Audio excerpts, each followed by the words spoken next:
A 19-year-old girl was found dead in the freezer. The hotel is affiliated with the police department. The hotel bio research place is affiliated. The crematory place is affiliated. Everything that about that hotel is affiliated with that police department in Rosemont. They have the same address. 2 live videos that was posted by those 2 people that's affiliated in gangs, posted live videos in details about what happened to Kanika, what was going to happen to Kanika. All that's facts to the case. Everything else is the images, is made up, said, and everything. Y'all people have to understand. Y'all got to figure out what's true and what's fake. And even the fake shit, I keep telling y'all over and over, the fake stuff also is telling us the real deal.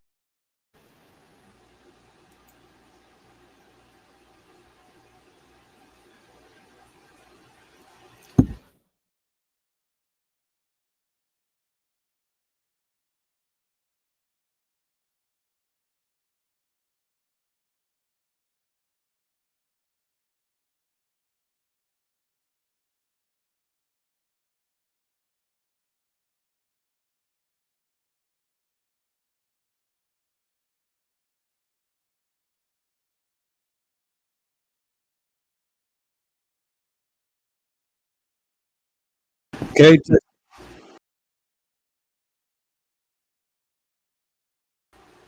testing one, testing 1, 2, 3. Okay, now that's the one. Let me trying to get rid of this one, but I locked in. Wait, all right. So let me see here. What am I doing here, people? Let me log out, and then I'm gonna come right back.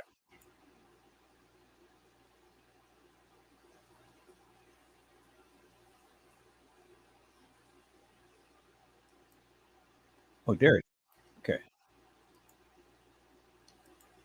Okay, there we go. All right, cool. I had accidentally locked myself in on both of the things. But hello, ladies and gentlemen. This is Edward Joseph, and let's talk live. This will blow your mind. All right, let's talk. Well, today, peoples, has been such an interesting day. I am here, I am live, and I am going to talk about some things, peoples. Peoples, this will blow your mind. You guys come on in. You guys come on in. You guys come on in, for there's so much to talk about, peoples. You guys come on in.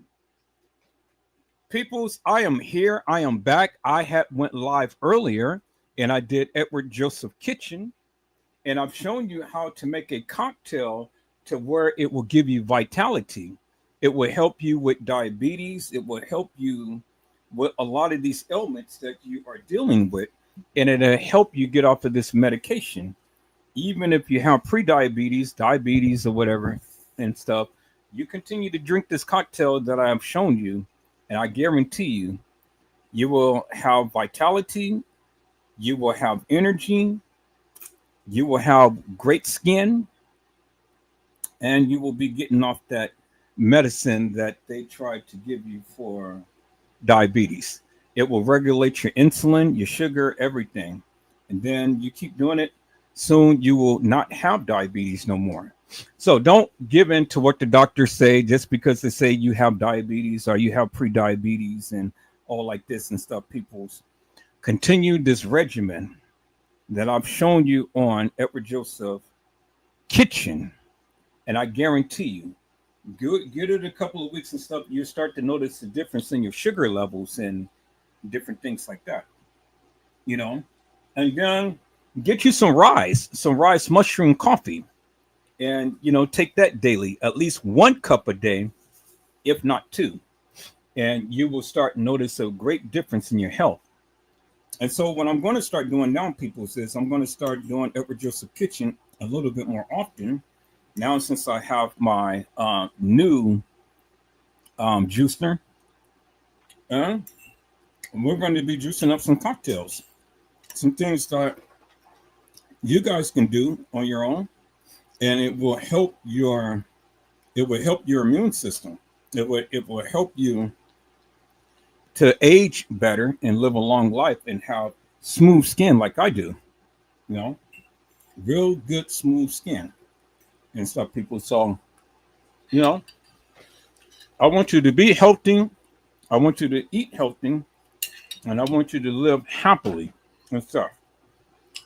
Cut a lot of that fried foods. Start baking your food. Start steaming your food. I start air frying your food. Stop using a lot of oils and stuff. And if you are going to use oils, don't use vegetable oil. I tell you that now. Do not use vegetable oil, peoples. It is best to go ahead and use corn oil if you're going to use oil.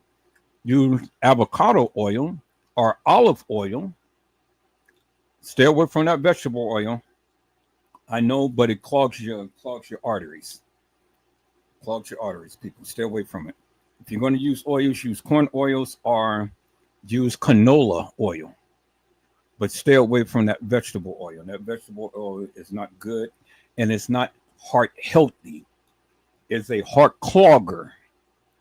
It clogs your arteries, clogs your heart and stuff.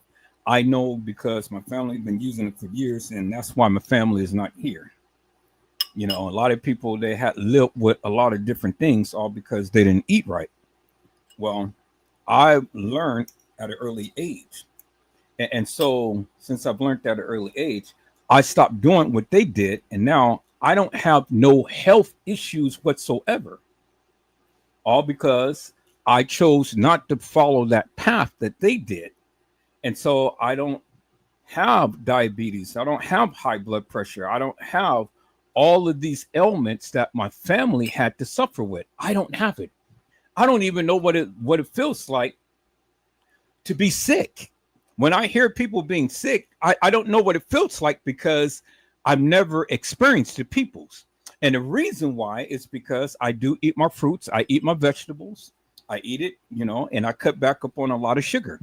I cut back on drinking a lot of sodas, and I don't drink, I don't smoke, I exercise, you know, I walk, you know, I don't ride my bike or do anything like that, but I walk, get my exercise in and stuff. And now I have a watch that literally tracks my progress and stuff. And so it keeps rooting me on every time I hit a milestone and stuff. And so I just do things that is heart healthy, peoples. So in order to have some longevity, you got to stay away from that sugar. You got to stay away from that saturated fat, and you got to stay away from that processed food.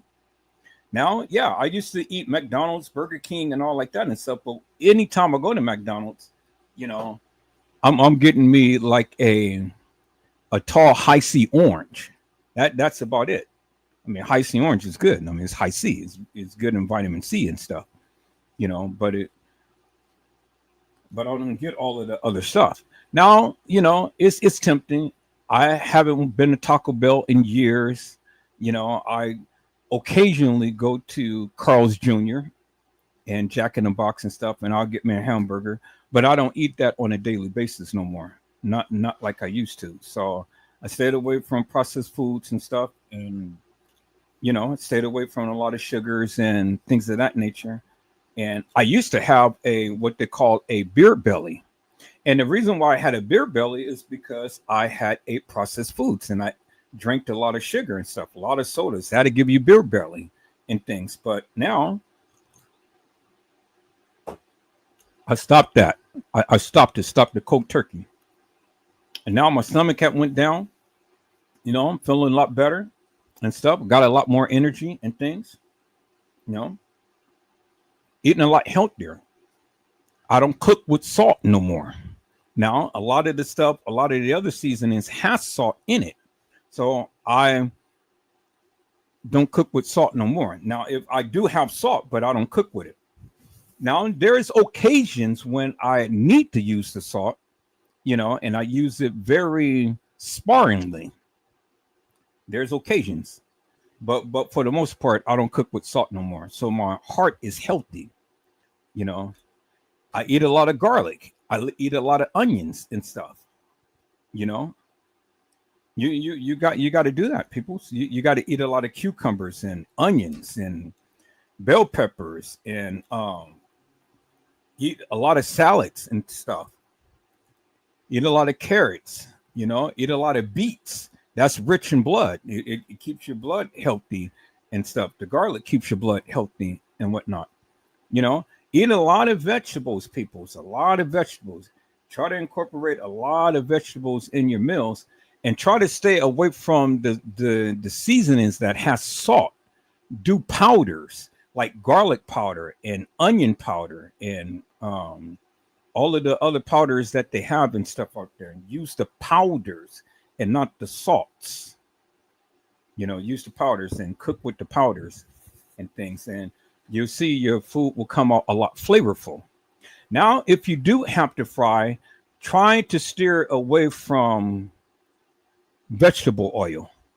If you need to fry, use canola oil or corn oil, but stay away from that vegetable oil. That vegetable oil, it is not good for you.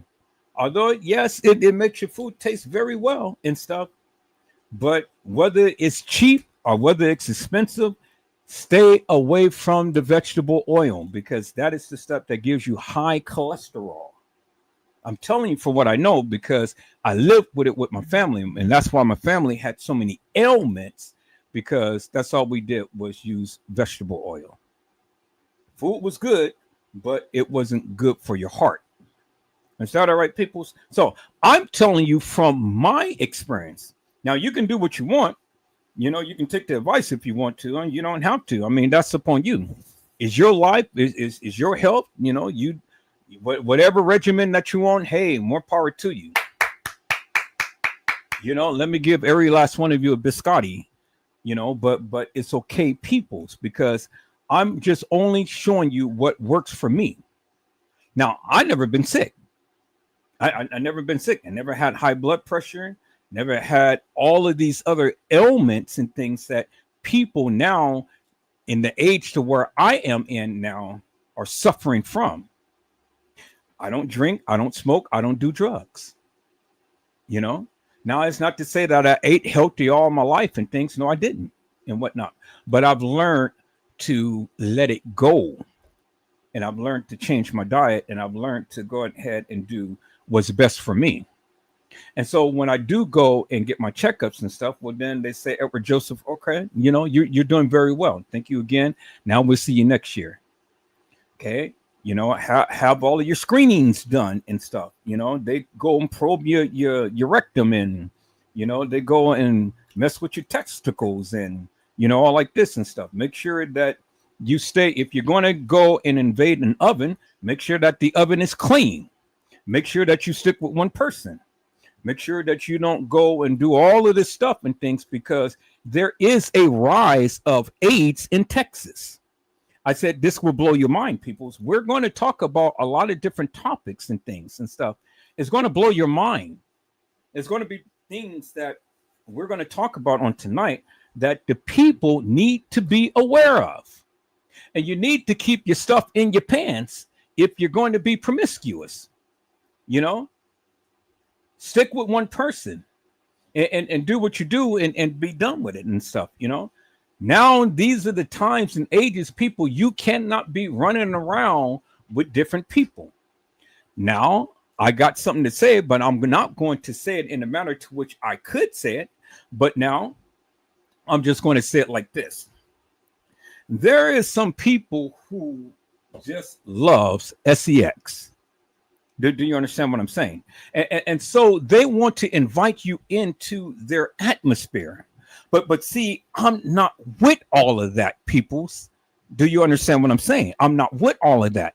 I mean, if that's the way that you engage, if that's the way that you indulge and stuff, you know, more power to you. But I'm not with all of that. Do you understand what I'm saying? And so, you know, that's all I'm going to say about that. So if you like SCX, that's good. Get as much as you want, however much you want, when you want it and stuff, but make sure that you have one partner to do it with, and not everybody. Not doing splits on a dick like Kanika and her mom had showed you in the video? Can you do a split on a dick? How in the hell you think you got here? Ha! Well, we're not here doing splits on dicks, peoples. I am here to try to educate you to keep you safe, healthy, and happy. So keep your manhood in your pants and stuff, and do whatever you have to do. But if you got to do it, make sure that you're with one and one only, so you don't be going around and doing the ditty. Is that all right, peoples? But now, if your people like that ditty type of lifestyle and stuff, and swingers, and all into that stuff and stuff, peoples, look here. You're grown adults. Protect yourself. Protect yourself. If you got to get into the rectum, protect yourself. If that's the way that you get down, hey, more power to you. Protect yourself. Protect yourself. And if you do it any other way, you ladies, you know how you do it and stuff. Protect yourself, peoples. Now, I do understand that I have a lot of gays and lesbians that is associated with my channel and stuff. You guys know how I am. I don't like the lifestyle, but if that's what you do, hey, okay, well then that's fine. That is fine. You do what you do, but as long as you don't try to push that upon me, we're good. Is that all right, peoples? I'm here to respect everybody's choice. If that's your choice, that's your choice. I'm not going to sit up here and I'm not going to belittle you for I'm changing now, peoples. I'm changing now. If that's what you do, that's what you do. It's all right, peoples. I'm not going to vilify it. I'm not going to, talk about it in a negative and egregious manner. All I'm just going to say is simply this. If that's what you do, well, then that's what you do. And what you do in your bedroom is what you do. Is that all right, peoples? So now if I happen to talk about it and stuff, don't you get angry. Because if you don't like me talking about it, well, then, just exit the chat. Exit the live and then come back at a later time to when I'm not on it no more. Is that all right, peoples? Now, I can't guarantee that I won't talk about it. I can't guarantee that it won't trigger me. I just don't like the lifestyle. It ain't got nothing personally to do with you. I just don't like the lifestyle. Now, that is my prerogative, and I'm entitled to speak my prerogative. It's my prerogative. I can do what I want to do. Just like it's your prerogative to do whatever you want to do. Is that all right, peoples? All right. And so, again, peoples,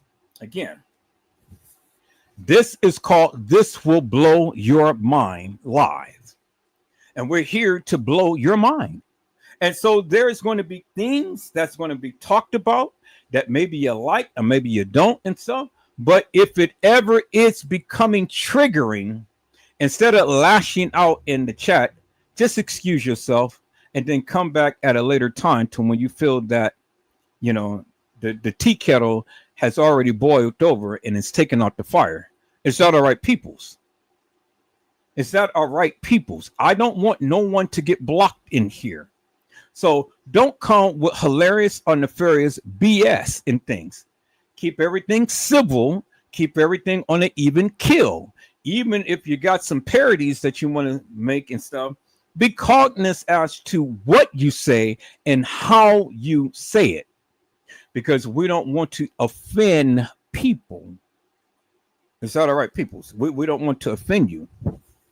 Okay, but like I say, if it becomes a little heated, just excuse yourself, and then that way you won't have to reap any repercussions behind your actions. Is that all right, peoples? All right, I see my peoples come in. Hello, Kelly Davis. How are you, ma'am? It is a blessing to see you on tonight. Kelly Davis says, hi, Edward in chat. Hello, Gina to you, B. How are you, ma'am? It is a blessing to see you on tonight. Gina to you says, greetings, Edward and Kelly. All right, peoples. I'm going to post on my community wall my picture of my turkey wings, my rice with my special gravy that I marinated with my turkey wings and stuff, my candy yams, and then my tossed salad.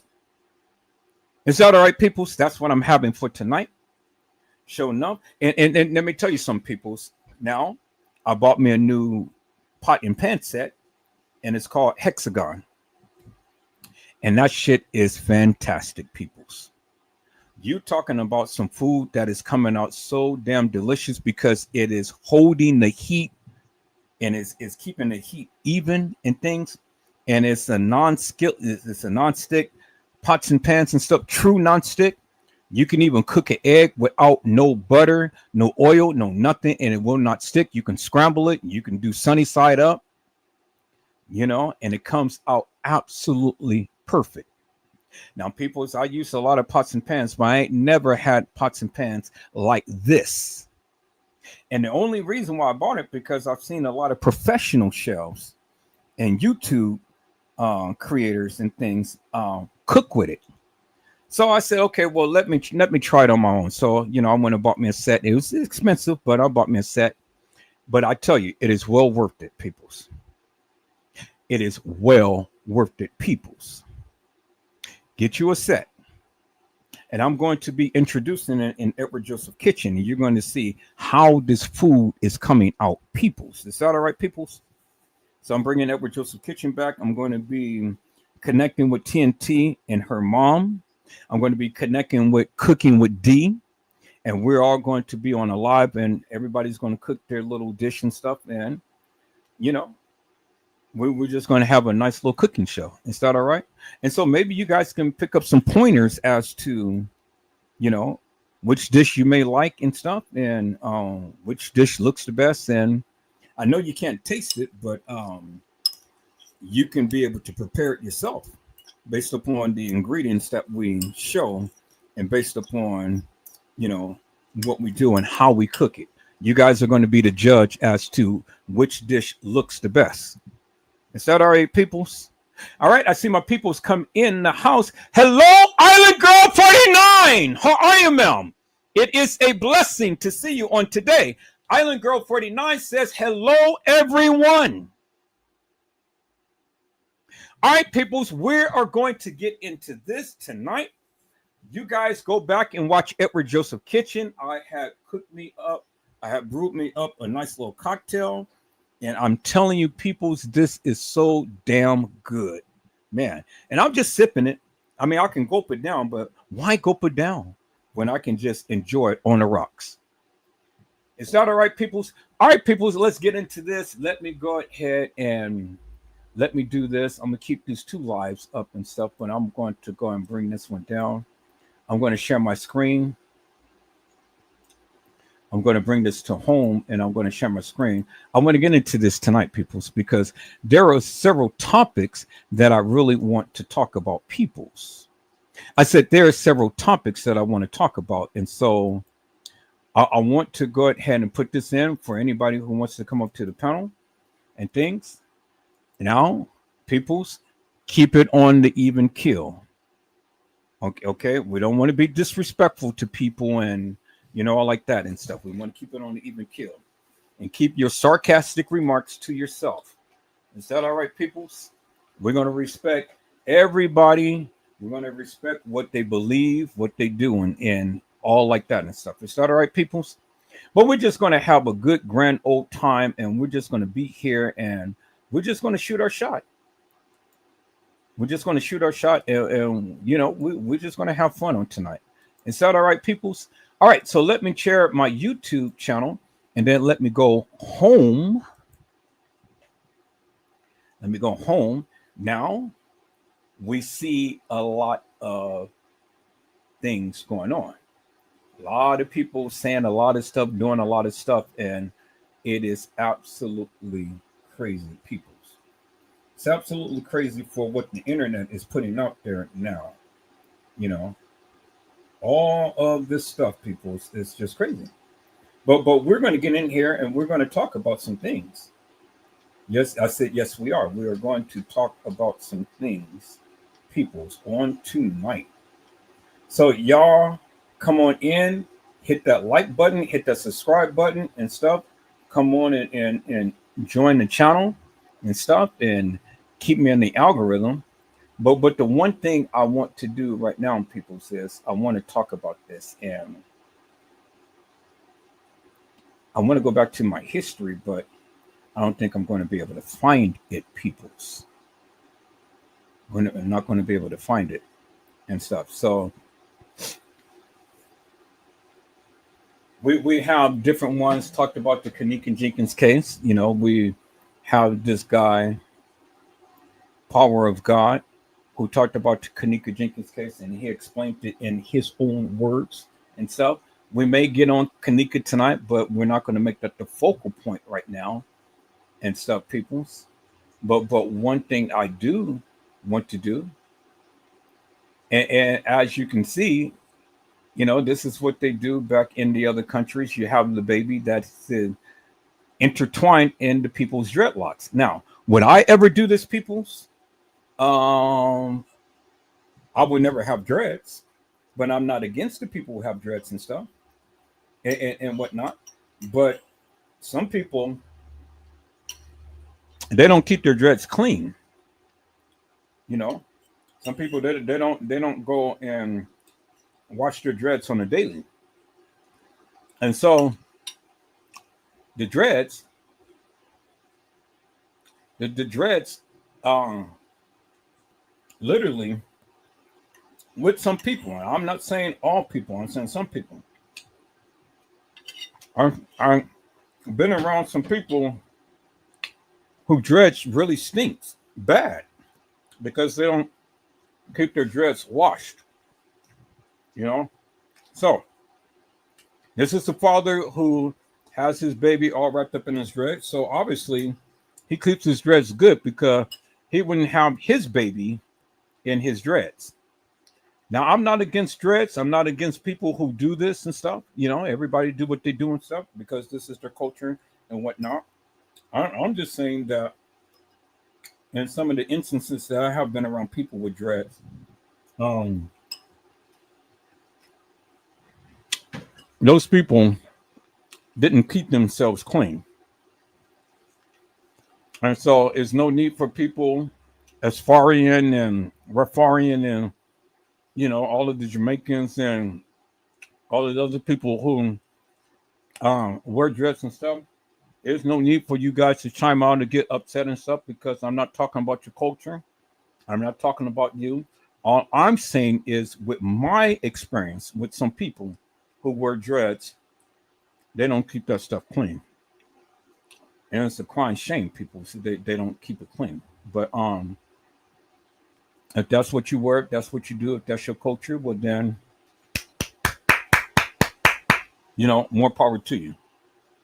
Now, as you guys can see, I am in the algorithm. You can see a lot of my shorts and stuff is in the algorithm, which is really good. And I'm loving that. And a lot of people are coming in. I'm going to tell you something, peoples. I have more men watching my channel than I do women. More men. That is stone crazy. Stone crazy, people. I never understood. I was like, no, you got to be kidding me. No, you playing with me. You're playing with me.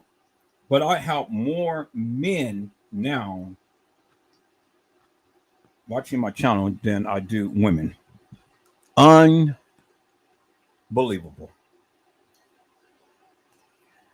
And I see my people that have walked in. Hello, Keisha Marcellus. How are you, ma'am? It is a blessing to see you on today. K Sweet, I call her K Sweet, y'all. K Sweet has says hello. Now, K Sweet, I want you to come up to the panel because I know you like to talk, and I know that, you know, we get down on some things and stuff. So I want you to come up to the panel. I want you to talk to me and talk with me about some of these things that I'm going to be showing. And I know you got some opinions and whatnot. And so, like I say, people, this is just going to be a live that we're going to talk about and stuff. You know, we are going to talk about peoples on tonight. And so what I want to do right now, people says, let me go and let me call up the AIDS epidemic in Texas. Let me call that up right now. Call up the AIDS epidemic in Texas.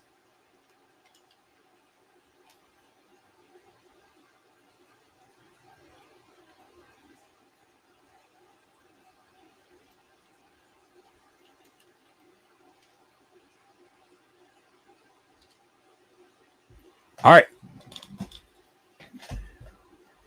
And let me go ahead and let me enlarge my screen, peoples. So let me enlarge my screen. Now, this is some real shit right here, peoples. It says right here clearly. Incidents in Texas. In Texas, there were an estimated 4,200 new HIV infections in 2022. New cases. But they just had a thing on the internet, a news that now today, shit in Texas has just literally is just crazy. Now let's look at this news report right here. Y'all hold on for a moment. Let me go ahead and let me put some ice in this. I'll be right back.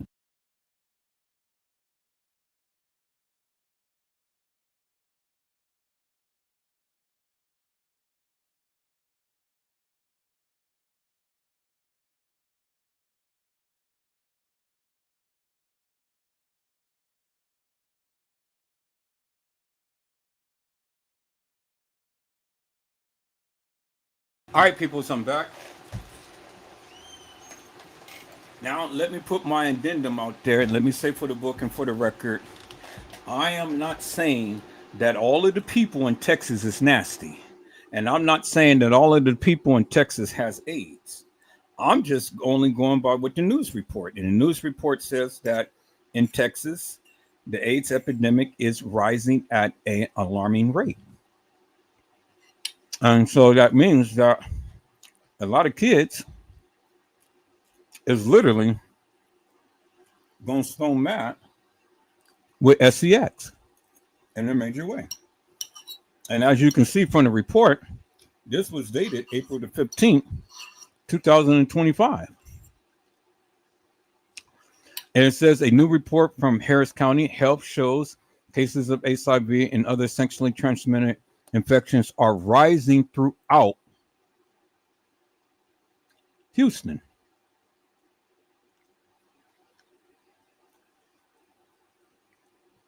It says new report reveals where HIV and STDs are spreading fastest in Houston.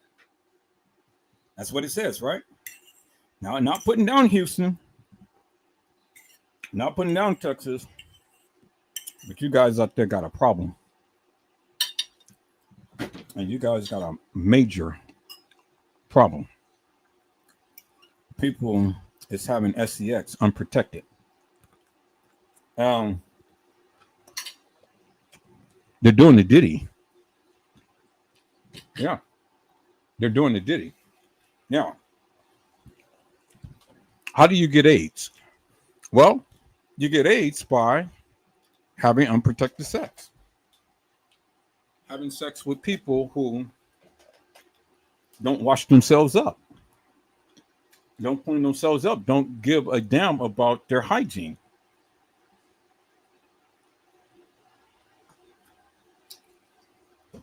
That's how you get AIDS. I mean, there's other ways of getting AIDS, but that's how you get STDs, sexually transmitted diseases. Now, if you're not having sex, you can't transmit nothing, right?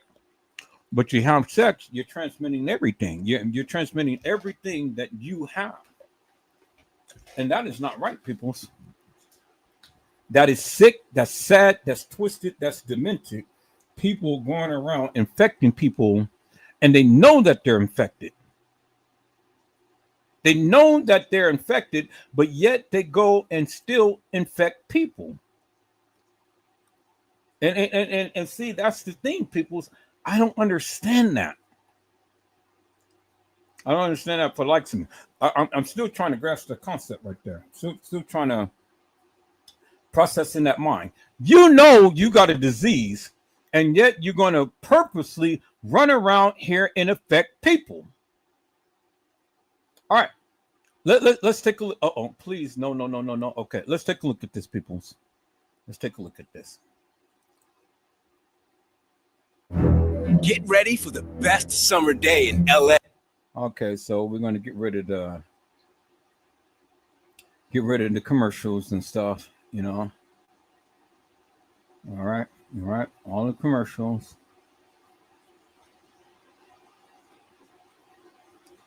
Get rid of the ads. I don't want all of the ads playing on my channel and stuff. So we can't help it, people. They got to get paid too. So let these people get paid. All right, let's listen to this. 6 tonight, new data from Harris County Health shows cases of HIV and other sexually transmitted infections are on the rise in our area and rising faster than anywhere else in Texas. Tonight, Matt Doherty looks at which parts of the city are seeing the highest rates of new cases. He joins us live tonight in West Houston. Matt? Yeah, the study shows the rates of new cases are rising across the board, even among some diseases you may have thought were long gone. HIV, syphilis, gonorrhea, chlamydia, all of those. So it's a big issue we have here in our community. Legacy Health's Director of Health Navigation, Jill Johns, sits down to discuss what nobody wants to talk about. A drip or a burning sensation when they pee or a discharge from their genitals. Sexually transmitted infections. Harris County and Houston in particular has been surpassing the rates of STIs in Texas. Due to the lag for required reporting, the most recent data in the report covers the time period between 2016 and 2022. What it shows is alarming. Between 2016 and 2022, the rates of syphilis in our area doubled, which is definitely concerning. Here's a map of the zip codes where the rate of syphilis is the highest. Downtown, then Montrose, then the area near Old Spanish Trail. For chlamydia, the zip codes with the highest rates are the Medical Center area, LaPorte, and downtown. Ages 15 to 24. Then there's gonorrhea, which has an infection rate that is surging in the area of the Medical Center, followed by downtown and then Sunnyside. The highest rates of new HIV cases were seen in Montrose, followed by the Second Ward and then Setgast. Although the sexually transmitted infections are found in basically every demographic in Harris County, the study found that there is one population that is testing positive for them more frequently. Particular Black women. So Black women who are heterosexual are frequently getting STIs at a higher rate than other groups. The best place to start is from a position of knowledge. Legacy Health offers free and confidential HIV and STI testing, and some results you can learn within minutes. In West Houston, I'm Matt Doherty, KHOU 11 News.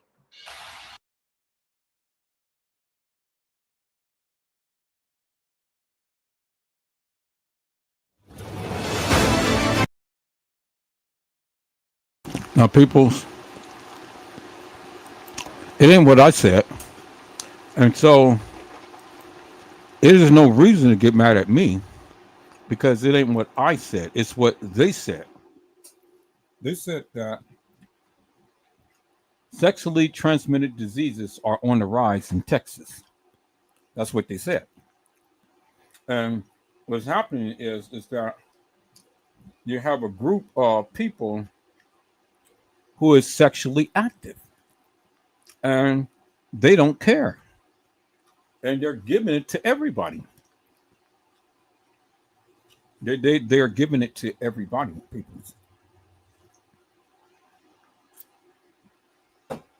And the people don't care. And so, this is why you have to be very, very careful, peoples. with the people who you choose to be with, because this stuff is on the rise. It really is. It's on the rise. And if you don't protect yourself, well, then you're going to wreck yourself. And not only you're going to wreck yourself, but you're going to wreck other people. Now, if this epidemic continues to keep spreading like it is, well, then it's going to be hard to find a good, wholesome woman that doesn't have it. Because everybody, and once that stigma is out there that the Texas women got, okay. Once that information is out there, peoples, well, then it's hey, it's going to be hard to outlive that stigma. Do you understand what I'm saying? It's going to be hard to outlive that stigma. So this is why I am letting the people know and bringing awareness to the people now. Now, it's not saying that all Texas have it and stuff. It's just putting you up on notice that in Texas, this shit is on the rise. Do you understand what I'm saying? This shit is on the rise in Texas. And I don't care what you say, it's there and it's on the rise. And you got to protect yourself. Is that all right, peoples? I see my peoples that had came in. Hello, Randall Robinson. How are you, my friend? It is a blessing to see you on today. Randall Robinson said, "What up, everyone? I'm out the hospital. I got torn ligaments in my shoulder."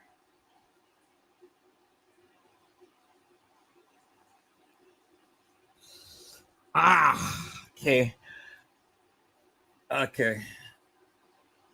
All right, people. So we are praying for Randall Robinson, and we are praying for Little Bo Peep, and we are praying for all of you who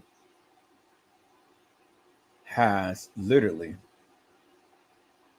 been going through some stuff. Anybody in the hospital, anybody who's suffering things, I want you to know God has healing hands, and we are praying mightily for you. Whatever situation that you find yourself in, and whatever situation that you are going through, peoples, I want you to know. I want you to know that we're praying for you. We're praying mightily for you. We're praying mightily for you, people. That's what we do here. No one goes and face all of this stuff alone. No. We here.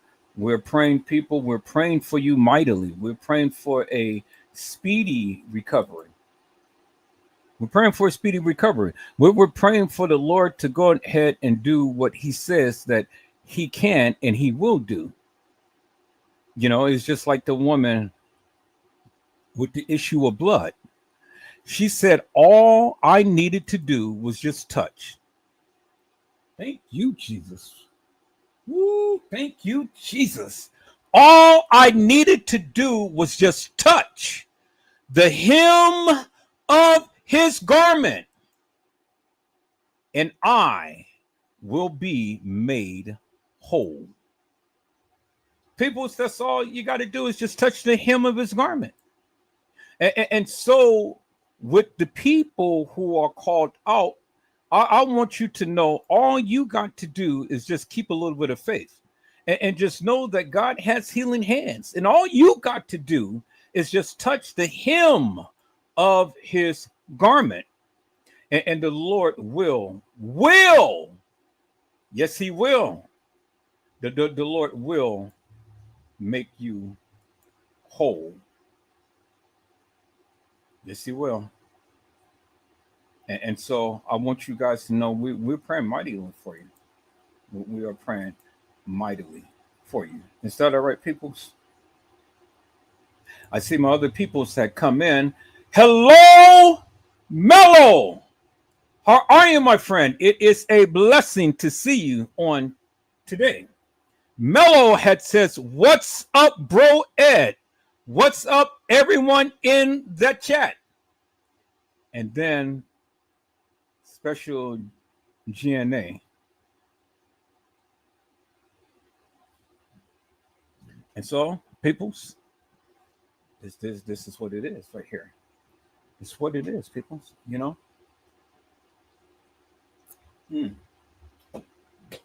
Man, I tell you, that cocktail that I made, keep that on ice and get you a little sprig of what they call that, cilantro. Get you a little sprig of cilantro. Just put a little bit of swigs in there and stuff, or give you a little sprigs of mint leaves and put it in there and stuff, but keep it on the rocks. And boy, I tell you, you drink that stuff cold, ooh, it is so damn delicious. Okay, turn watch off only when charged above 5%. Watch will only turn off automatically. Okay, so my watch is losing juice, so I'm gonna have to put my watch on the charger, people. So y'all got to give me a moment. I'll be right back.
Okay, people, so I'm back.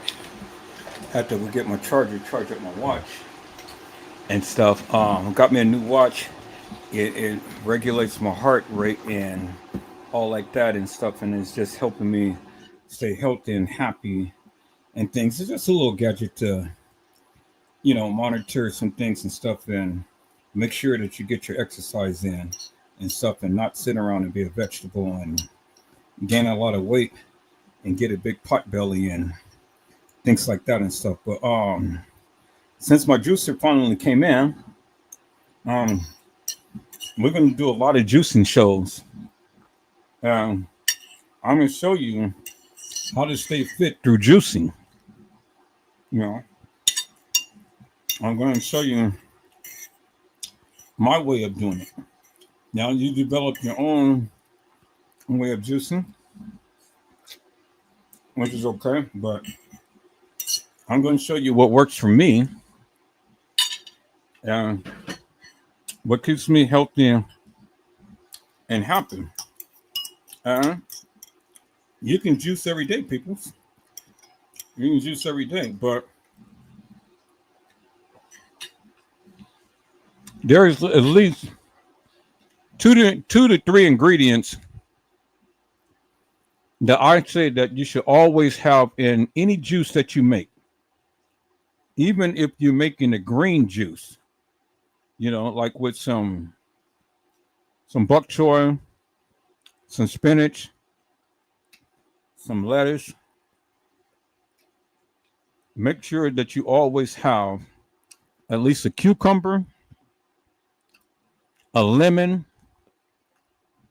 and some ginger. Get you a ginger root. Make sure you have all three of those ingredients whenever you're making your juices and stuff. And that will always keep you healthy and happy. Now you guys always wonder where I get all of this energy from. Well, I have bought a $600 juicer, and I only use it a couple of times, and then I put it away because I just got so used to just using my manual juicer. But now I went and bought me this juicer, and so I'm just keeping it out the package. I got it on the counter in the kitchen, and I'm going to be using that thing every single day instead of doing it my old-fashioned way and doing it manually. So don't buy up a lot of fruits and vegetables that's just going to go bad. Make sure that you get enough for just one day and juice it on that day and stuff. And especially when you get your avocado, eat your avocado on that day. Now, if you're going to juice enough to where and they have these bottles on Amazon. They have these little 8-ounce glass bottles that you can fill up your bottles with and stuff, and you can put it in your refrigerator and stuff, and then you take it out and you have one per day, or however you want to do it, whatever you want to do and stuff. But they're fillable and they look very good and stuff. And so get you a lot of vegetables, get you a lot of pineapples, peaches, plums, apples, nectarines, tangerines, and use the whole, except for the pineapple. Trim the pineapple peel, but use all of the contents, even the hole on the hole on the inside. Just juice that, but just trim the outside of the pineapple. But everything else, you put even the lemons, limes, the oranges, the nectarines, tangerines, all of that stuff. Use it and put your skin in there as well, because the real healing properties is in the skin. It's not just the juice itself; it's in the skin. So you really want to juice the skin. Get all of that goodness in there. Your apples, your oranges, your pears, your plums, your peaches, your pineapples, your nectarines, your nectarines. All of that stuff. Put all of that stuff in there and juice it. And then cut up your avocado, dice it up, and then put it in your cocktail and drink it that way. And I guarantee you, people, oh my God, man.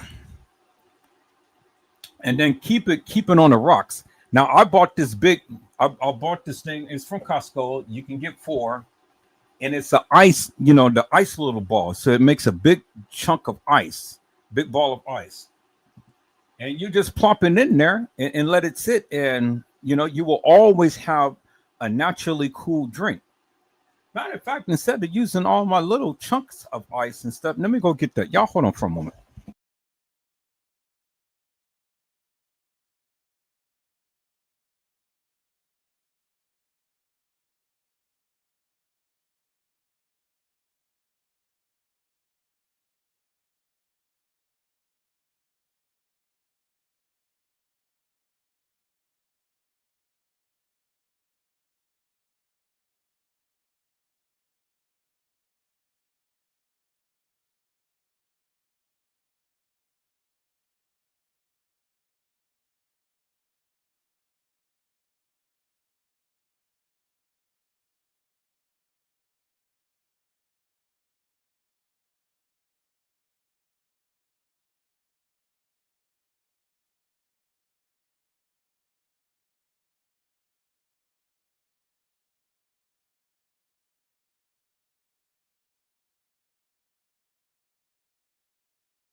Okay, I'm back, people. I totally forgot about that big ball of ice. So now I put that big ball of ice in this glass, and so now it's going to keep my drink cool. You know, so I got to go fill it back up and put it back in there and stuff. But it's going to keep it cool. So I totally forgot about that because I'm using all of my little chunks of ice, and when all I had to do is just get that big ball of ice, and it's just going to keep your drink cool and things. So it's a package of 4 you can buy at Costco and stuff, and I'm gonna give one away to my daughter and give one away to my son and things. And you know, and then they can go ahead and make their little ball and stuff, and it lasts a long time. You know, so once you finish with your cocktail or whatever you're drinking and stuff, just put it back in the refrigerator, put it in a little pouch bag, and keep it frozen. But then just start a new one, and then that way you can just keep taking out the plastic bag as you need it. Use it. And then once you finish with it, put it back in a plastic bag and freeze it until you're ready for it again. You know, and that's all you do. So all you need is just one little container to make the little balls, and then I say freeze up. Just take it out, put it in a plastic bag, and hold on to it until you're ready for it. So you know,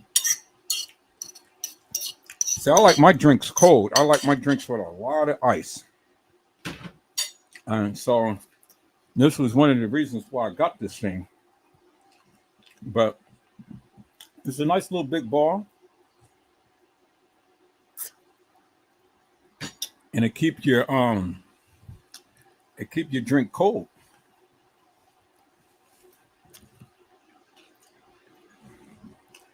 All right, so I see my people's come in.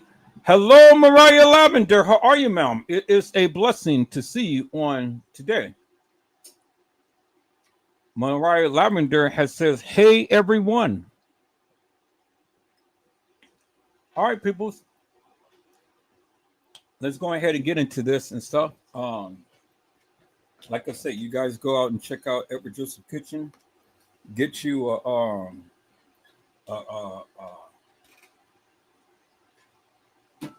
get you a juicer and juice your way to health and happy.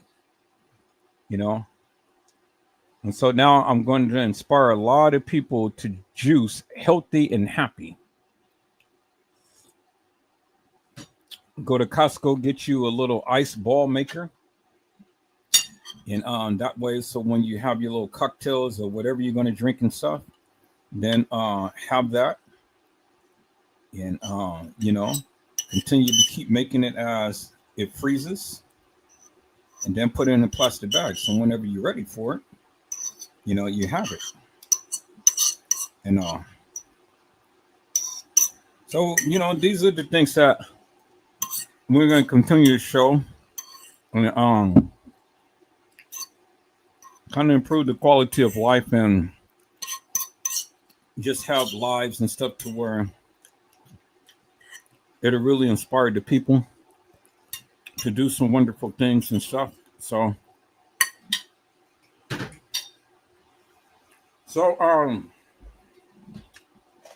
let's get back into this, peoples. Let's get back into this. I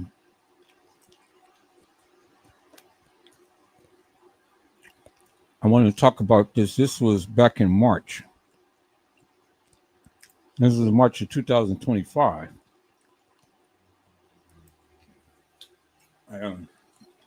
This is the healthcare crisis in Texas, Lubbock, Texas.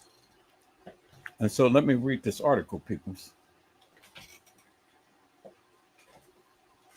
Let me read this article, and then we're going to take a look at these pictures. So I'm going to get my other phone so I can see the live.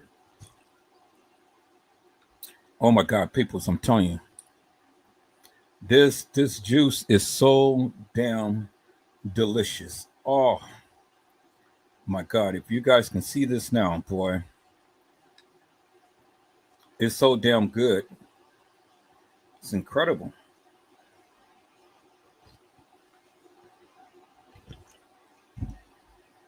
All right, so let me go ahead and share this.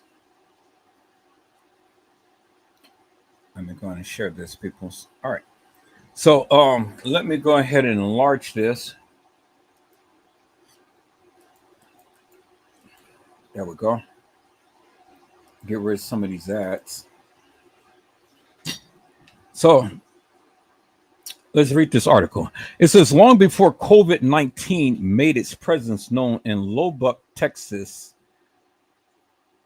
Tech University systems leadership and presidents started having conversations with each other about how to prepare and safeguard 85,000 students, faculty, and staff for the worst. While the novel coronavirus was new in the early months of 2020, it gave one of the leaders flashbacks to when they were in school earning their medical degree.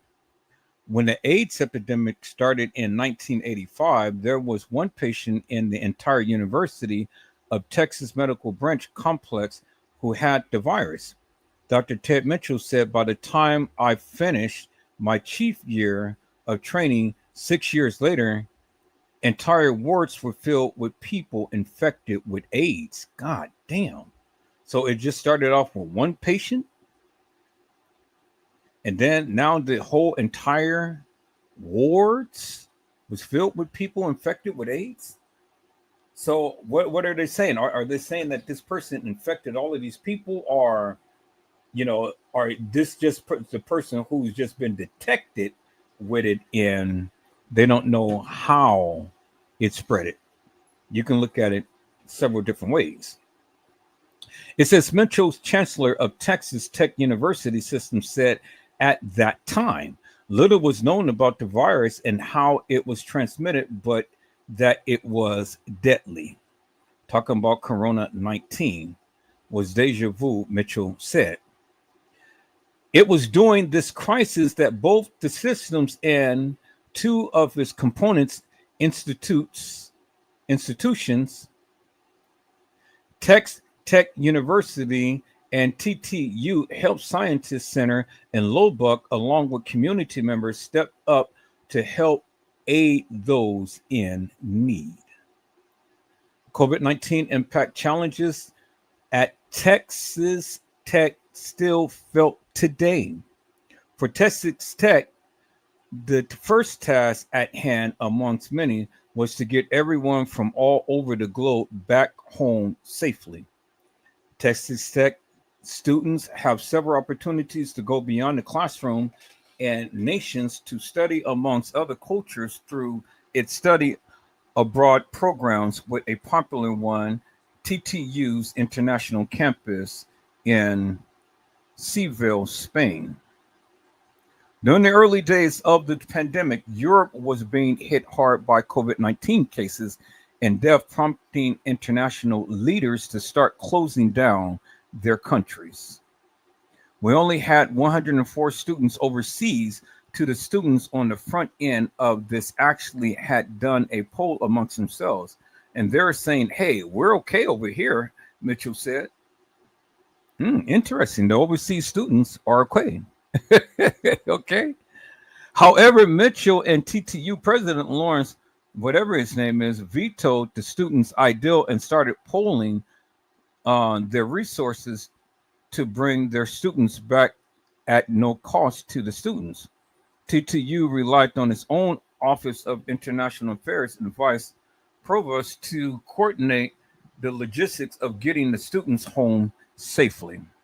And the Chancellor's office staff was hard at work trying to find the funding to do so, and fast. So Mitchell called upon the Red Raider community to help fund this initiative. So Now I'm a reserve my comments. I'm gonna reserve my comments, peoples.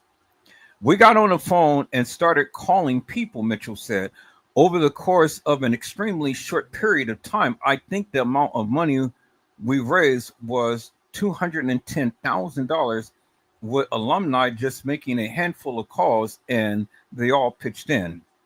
The final Texas Tech student landed back in the United States one day before Spain closes its borders, with Italy following suit a day later. With all the students back home, there was even more hurdles Texas Tech had to overcome, such as how to quarantine students and how to help international students who couldn't get back home. But probably the biggest challenge ahead was continuing students' education when everything moved online. In the fall of 2019, about 1/3 of our students were taking an online class or course, whatever his name is said. Even though the university had the infrastructure in place, it had to be ramped up temporarily to accommodate everyone. However, whatever his name said the university made a controversial decision in fall of 2020, presenting additional challenges. We decided to be open for business in fall of 2020, whatever his name said we took extraordinary precautions to make sure this was a safe place. While this decision drew public criticism and praise, whatever his name said students needed some form of face-to-face learning. That was done by offering a third of its classes in person and another third via a hybrid model of in-person and online classes. The university also had to rethink how to host its commencement ceremonies. It offered a virtual ceremony in 2020 with NFL quarterback Patrick Mahomes as the speaker, a hybrid one in fall 2020, a ceremony at Jones and AT&T Stadium in spring of 2021. Even though the pandemic has been over for some time, COVID-19 impact can still be felt today, both on and off campus at the university. Whatever his name said that to this day, Texas Tech graduates still come up to him recalling their experience in missing a virtual college experience, walking across the stage and shaking his hand. It happened a few weeks ago in Austin. Whatever his name said that after testifying in front of the Texas Senate Committee on Finance, an alumni walked up to him and said he had missed that opportunity. So we posed and did it there in the state capitol. Whatever his name said he wanted to do it. His family was there, and so we had a little ceremony. Just across the Marshall Freeway, TTU Sister Institute, TTU HSC faced similar issues, but had an additional level of complexity to it: medical education. And let's see how long this thing is. Okay, so I'm not going to go and read all of this stuff, peoples, because this is a long ass long ass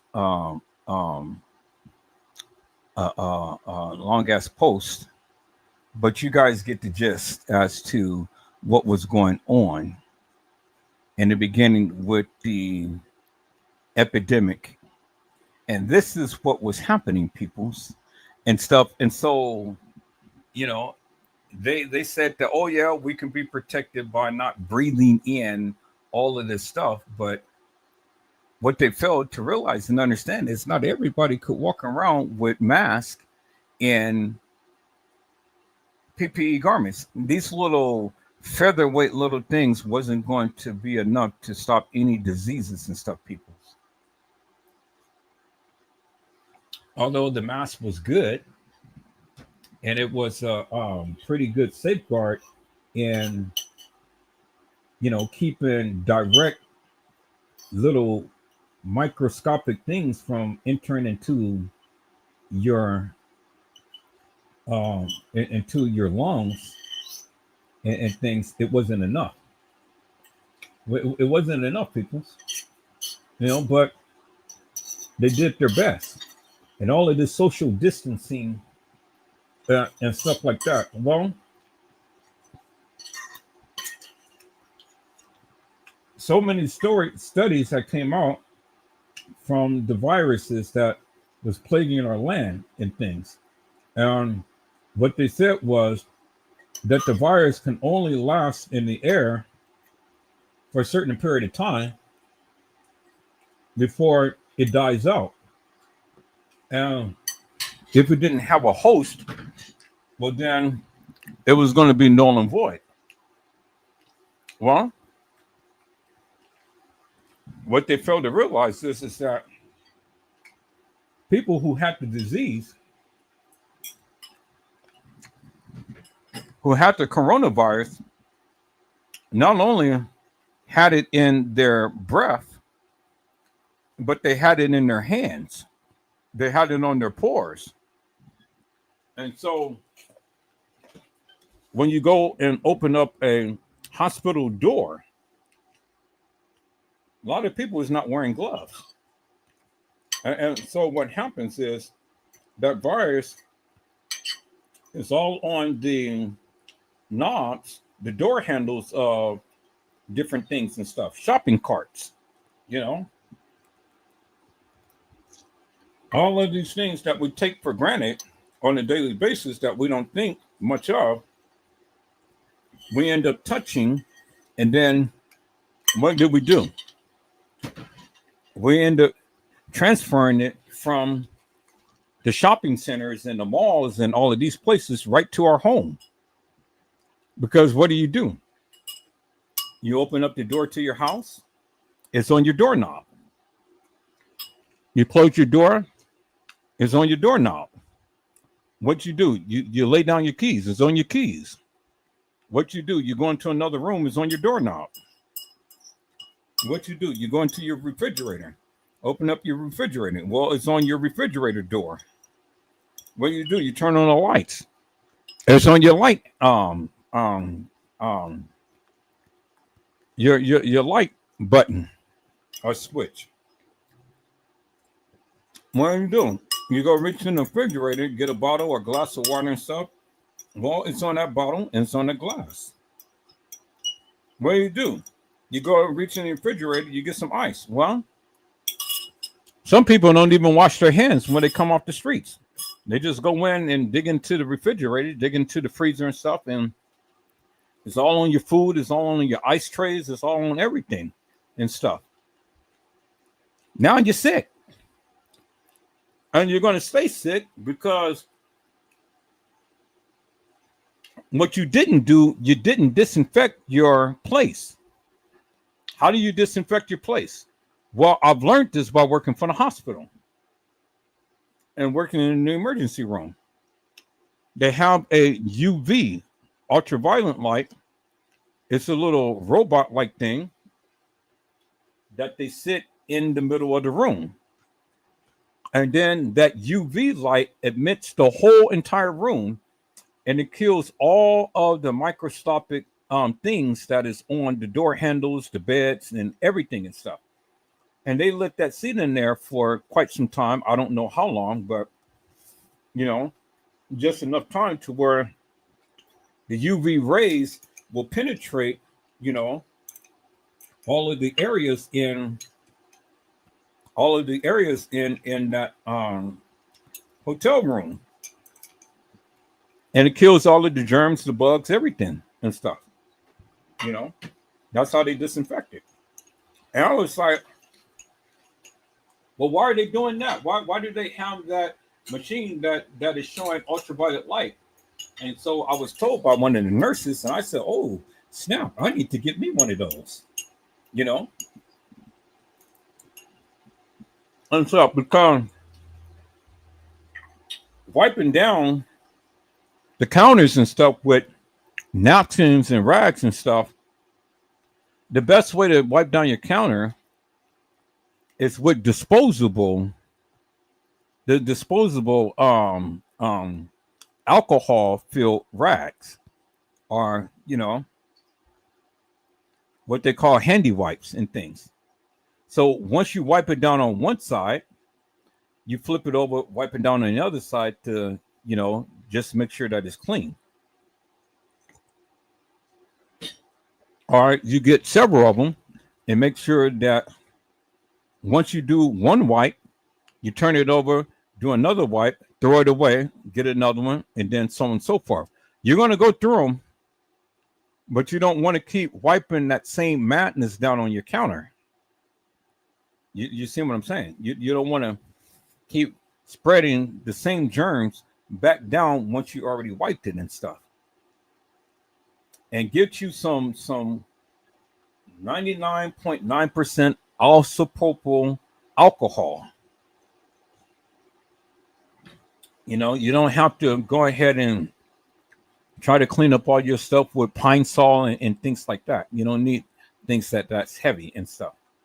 Get you some isopropyl alcohol, full strength, dilute it with some fragrance like some lavender scent, orange scent, or whatever and stuff, and you can spray your kitchen, your countertops, your whatever that way, and clean your stuff that way.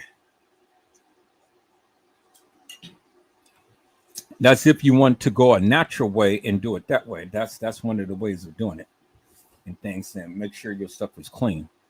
But get you a little handheld ultraviolet light, wave it over your bed, wave it over your computer, anything that you touch in there. If you can't get the big one, get you a little handheld one and stuff, and wave it over there for at least a minute or two and stuff, and the ultraviolet light will kill all of the germs, especially for people who have compromised immune systems. That's exactly what you need to do. I ordered one, but it never came, so I never thought about ordering again, but I'm going to have to find a different vendor to order it from. Now you can get it from the TikTok shop. You can get it from Instagram. You can get it on Facebook, or you can get it from Amazon. But get you a little portable one. It's a long wand, and it's an ultraviolet light and stuff. And so I am going to order me one and stuff. But I'm not sick, peoples. And the reason why I'm not sick is because of the things that I have shown you on today. The cocktails that I have been drinking and stuff. And it just boosts up my immune system. So I don't get sick. And your body is going to naturally fight these things off, I mean, you're never going to disinfect everything, I don't care how many times you wash your hands and stuff like that and whatnot. You're never going to get rid of germs and stuff, because germs is a part of life. But you can mitigate, things, especially when you do get sick, especially when your system do get compromised. These are the steps that you need to take and stuff. And once you touch something, don't touch your face. Get you some wipes. And if you got to wipe your face, get you a little package of wipes that you can carry around with you. Wipe your face. See, I don't touch my face, so that's why my face never be broken out and things and little bumps and stuff, because people all the time touching a whole lot of stuff and then they touch their face. Well, everything that you touched is going to be on your face. You got people who's digging all in their tails and touching their stuff and doing all of this type of stuff and stuff. You got people who go to the bathroom. These Negroes don't even wash their hands. And I'm kind of like, well, goddamn, can't you guys at least put your hand under some soap and water before you walk out of here? See, when at work, we have a foot pedal on the door, so I don't touch the handle. I don't touch the handle coming in. I kick the door open, and I don't touch the handle coming out. I use the foot pedal to open up the door. But you can't get around for touching stuff. And your workplace is a mecca for germs. But you know what I do every day? I got a package of alcohol wipes. I wipe my computer down. I wipe my mouse down. I wipe um my laptop down. I wipe my keyboard down because these are the things I'm going to be touching daily. But then I walk around with some gloves on and go through my daily routine and stuff. I don't play when it comes down to that, peoples, because I'm not touching nobody's stuff and putting it on my face. And you understand what I'm saying? So once I walk out that building, I'm taking off my gloves. So whatever I touched in there, it's not walking with me on my hands to my car or my food or anything like that and stuff. No. Mm-mm. Because I work in the medical field. And so I got to wear my gloves at all times. I wear my gloves. I don't touch nothing. I'll walk in with my gloves. I'll walk out with my gloves. That's it. Then I got alcohol and stuff to wipe my phone. So when I put my phone to my face, that's all wiped down in alcohol and things. So, you got to protect yourself, people. And so when everybody else at the job gets sick, I don't get sick because I take precautions. I don't put all of that stuff to my face and put it on my food and, things like that. Because you just got some nasty Negroes around. People just don't give a, you know what I'm saying? And it's like, damn, you guys are just nasty, man. See, how could you walk out the bathroom without washing your hands? Really? But you got people that does that. And that's what it is. And so, I just wanted to bring awareness to that, people's to make sure that you protect yourself, and especially if you have a compromised immune system. You got to protect yourself, peoples. Is that all right, peoples? All right, so let's go back here. Let's go back to my channel. Let's go back to my home, and let's look at some more things, peoples. I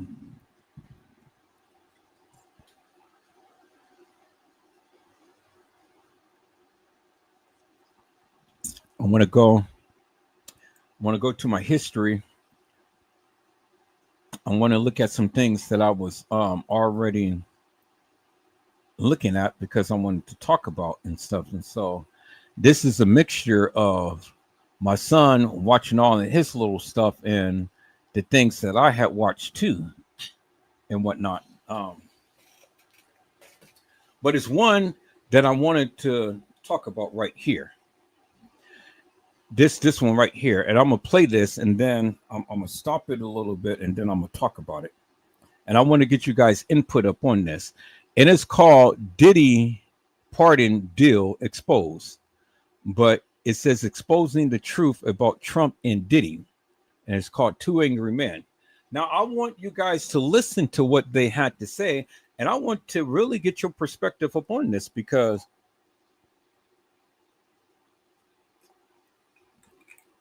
it is very interesting what they had to say, people.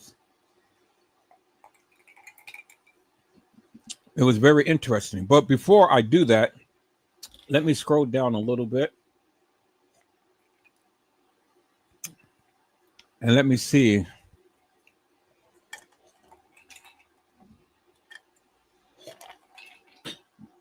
What other things I wanted to talk about and stuff. But that was one of the things I wanted to talk about. So let me scroll down a little bit. Let me see here. Okay, so all right.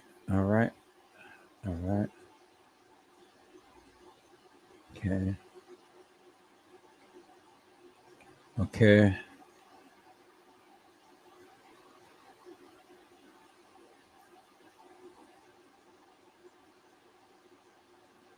That was so much stuff that I wanted to talk about. Okay.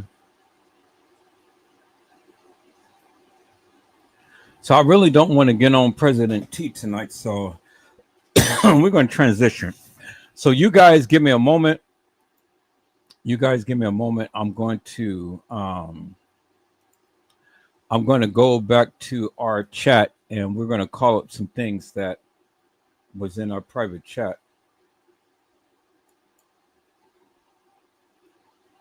We're going to talk about some things that was in our private chat and stuff. So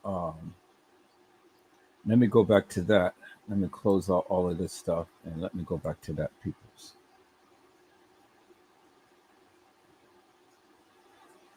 Let me call up these things here. So y'all give me a moment.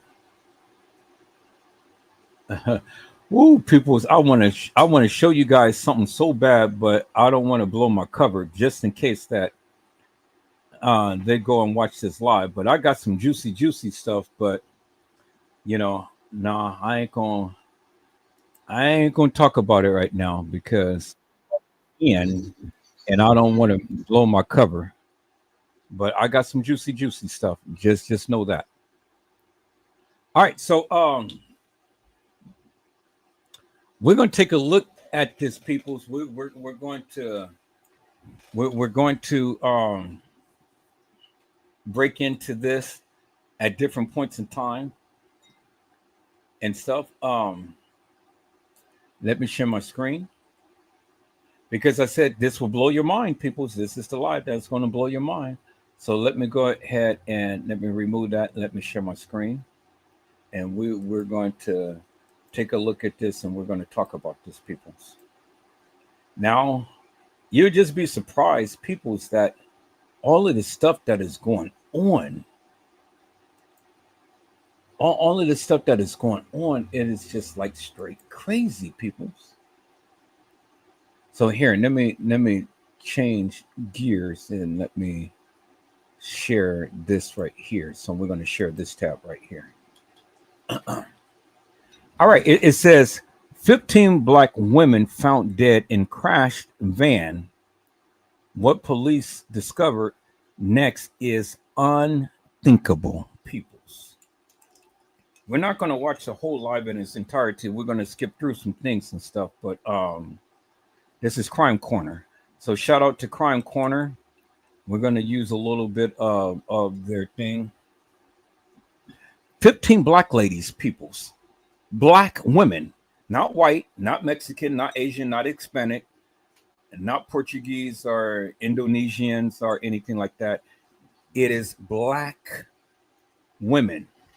And you got to ask yourself, peoples, why is it that our black women are coming up missing or are coming up with heads missing, legs missing, torsos missing, arms missing? You know, you name it, everything is missing. But it's our black women. And why is that, peoples? Why is it that our melatonin people are coming up missing? And that's the question that I raised to the people. But let's take a look at this, peoples. And then we're going to ask the question.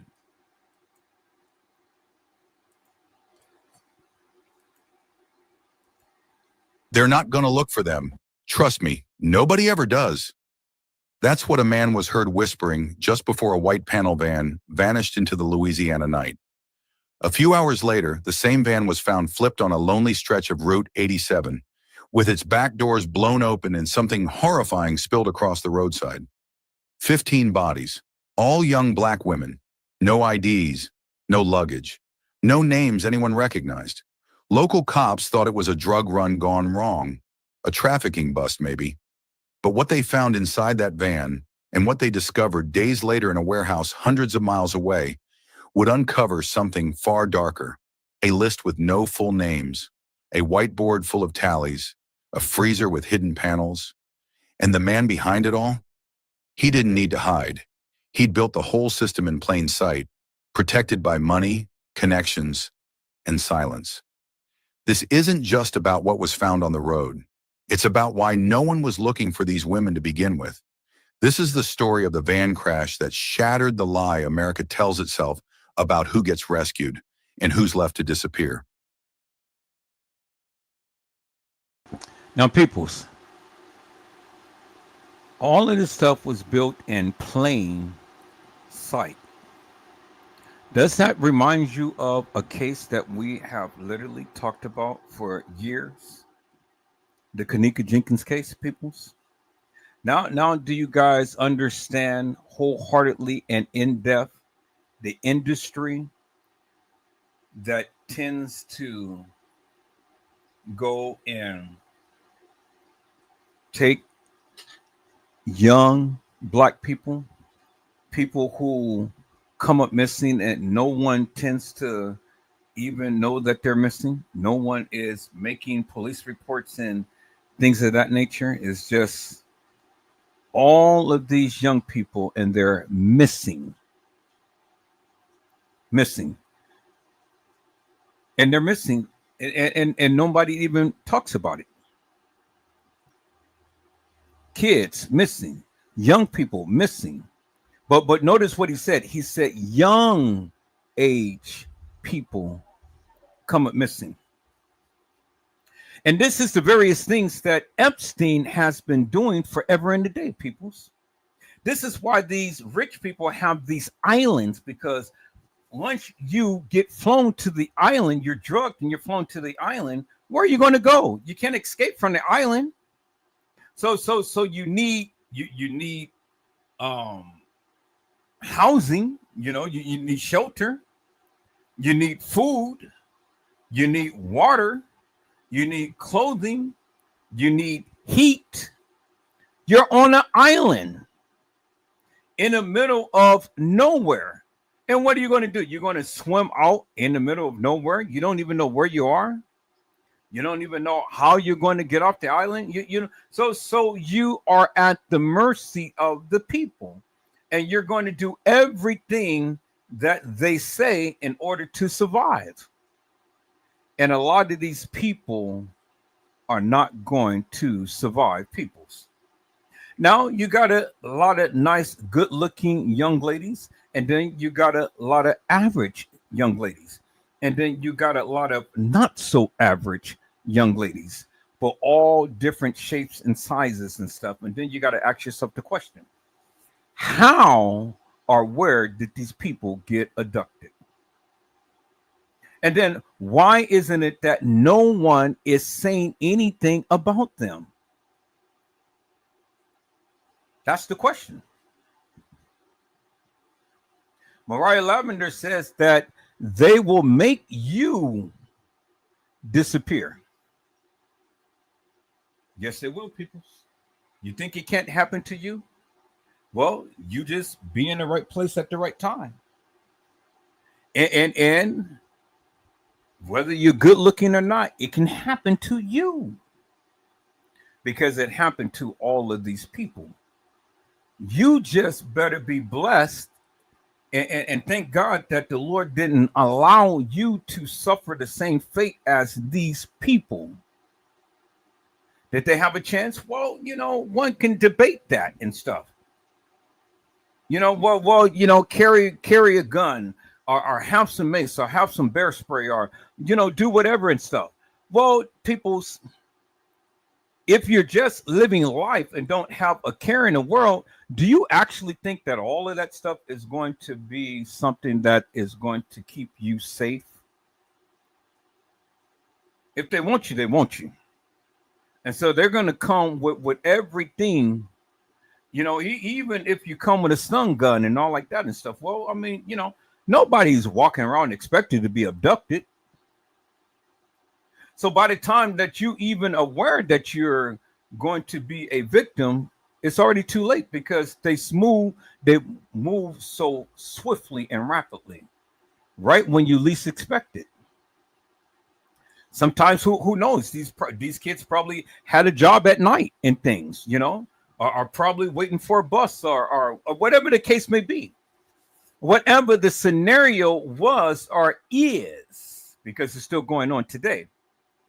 But then they came up missing. I said they came up missing peoples. But see, the thing is that I don't think a lot of this was just by happenstance. I think a lot of these people were targeted. Because again, did you hear what the author had said? The author had clearly said that why is it that all these kids can come up missing, but no one is ever even looking for them? Now, is that the case for everybody? No. But even when the people are looking for them, it don't make headline news. So it's people like Edward Joseph and other people who do these postings and stuff brings awareness to their situation. Now, we can't help everybody, peoples, because they're already gone. They've already abducted. They've already gone through what they're going through. They're already being tortured. They're already being sex slaves. Their bodies is being used and abused in unnatural ways. And this is for however they give them life. And once they are used up, well, then they just be just like garbage. Thrown out in the ocean, thrown out or buried somewhere and stuff. Burnt up, cut up, whatever the case may be, no traces of them whatsoever, peoples. They just like literally fell off the face of the earth. But see, the thing is, peoples, there is a God that sees, knows, understands, and can do. Now, if God really wanted to, he can reveal all of these things that happen to all of these people, but we don't know and we don't understand why God allows all of this stuff to happen, but he does. Because if he didn't, it wouldn't. Do you understand what I'm saying? If God says no, these things will not happen, well, it won't happen, period. But the Lord allows it to happen. He allows it to happen. And don't think that all of these evildoers is going to get away with the things that they do. Now, they may have gotten away with murder here, but then the hereafter, oh man, they got some suffering to pay. You know, they do. They got some suffering to pay. And so I only can do what I can, and that is bring awareness to these cases. That's it. We don't know who these people is. Look at all of these faces and things and stuff, and they're gone. And for what reason? And everybody goes about their daily life, don't even have a care in the world because they say it ain't happened to me. Well, that happened to them. That's their business, and so on and so forth. Well, I'm making it my business. I'm making it my business to bring awareness to it. I'm making it my business to be the spokesperson for these people. To at least let the people know, hey, it is this side of the world that is happening to our young people. Now, can we stop it? Maybe not. But at least, hopefully, we can try to put people in the best case scenario possible to mitigate these circumstances and things. Now, we don't really know how these people disappeared, but we do know that they disappeared. We know that because we see their faces, and it says missing above their image, peoples. That's what it says. It says missing. Now, the question is, peoples, how and why did 15 young black girls in a van come up missing? And then be found dead? What happened? What happened, peoples? Why did it happen? And who did it? Well, let's let the author of this live speak to you about that of what we see, peoples. The missing. Let's go. Welcome to Crime Corner. Subscribe and hit the bell icon for more stories. It started like any other quiet night in rural Louisiana. The roads were empty, the woods were still, and the only sound was the distant hum of insects in the dark. But just after 2 a.m., everything changed. A call came into the local sheriff's office. Someone had spotted a van flipped over on the shoulder of Route 87, about 12 miles past the last gas station. There were no skid marks, no traffic, no storms that night. Just a white panel van lying on its side like it had been dropped there. And the real horror hadn't even begun. First responders arrived fast. It was mostly volunteer firemen, 2 deputies, and an EMT team. What they saw when they pulled up didn't make sense at first. The van was wrecked, but not enough to explain what they were about to find. Because scattered along the edge of the road, lying in the grass and gravel, were 15 lifeless bodies. All women, all young, all black. No one was moving. No one was calling for help. It was as if the van had thrown them out like trash and just kept going, except the van had gone nowhere. Its engine was cold. The air was heavy and still, like the world itself was holding its breath. Emergency lights flickered against the trees, painting the scene in red and blue. The responders didn't speak much. What could they say? There were no signs of who these women were. No ID cards, no purses, no phones. Just bodies in the dark and a busted van with its back doors hanging open. The inside of the van was worse. The cargo area wasn't made for passengers. It had no seats, no padding, just metal walls and a thin, dirty mattress bolted to the floor. Scattered on top were torn pieces of cloth, used zip ties, and empty syringes. There were no names, no paperwork. Just a handwritten list in the glove box. 15 first names with numbers next to them, like someone was keeping track of inventory instead of people. The names weren't even in full, just Tasha, Ray, Kim, no last names. That told investigators all they needed to know about how little the victims mattered to whoever put them there. One firefighter stepped back from the van and simply stared down the empty road. It was clear something much darker had happened here, something organized, planned, and hidden for a long time. But tonight, it had finally broken into the open. And even though no one said it out loud, everyone could feel it. This wasn't just a crash. This was a crime scene, the kind people would talk about for years. There were no signs of the driver, no footprints leading away, no blood trail. But tire marks in the grass suggested someone might have walked off into the woods before help arrived. It was like the driver vanished into the trees, leaving everything behind. The van wasn't reported stolen. No plates had been flagged. It was just another vehicle on a back road until it wasn't. And now it was the center of something that would shake people to their core. The scene was locked down fast. State police arrived within the hour, followed by crime scene units from Baton Rouge. Drones were flown over the woods.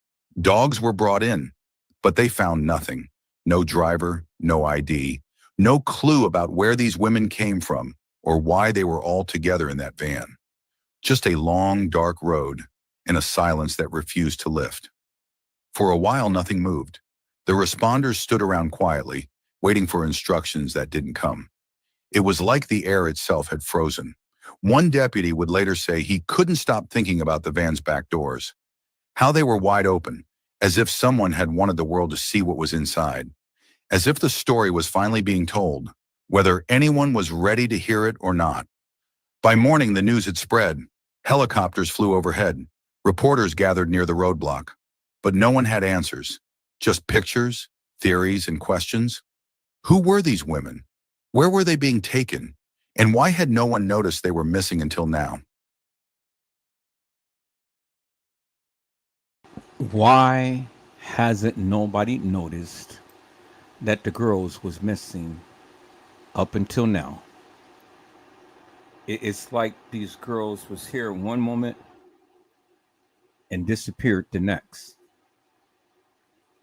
And that's in the back roads of Louisiana, people's country. It was planned, it was organized. And just imagine you're wanting the girls locked up in a van and don't know what is going to happen to you. You guys remember that movie Taken, right? When that agent daughter was taken, and he vowed to the people that he will find the perpetrator, and he vowed revenge. Taken. That's the name of the movie, Taken. Y'all remember that? If any of the people who have saw that movie, Taken, that was a damn good movie. But I want you to imagine one thing, people. So I want you to imagine that one of these girls was your daughter. One of these girls was your daughter. I want you just to imagine that. How would you feel that your daughter was taken, and then they had a mattress that was bolted to the bed on the inside of this van, and you had zip ties and you had strings of different things?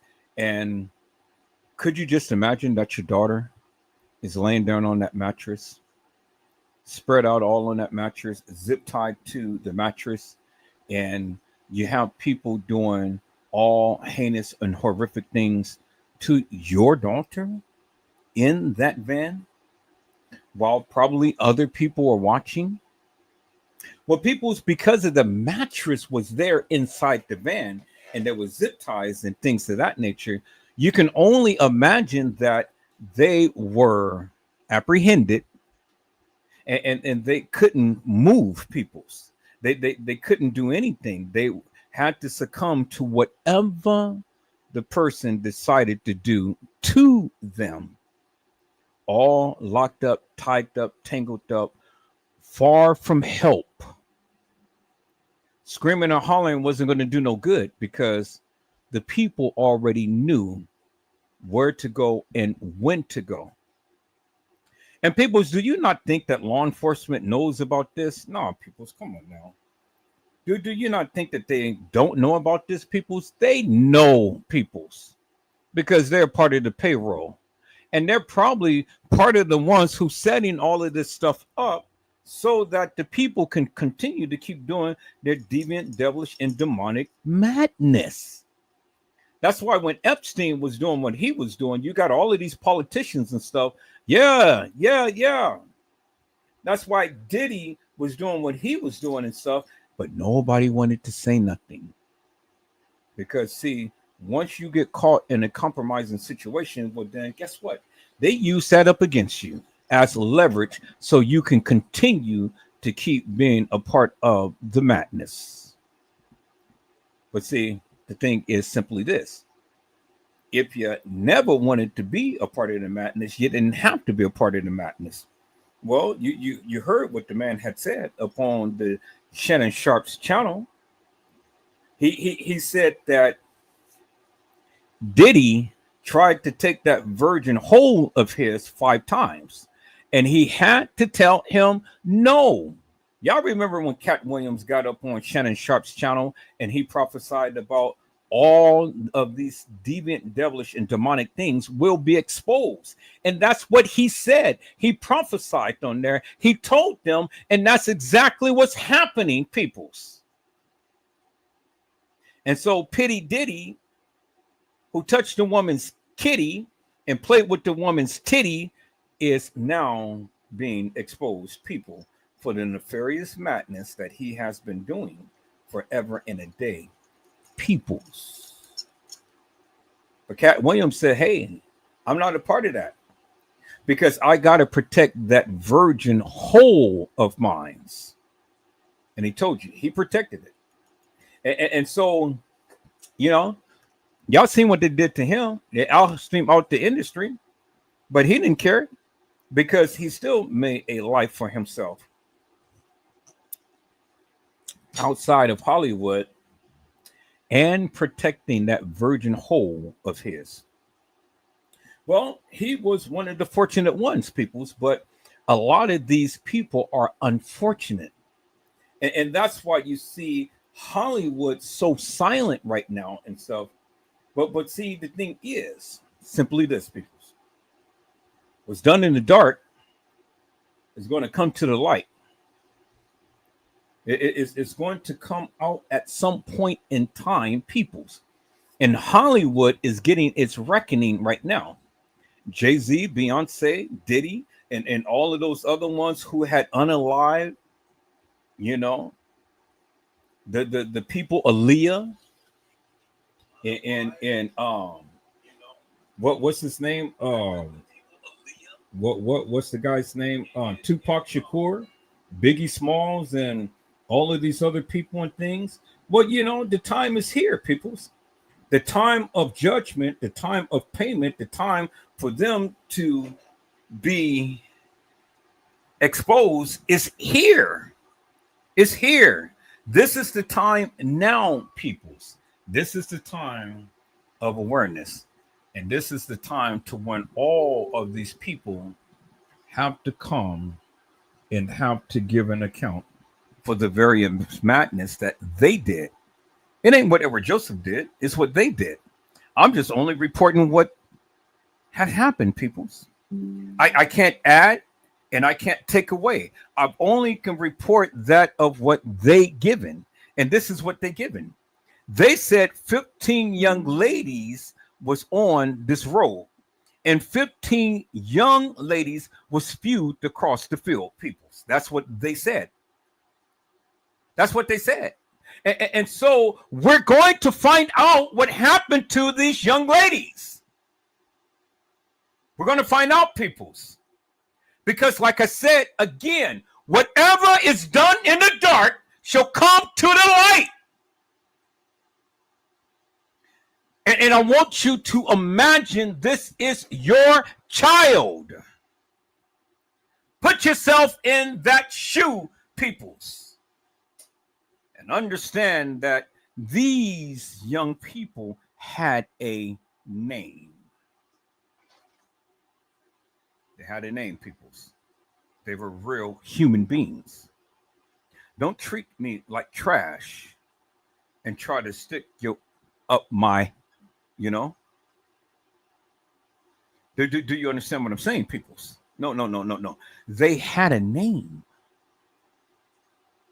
They had a name, peoples. And so, peoples, let's see what happened to these young ladies. Can we get some resolve as to what happened to them?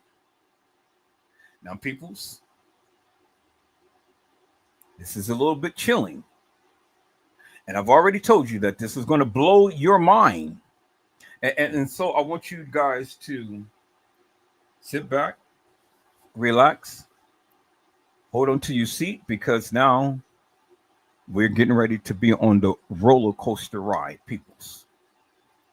Let's see if we can get some clarity out of what happened to these young ladies.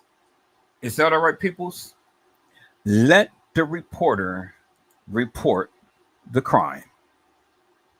Let's go. That night on Route 87 didn't feel like the start of an investigation.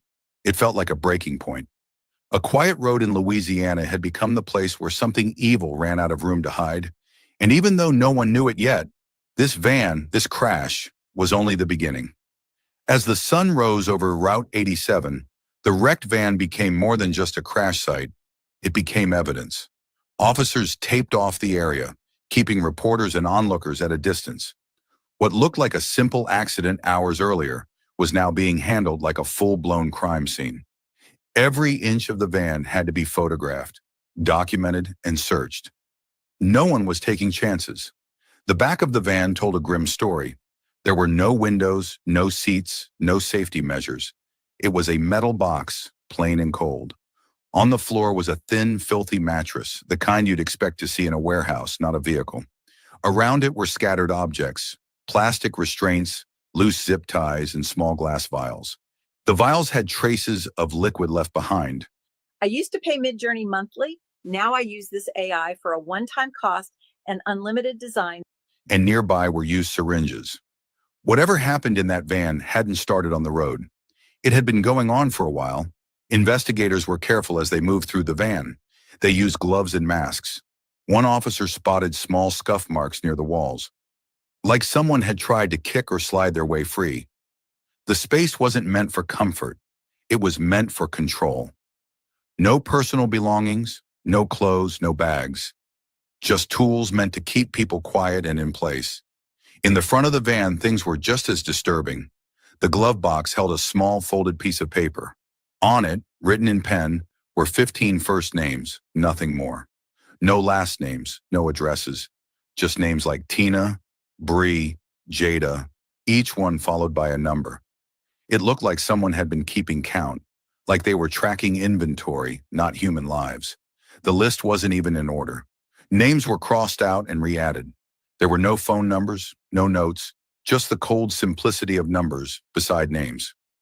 One of the officers glanced around at the scene. The open van, the quiet road, the still bodies lined up nearby. It was hard to understand how something like this could go unnoticed for so long. It wasn't just about what was found.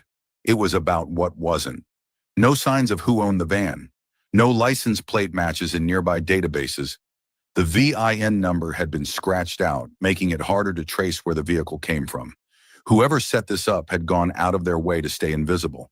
By late morning, federal investigators were on site. They brought in dogs trained to sniff out drugs and human scent. They searched the woods, combed the roadside, and even flew drones overhead. But the scene kept circling back to the van. That van wasn't just a vehicle, it was a cage. A place where something awful had happened again and again, until the crash brought it all into the light. This wasn't just an accident, it was the middle of something bigger, and nobody was prepared for how far this would go. As officers scoured the crash site for answers, one detail stood out: a fresh trail of tire tracks leading away from the van and disappearing into the thick woods beyond the road. It didn't make sense at first. The van hadn't moved after the crash, and there was no second vehicle on site. But the ground told a different story. The marks weren't deep enough for a getaway car, but they weren't just random either. It looked like someone had driven through the grass, then stopped, possibly to escape on foot. That theory gained weight when a local deputy reviewed footage from a gas station just 3 miles up the road. The camera, pointed toward the side lot, had caught something odd about 30 minutes before the first emergency call came in. The image wasn't clear, but it showed a white man, tall, thin, and clearly limping, making his way across the empty lot toward the tree line behind the station. He kept his head down and his hands stuffed in his jacket. The limp was pronounced, like he was injured. He moved slowly but with purpose, disappearing into the trees without a glance back. Now, peoples, I want you guys to listen to what this narrator is saying. He walked with purpose, walking with his head down. No one around. Doesn't that sound something similar, people, that we have been covering forever and a day? Doesn't that sound like the Kenneka Jenkins case, peoples? Remember when the young lady was supposed to have walked down the hall? No one around. She's walking and she's bouncing all over the walls. But no sooner than she comes too close to the camera, she puts her hand in her hair. And then what does she do? She bends her head down.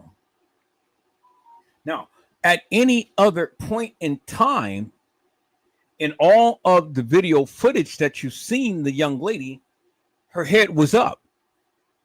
But at this particular time, when she was coming close to the camera, why inadvertently do she put her hand in her hair and retract her head down? What is that happening, people? It's to avoid what? Identification, peoples. Identification, peoples. And so where the people all the time has a good and wholesome rationale, but that is their narrative.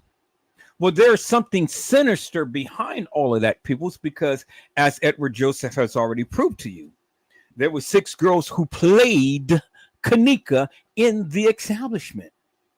And I've shown you them. I've shown you the different hairstyles. I've shown you the different body styles. I've shown you the different weights. I've shown you the different looks. I've shown you the different attire. But yet everybody has an excuse as to why they believe it's just the same girl. But you don't even believe your eyes, peoples. You can't even believe that 15 young ladies is spewed across this roadside.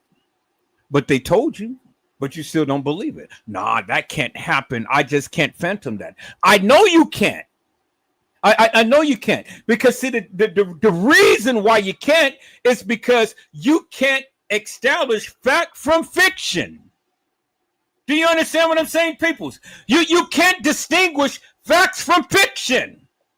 They can put a depiction in front of you and they will call it KJ. But by the way, KJ didn't walk the halls on that day. But just because they said it, now everybody is sitting around here. Yeah, that is KJ. And you got content creators is making live after live after live every day saying that that is KJ. But Edward Joseph has already shown you KJ didn't make it that day. And there's no way that KJ could ever walk the halls of that establishment on that day. But let them tell it. It doesn't matter, peoples. If Edward Joseph have shown you the different hairstyles, they still believe KJ walked the halls of that establishment that day. It doesn't matter, peoples, when the young lady have shown you that there was 2 different rooms, 924 and 926. I told you, but someone else had told you. Remember, Neek at Night. Neek at Night had told you there was 2 different rooms. Now, you didn't have to believe Edward Joseph, but Neek at Night doesn't seem to be one that's just going to sit up here and lie and make lives and lie. But Neek at Night had authentic video footage that you never even seen. Because she got it from the true source. Authentic video footage that she got from the perpetrator, the one who had been there and had recorded it, because she got it right directly from his page. And that was T.Y. himself, peoples. T.Y. himself. That's why that video footage that she played was so crystal clear, because she told you she got it from his page. She told you at the time to when he had uploaded it and had went live. She told you that, not Edward Joseph. So whether you believe me or not, she told you, peoples. And she told you that there was 2 rooms. And she shown you the young ladies that was in the room. See, Edward Joseph didn't show you that. But I've told you, peoples. But you guys didn't have to listen to me, because Neek at Night had told you. Leave No Witness has told you. And a few other content creators has told you, peoples. So there was other content creators has validated everything that Edward Joseph was saying for years. So again, you didn't have to believe me, because there was other content creators that had said the same thing, peoples. And they have shown you unequivocally and undeniably, peoples. And so whether you guys want to say Edward Joseph is hilarious and nefarious or whatever and stuff, it really don't bother me, peoples, because I don't care. I don't care whether you agree or whether you disagree. The facts is the facts, and the evidence is the evidence. And that's what it's shown, peoples. So it doesn't matter to me whether you agree or disagree, whether you like it or whether you don't. it is what it is, and that's what it is, peoples. So, do you understand what I'm saying? It is what it is.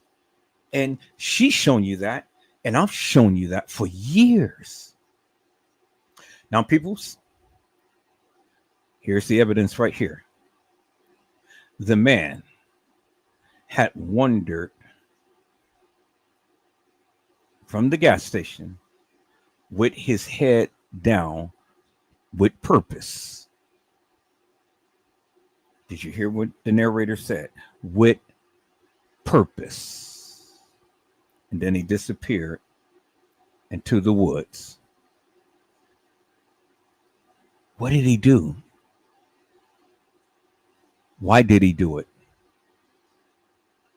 When did he do it? Well, those are the questions that Edward Joseph has, people. I'm asking. I know you don't know because this is your first time seeing it. But I'm asking peoples. And so I'm asking for you. So, narrator, can you please give us some insight as to what is going on in the scene that we see? Is that all right, my friend? Let us know, please.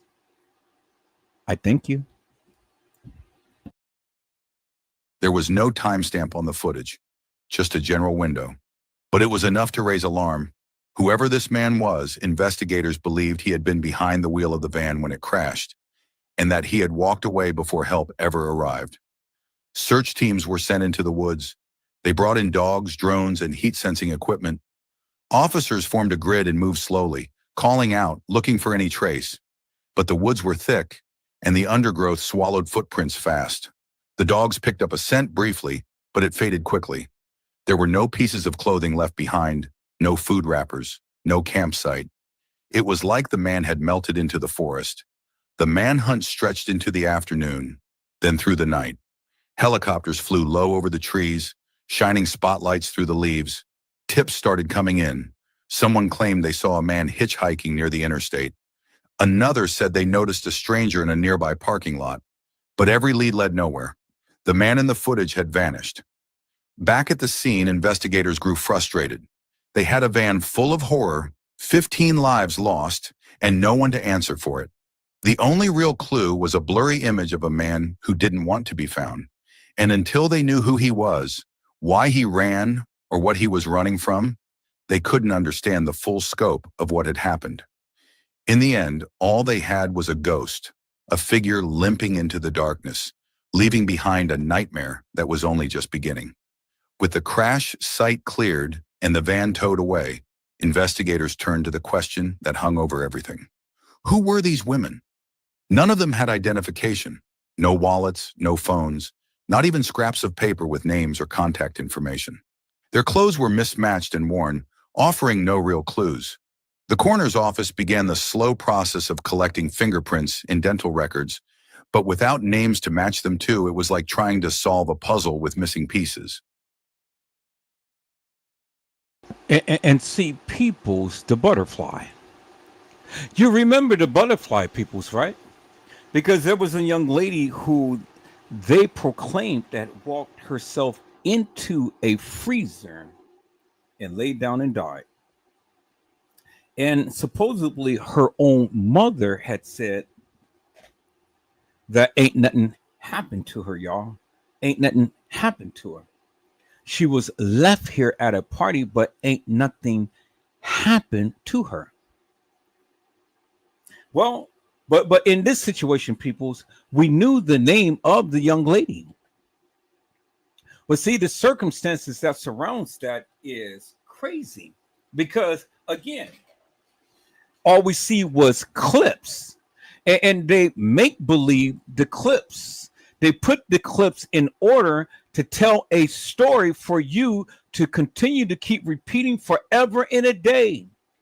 And just because you don't see what happened before the clip had happened, and you don't see all of the aftermath of after the clip had already played, that left for speculation, that left for conjecture, that left for arguments, peoples. And that left people wondering how, in God's name, Does this girl walk herself into a freezer and lay down and died? Straight into a freezer. Open up the door to open up another door, to walk in there and let the door close upon her. Whether the people believe that she was locked in there or not is nor here or there, but just for the sake of walking straight back to a freezer with purpose. Didn't walk on the other side of the kitchen, but walked herself straight back into a freezer. And that is the last image that you've seen of the young lady of Kenneka Jenkins, peoples. But see, that's what they want you to believe, because I don't believe for 1 second that was Kenneka walking herself into the kitchen, into a freezer. But let them tell it, peoples. Let them tell it. Let them tell you that she died of hypothermia, that she didn't have no bruises, no cut marks, no this and that and the other, peoples, but you wasn't looking at the true pictures. You were looking at doctored up pictures. You were looking at edited pictures that really didn't depict or show the true essence of Kenneka's real body, peoples. No. All of that madness that you've seen in the freezer was edited. Made it look like, yeah, she didn't have no markings, no bruises, no nothing. No, peoples. Now I'll finally get a chance to tell you the real truth of those photos in the freezer, peoples. Because see, for years we thought nothing happened to Kenneka. Oh no, peoples, no. There was 2 sets of freezer pictures. And those pictures that we have been seeing forever and a day are not the actual, factual, true, authentic pictures, peoples. Kenneka was bruised, she was battered, and she was beaten. And those pictures that we're seeing in the freezer, those pictures was edited, peoples. Those pictures was edited. Majorly, heavily edited, peoples. And it's time now that we start to go ahead and expel the truth. You know, because the only thing that we see is a young lady with her hand under her chin, hair disheveled, bruising on her shin of her feet, ankle, lip is busted, you know, but the neck is covered. The back is covered. But even through all of the editing, we still see the bruising on the body. We still see the markings of when someone had shoved a taser in her back. We see it, people.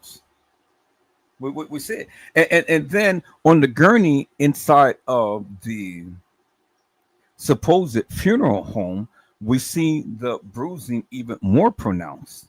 The big bruising by her forehead, you know, the busted lip, the rip in her lip and stuff.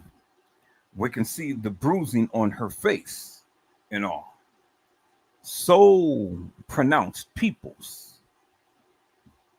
So pronounced. But see, the thing is, we don't see the rest of the body.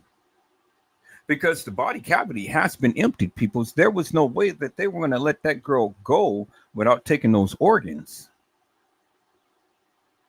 There was no way that they were going to allow Kenneka Jenkins to go be cremated without first taking those organs.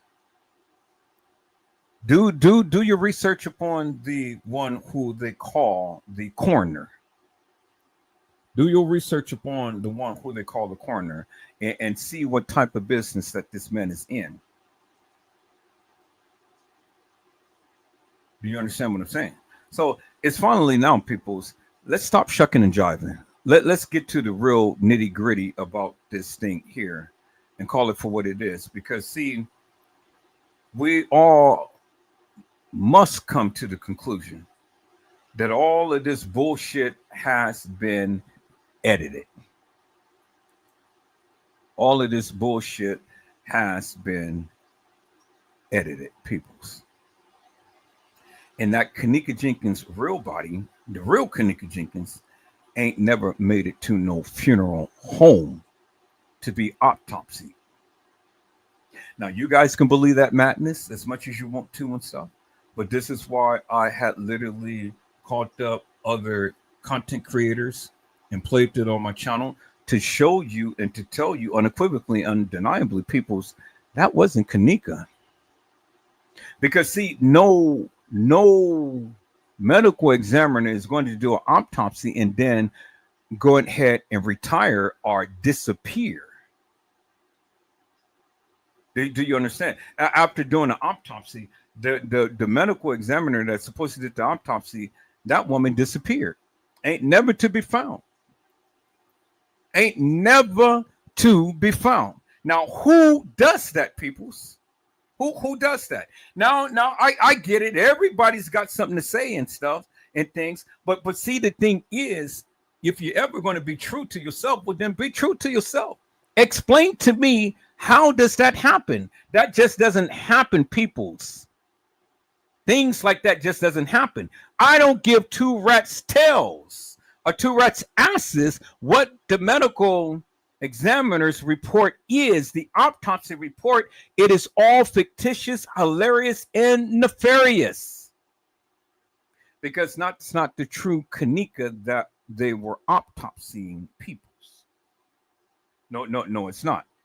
But you know, hey, everybody's entitled to their opinion, and I'm certainly entitled to mine.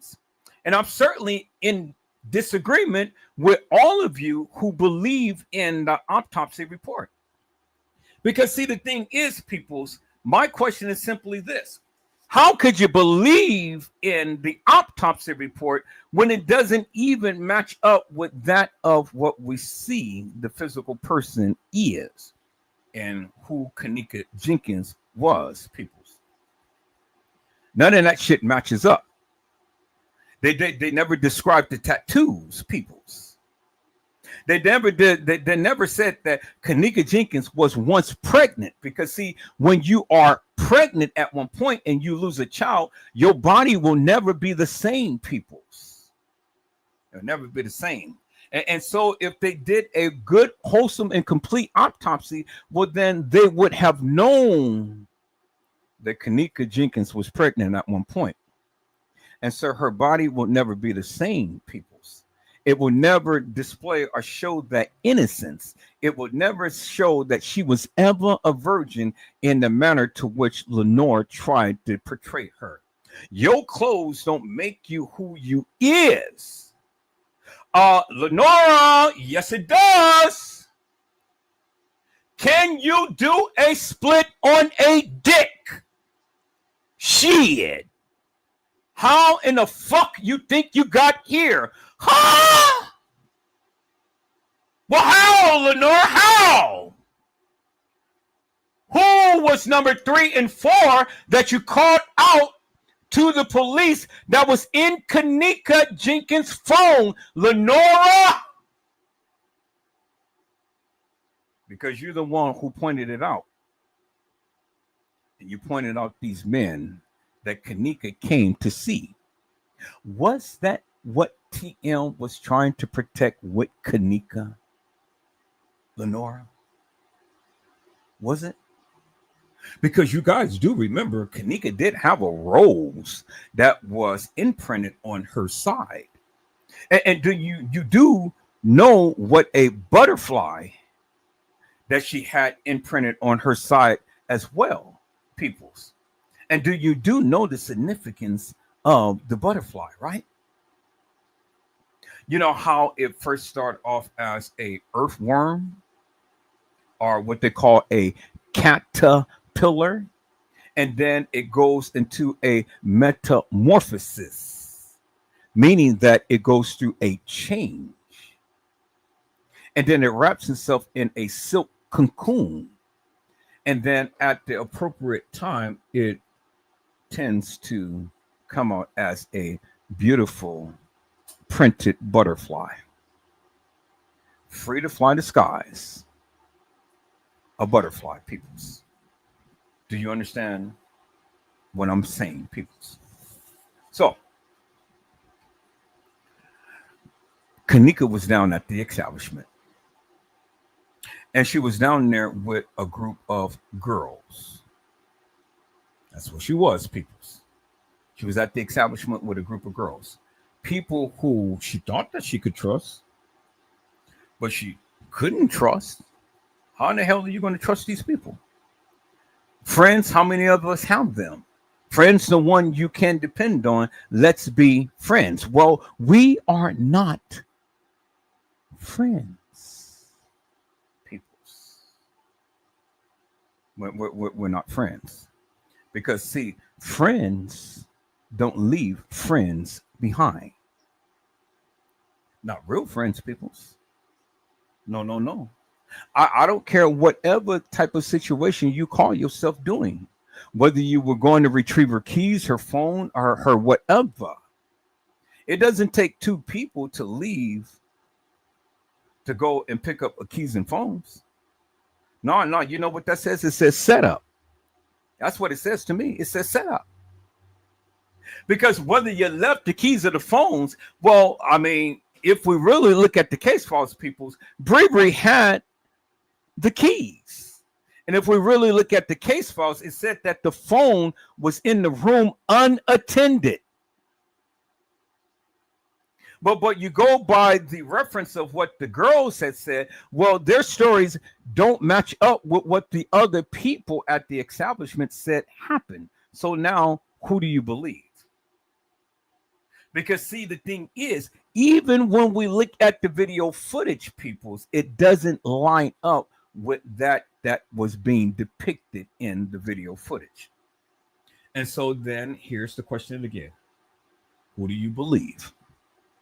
Because, see, the thing is, peoples, even at the time to when you proclaim that these things happened to KJ, Kanika Jenkins, well, then how, peoples, how? How could it have happened when Nick at Night had told you that TY's Live came on at about the 3 o'clock hour?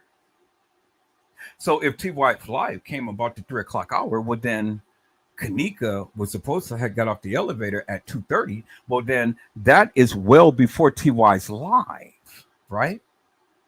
And if it was TY's Live, remember what Monifa had said. Monifa had said that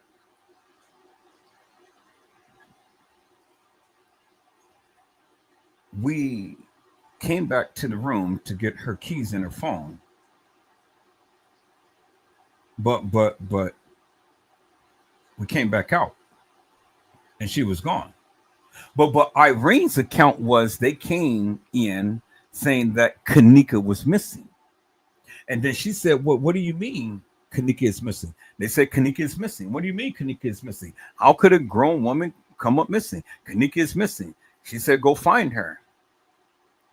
But instead of going find her, what did they do? Irene said this. Irene said that they stayed and partied. So if they stayed and partied, what was the only party that was going on around that time? Duh, TY's Live. That's what Nick at Night had said, right? TY's Live was around the 3 o'clock hour. So that is further proof, peoples, that Kanika could not have been in TY's Live. Not Jenkins.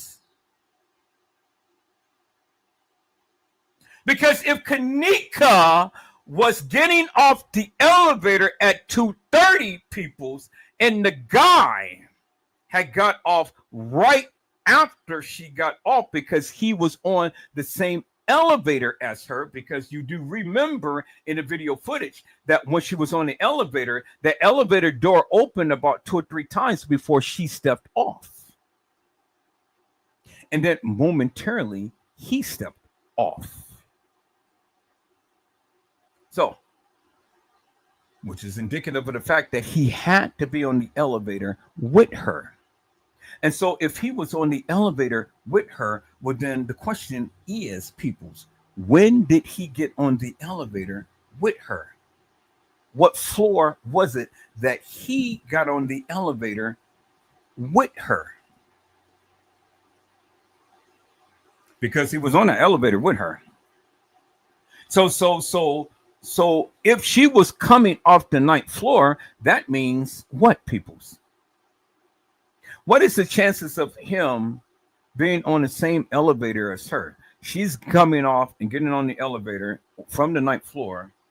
He happens to be on the elevator on a different floor and then just connects with her. Him of all people, him of all of the people in the establishment, just happens to be on the elevator with her. How ironic is that? But see, that's how I think, peoples. Nobody has ever questioned that. Why is this man on the elevator with her and he's the only one? Out of all of the people that's walking around on the hallways and everything, this man just happens to be on the elevator with her? Really, peoples? Really? Why is that? Why was he the only one that was able to see this young lady get off an elevator when all of her friends, France Cobbe, the beverage manager, the maintenance guy, and all of these other people, Risco and the lady, the other manager there and stuff, you know, everybody, because they got cameras and stuff. Why was it that he was the only one that had came in contact with this young lady getting off an elevator? Nobody can explain that. But yet she was supposed to be in TY's Live. Yet she was supposed to be at Schiller's Park. Yet she was supposed to be at the west side of Chicago. Yet she was supposed to be at the Marriott. And we ain't never seen not one picture of her at the Marriott. Her, Monifa, Shamaya, Bravery, Irene. Only just some gang members that was there on September the 4th, 2 days before she even came to the establishment, peoples. And you got a content creator that was pushing this narrative, but now subsequently changing the story. See, peoples, you can't live it down because you said it. And because you said it, it doesn't make no sense. And then you try to push that madness out to the community forever and a day. But see, it's people like Edward Joseph that is not going to let you live it down because you said it. Now, until you can come and you can apologize to the people for putting out that false narrative, well, then, yes, I'm always going to be on your AS to the S. And I'm always going to call you out for the nefarious bullshit and madness that you've been speaking forever in a day. Because it doesn't make no sense, peoples. Doesn't make no sense. You understand what I'm saying, peoples? So, until you people come on my live and to explain to all of us how did this young lady be on the same elevator as this man? How did she get there, peoples? How could she be in TY's Live when TY's Live came way later than Irene's Live? And the question becomes, peoples, did Irene Live happen on the same day as TY went live? That's the question. Because see, the thing is, peoples, I have already shown you that Kenneka Jenkins was already in the same attire when she was found in that Snapchat video that Shemaiah had did inside the room, and that Monifa and Shemaiah was in the same attire the night of September the 8th and September the 9th, as well as September the 6th and September the 7th. And so the people had asked, well, why is people wearing the same clothes for that length of time? Well, then don't ask me, because I think that's just purely nastiness. I think that's nasty. Your tail didn't even wash up yourself. You know, you're probably sitting around here stinking. You know, you're going around doing splits on the dick and stuff. And let me be a thought in peace. And your clothes don't make you who you is. Well, that's all the telltale signs of what? Prostitution, peoples. You know what I'm saying? Prostitution. See? Same thing that Cassie and Diddy was doing. Prostitution. I know the pronunciation for it, peoples. I just can't say it. Do you understand what I'm saying? There's things that I can say and there's things that I can't say when I'm doing my lives, because then YouTube will get mad at me. Do you understand what I'm saying? Because the new policy guidelines. So I have to be careful about what I'm saying on my lives from now on, peoples. Do you understand what I'm saying? See, I read the guidelines and I know what it says. And so you got to be very careful about the terminology that you use now, peoples.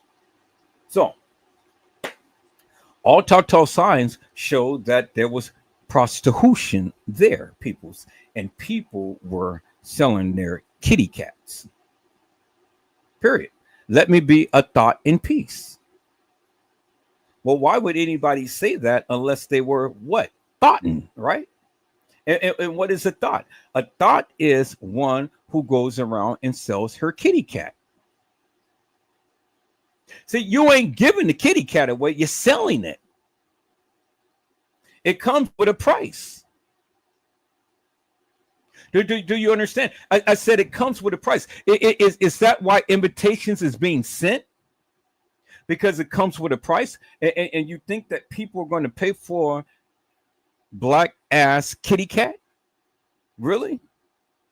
You think that people is going to bow down and come just because you send an invitation for some kitty?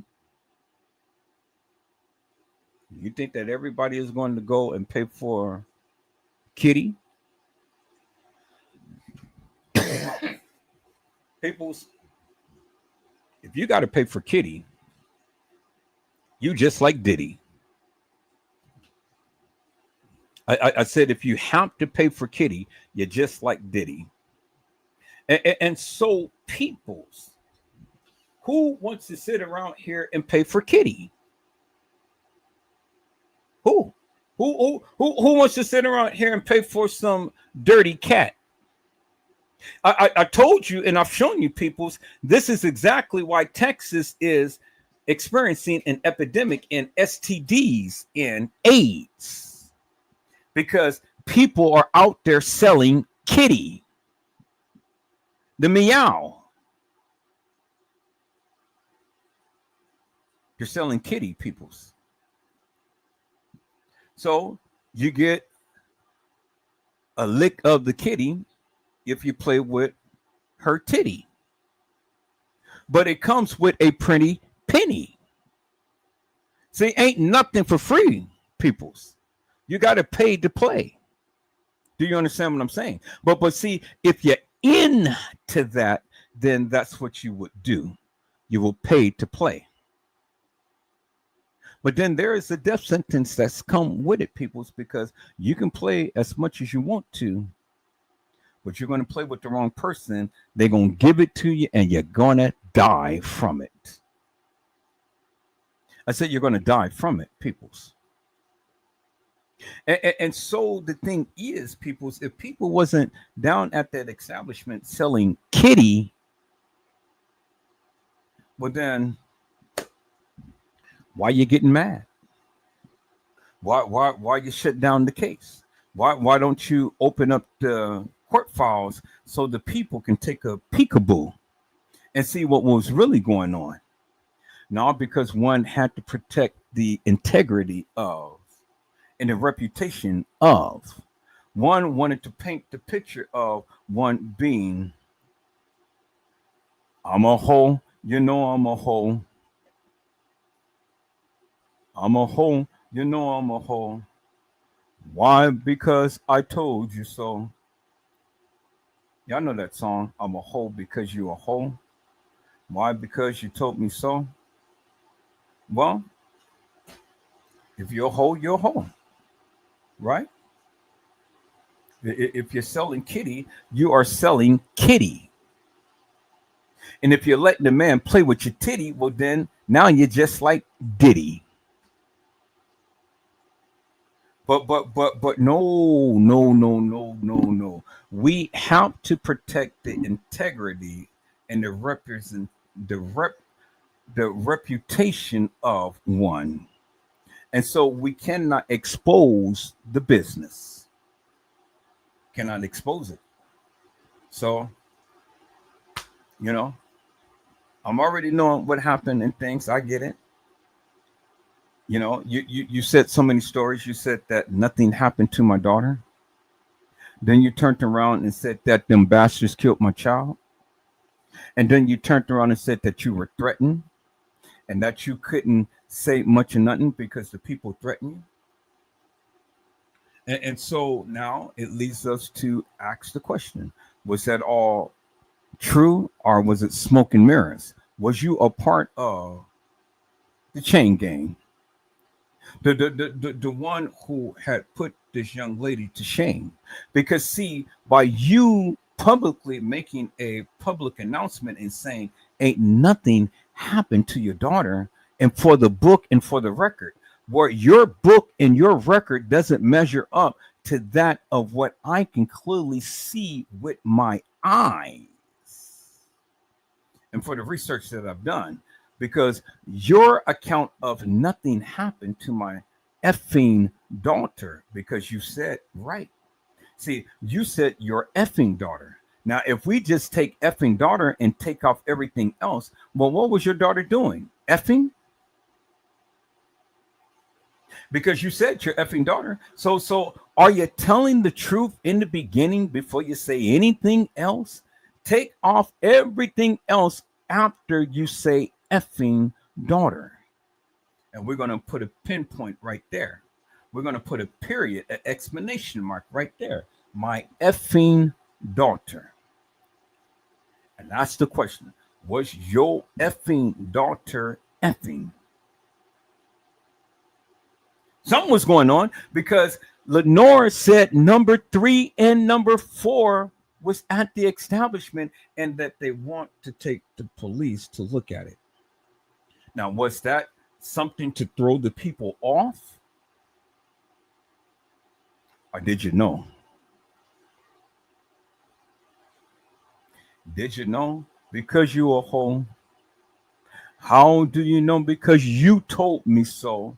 Let me be a thought in peace. See, I can't make this up, people. I ain't the one who's saying it. They are. I'm just only repeating what they said. So you can get mad at me as much as you want to. I really don't give two rat's asses. Because at the end of the day, peoples, what happened to these 15 young black ladies that was in that van? It's the same thing that happened to that young black lady and ladies that was at the establishment. So let's sit back, let's relax, and let's see what happened to these young ladies, peoples. Because I surmise to you, peoples, that the same shit that happened to these young ladies happened to these other young ladies. Understand the parallel, peoples. Let's go.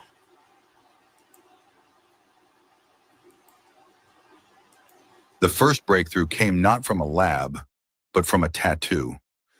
VicPia, a video enhancer, is an AI video quality enhancer. One of the women had a small design inked on the inside of her wrist. It was simple, a butterfly with initials underneath. An investigator remembered seeing something similar on an old missing persons flyer.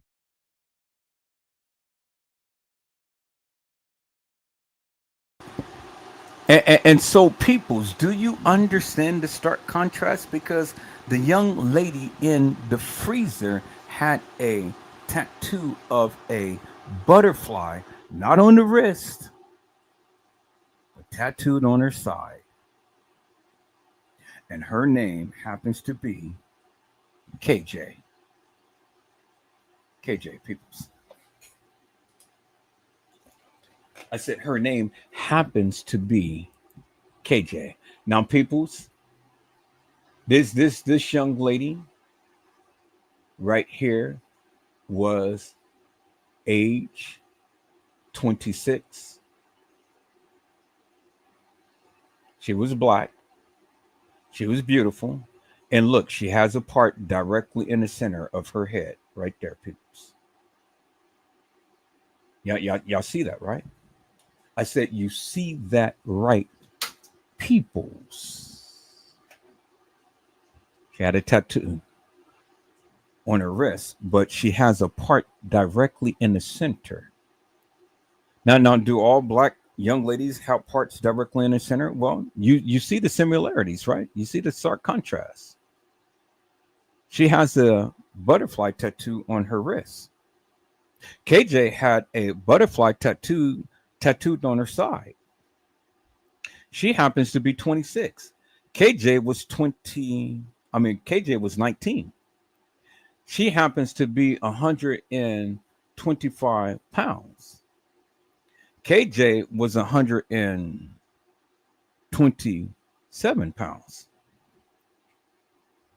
You see right here, people's right?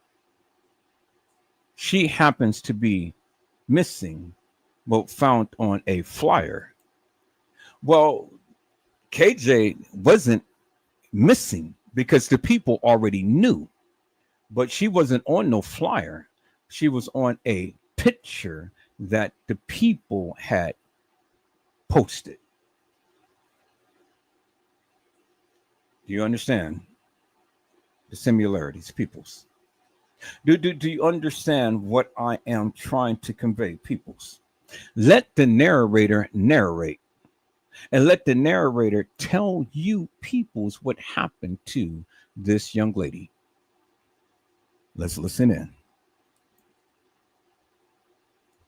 After digging through cold case records from nearby states, they found her name, Lacey Dupree, 26 years old, from Jackson, Mississippi.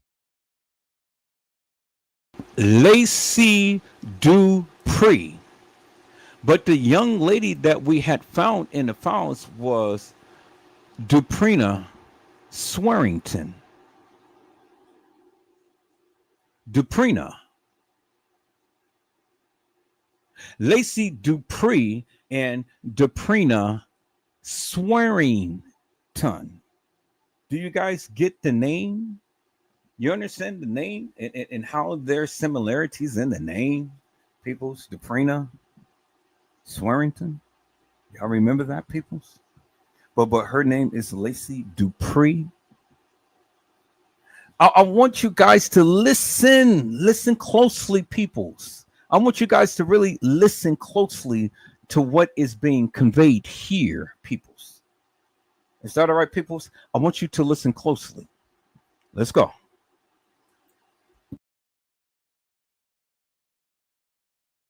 She'd been reported missing by her mother 8 months earlier. Well, she hasn't been reported missing, peoples, by her mother, because her mother was supposed to have been told by her friends. She has been reported by her mother missing 8 months ago. Lacey Dupree. But KJ mother or guardian or whoever she is to her said that I need to make a missing persons report, and that I will wait 24 hours to make it, and I will come again. Do you understand what I'm saying? So instead of getting help, she said, "Oh no, I'm gonna just wait 24 hours, and then I'm gonna come back." Who is going to ever wait 24 hours just to make a missing persons report? Bullshit. That establishment would have literally been burnt down to the ground, to a crisp. If you're not giving me no answers, I'm taking things into my own hands. So you want to front me off? You want to play games with me? Or is this the games that you all played? And everybody just acted out their part. Because see, the thing is, people, it's just funny to me how you were supposed to have had breast cancer surgery, and you're running out of the establishment like a bat out of hell. But then at the front door, you get tugged by someone that's grabbing you by the arm. So that would have ripped your itty bitty titty out of place if you just recuperated or just came back from chemo or whatever and stuff, and you got the stitches right there in your breast area. Yeah, you showed the pictures. We've seen it. Big hole where your nipple is and stuff, and where they put the silicone in there and things. I get it. You know, you showed it. I seen it. Okay. So was that to garner sympathy? But what was that to tell the people, hey, look what happened to me, and this is the proof of the pudding.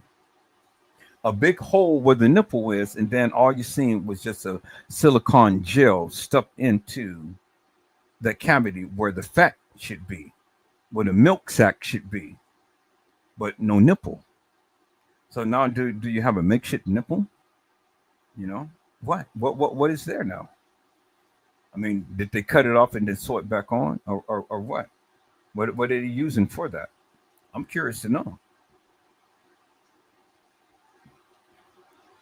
But see, the thing is, peoples, and see, I've always been a person that paid attention to detail. If you got your breast ripped open, how in the hell could you be running out like a bat out of hell when you were supposed to have found out that your daughter was dead, and then you're being tugged by the arm, but yet you just supposed to have came from chemo and things? That shit doesn't make no sense to me. I said it doesn't make no sense to me, TM. So explain that to me, ma'am, because see, I'm trying to figure this out. How did all of this shit happen? Because see, the thing is, people's, everything that she says and everything that you guys say, that shit doesn't make no sense to me. And all I ask you to do is just come to the live and then just share your thoughts and views and your opinion. That's all I ask you to do, but you can't do it. You refuse to do it. But you got everything to say about Edward Joseph. Let's talk live.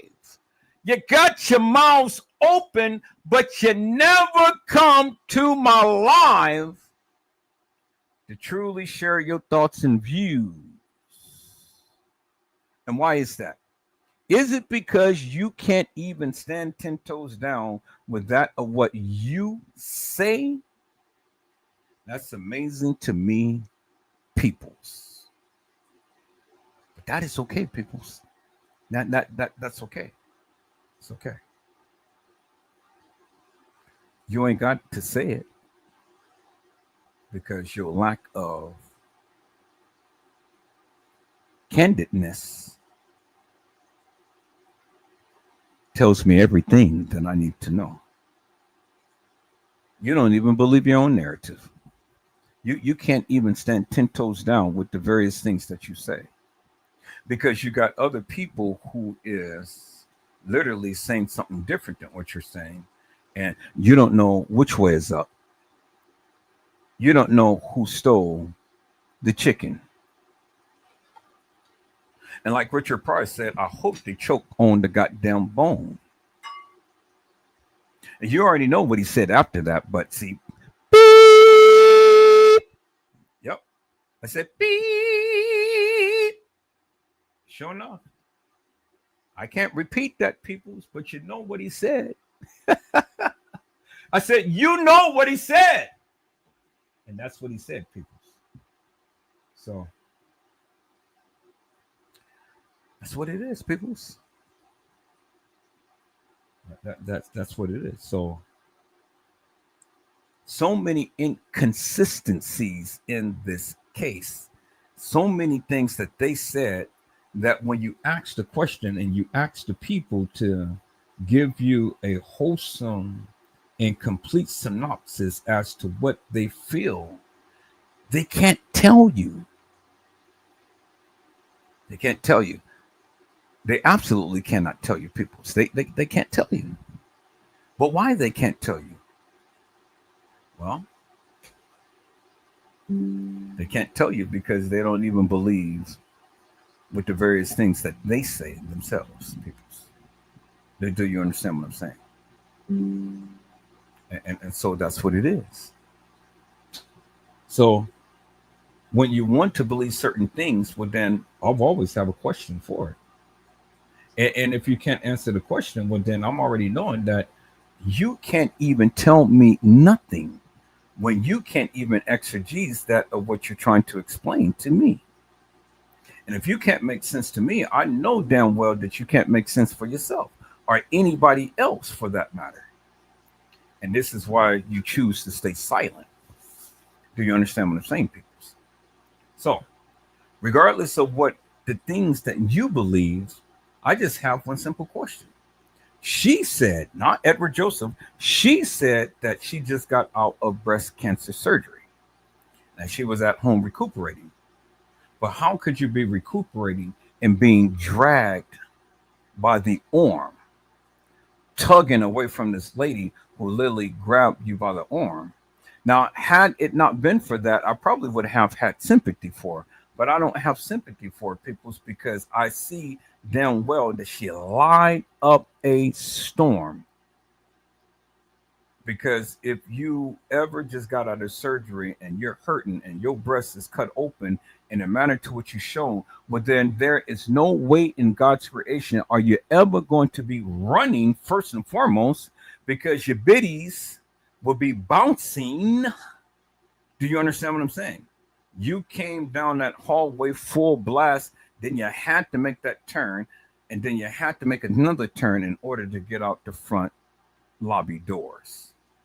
But the young lady stopped you for a moment and was dragging you by the arm, and she was like on the floor pulling you by the arm, and you're sitting up there yanking away from her. Really? And you were supposed to just have breast cancer surgery? Really? I mean, people's, I'm not Boo Boo the Fool, and I'm not Willie Popcorn Man, because I know what I see.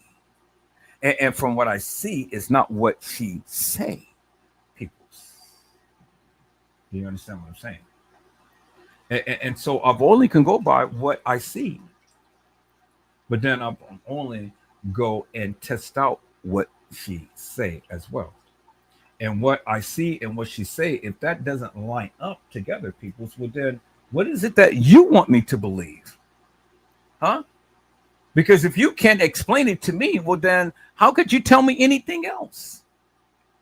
It's certain things I just need an explanation for, and yet you refuse to give that to me, but yet you can go on a tangent upon everything else that you believe, but you just leave that one part out.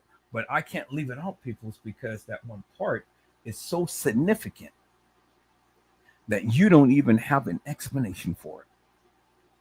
Do you understand what I'm saying, peoples? And so here we are, peoples. Here we are. Lacey Dupree. The mother had reported her missing 8 months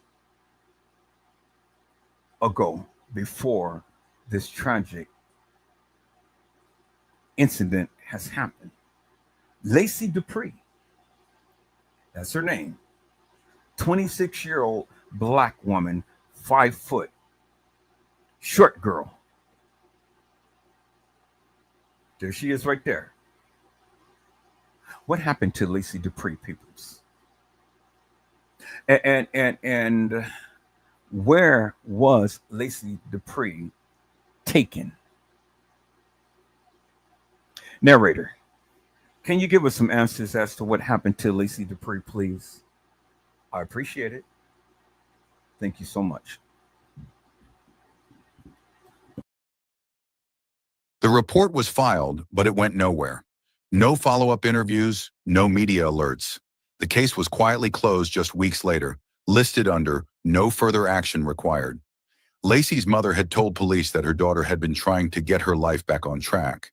She'd been in and out of shelters, working odd jobs, and staying in touch when she could. One day the call stopped. No one looked for her. Now, 8 months later, her body had turned up on the side of a rural road, hundreds of miles from home. It was a painful confirmation and a sobering reminder of how easily these women had vanished from view. From there, the process continued. Facial recognition software was matched with missing persons databases across state lines. Slowly, more names began to emerge. Flyers that had once been taped to lampposts and gas station windows were now being re-examined with new urgency. But the pattern was already clear. These women had all been missing for months, and no one had been looking for them. Each identification came with the same hard truth. These weren't just lost women, they were ignored women, forgotten by a system that never took their disappearances seriously in the first place. As the days passed and more bodies were identified, the pieces of the story began to fall into place. And what investigators found wasn't just disturbing, it was systematic. All 15 victims were young black women. Most were in their 20s, a few barely out of their teens. They came from different towns across the Deep South, places like Baton Rouge, Montgomery, Mobile, and Jackson. But their stories followed the same cruel outline. Almost all of them had been reported missing at some point. Parents, friends, social workers. Someone had raised the alarm. Someone had filed the paperwork. But in most cases, the reports were closed quickly or marked as low priority. Some weren't even entered into the National Missing Persons database. If the women had prior run-ins with the law or had spent time in foster care, their cases were often written off as lifestyle choices. If the kids was in foster care, their lives was written off. Do you understand the connection, peoples? For the girls who played Kanika, nobody knew who they were. Nobody knew their names. Nobody had nothing to go by and stuff. Only just a mere image on the screen. People raised in foster care, they just write them off as lifestyle. Oh, well, we don't know. It's easy to go ahead and erase people, especially if they're in the system. You know, the system, peoples, and the system is not playing fair with you or for you and stuff. And so it's easy to do things to kids that, hey, literally don't have nothing. I mean, literally nothing, peoples. No family, no nothing.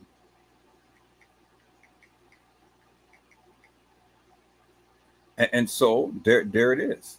You know, the foster care peoples.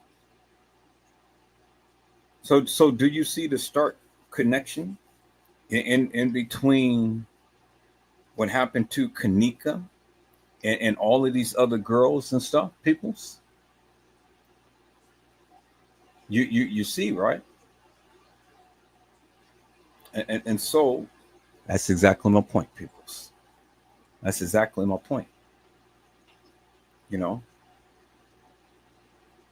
if you got people who knows how to do the system, well, then the system works in their favor. And the system can make people disappear. Do you see? Do you see, peoples? The system will make the people disappear.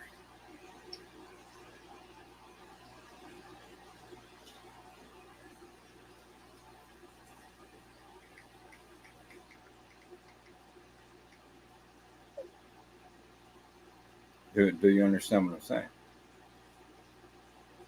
I said the system will make the people disappear.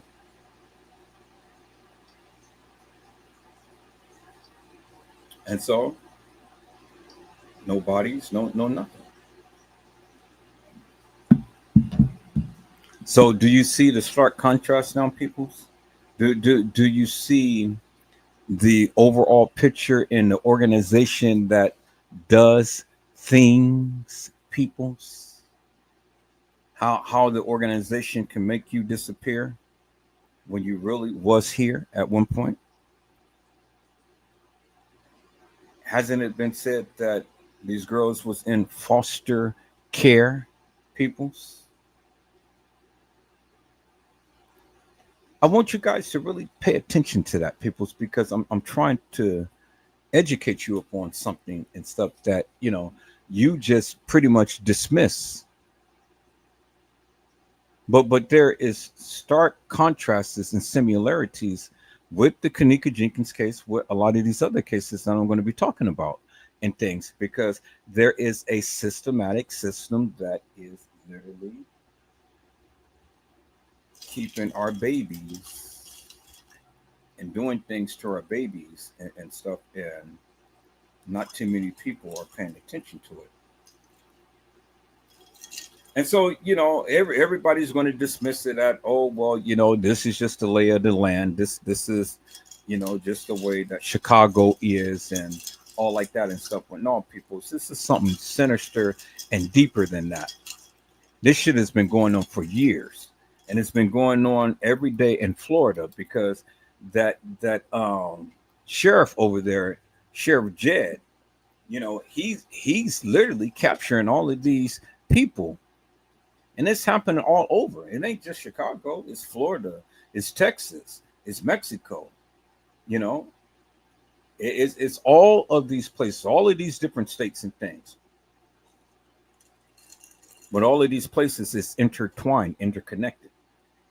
Now, if you ever follow the Epstein case, you will see how all of these organizations had came together to traffic all of these young people.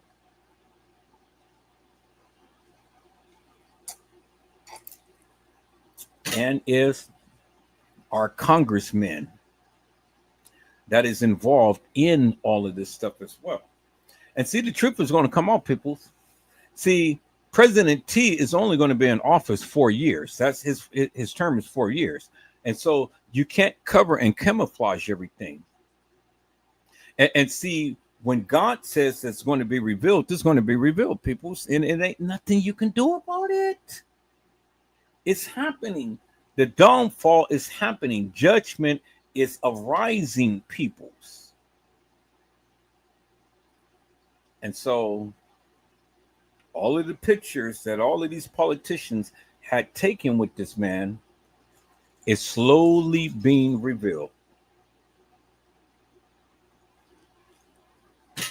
For the girl who's been abused by Epstein, you seen President Clinton, that was sitting up there getting a back massage by the girl. So why would anybody want to go and take a picture of a president getting a back massage if they wasn't going to use it for leverage for what they call blackmail? You stupid. You put yourself in that situation. You were at his place of residence, and now a picture is surfacing of you getting a back massage from a girl who took her life, all because she was abused and used, and nobody wanted to listen to her, and she had enough of it, so she had taken her own life. But now all of you politicians and things want to sit around and say, hey, nothing happened. Well, if nothing happened, why did she take her life? If nothing happened, why is she there laying on the gurney? If nothing happened, why is she in a freezer? If nothing happened, why is she not here?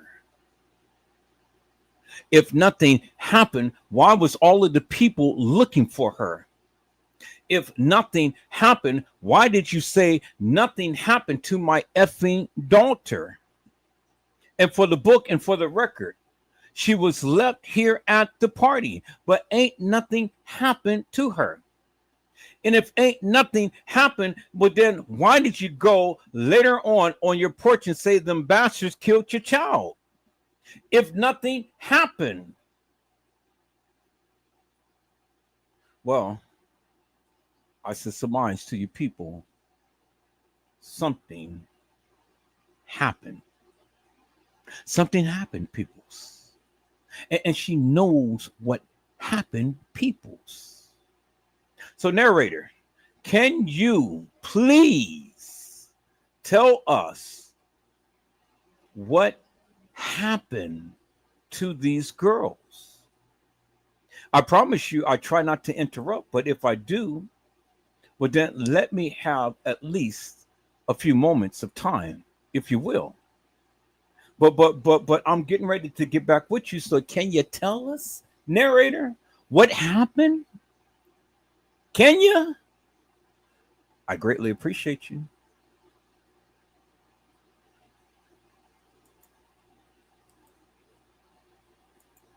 Labels like runaway, unstable, or high risk were quietly attached to their names, and with those labels came silence. One victim had been last seen leaving a halfway house. Another had gone missing after being discharged from a county hospital. Several had bounced between shelters, often untracked. In one instance, a woman was reported missing by her grandmother after not returning home from work. Peoples, do you see the play?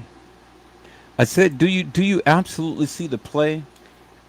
All of these women, all of these women were literally in some type of foster care. It wasn't girls who had good, wholesome family ties. It was people who had issues in their lives. People, you see that, right? Do you see the play? Do you see what I'm saying, peoples? Do you understand now what I am saying, peoples? Do you understand it now, peoples? Do you get it? Do you see the stark contrast now, peoples? Do you see how these girls can come up missing and all because they have no intact direct family ties and stuff? So somebody in that industry knows what's happening to these girls. And that's how these girls can come up missing, because they are in a system that is not tracking them, peoples. Now, I told you this shit was going to blow your mind. And I'm here to blow your mind, peoples. I'm here to talk about it. And I'm here to let loose. And I'm not here to play no games, peoples. I'm not here to play tiddlywinks with you. Do you understand what I'm saying? So narrator, can you please continue to keep dropping the juicies so the people can get a greater understanding for themselves what is going on? Narrator, can you please? The police told her she's probably just with friends and never followed up. As each identity was confirmed, a deeper pattern emerged. Peoples, didn't the police tell her to go home and wait? Because she can be out with what, friends? Isn't that what he said? He said, give it a few hours. They didn't take it serious. Because see, the thing is, they already knew the play. So this 911 call wasn't authentic, peoples. That was bullshit. It was nonsense. It was a script. Oh, go home, sleep it off for a couple hours because she may be back.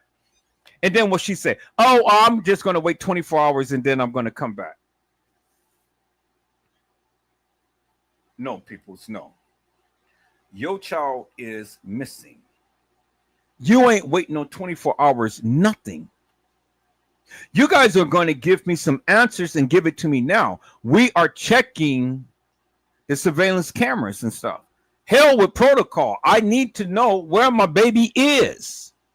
I'm not waiting. I cannot sleep for 24 hours. And that's contrary to what the family had said, peoples. You guys remember the family had made a post and talking about Kenneka was missing well before Kenneka was missing. Oh, you guys do remember that, right? You guys remember the auntie was saying Kenneka was missing well before Kenneka was missing. Oh my God, people, boy, you guys are making me work so hard. I said, you guys are making me work so hard. I said, KJ was missing well before it was officially stated that she was missing.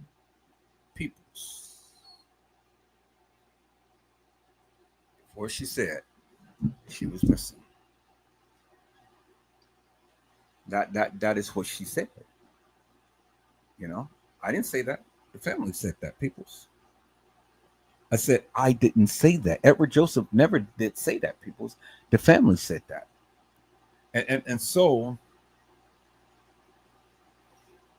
why would you want to wait 24 hours?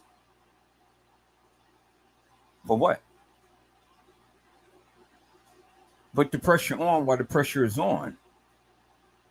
Unless you knew the play. I said, unless you knew the play. And so, this only leads me to believe, people's, you know, she had to know the play.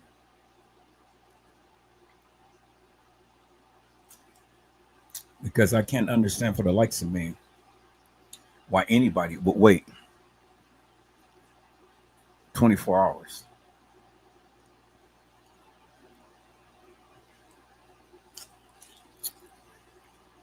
Unless you knew the play. Narrator, can you explain to us, please? One that couldn't be ignored. These weren't women with support systems that screamed loud enough to shake headlines. They were women already living on the margins, and that made it easier for them to disappear without a trace. Many had records, nothing major, some shoplifting, a drug charge, trespassing.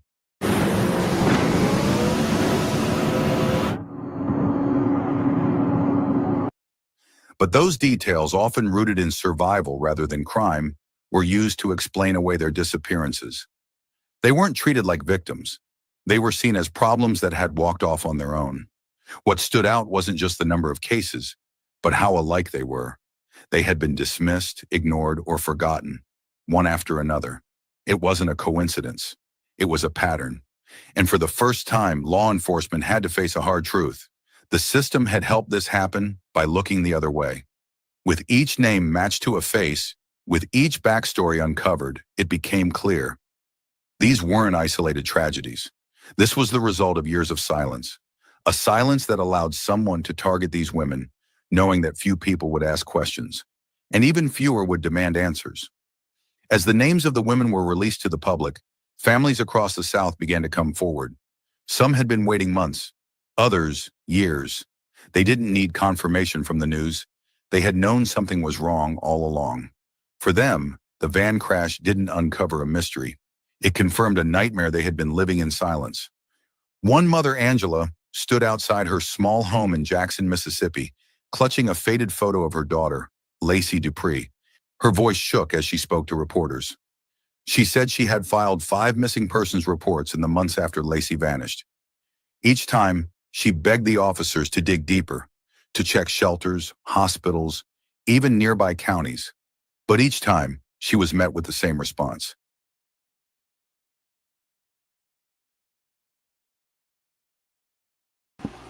Can you help me look at the cameras? Well, what was the response? Well, it's going to take time. The detectives has to go and do their thing.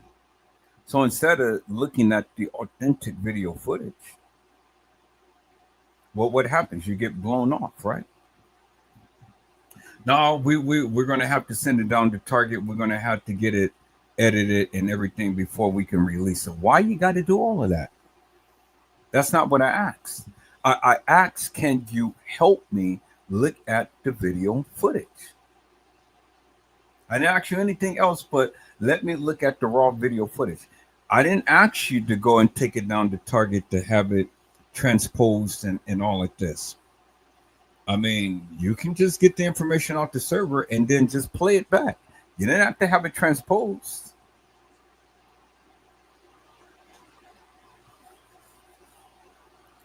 And then the question is, why is the beverage manager doing all of this? The beverage manager is not the police. Rosemont Police Department should have been doing this, you know, or Chicago Police or whatever. Not the beverage manager. That tells you the type of power the man had. And then who is he? Did anybody ever get his real name, peoples? Do anybody know who he is?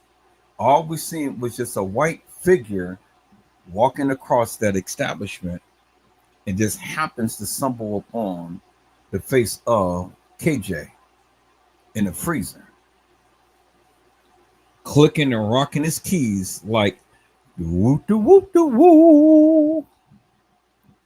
But then he, out of all of the people, find KJ. This mother had filed 5 missing persons reports, and guess what? Not now one has ever garnered any type of attention. Peoples, 5 missing persons report. So I've already told you earlier that the men in blue had already been a part of all of this.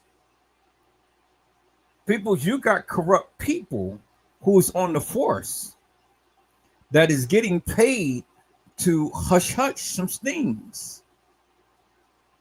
Well, what do you think that had happened in the KJ case? Officers is covering up because Casey Chloe Olvera Sanchez Medina had told you that the officers blew it off like nothing really happened.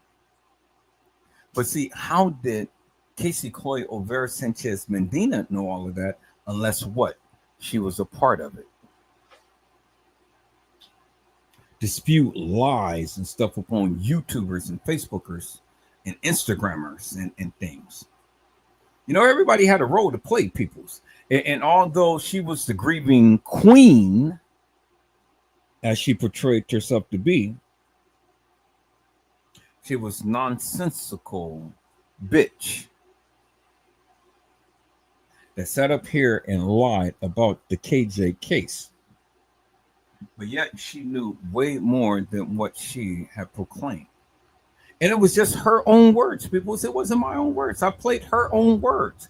I've shown you and I've told you what she said. You heard her own voice and her own words. So I can't make it up, peoples. It ain't no need for Edward Joseph to sit here and make anything up.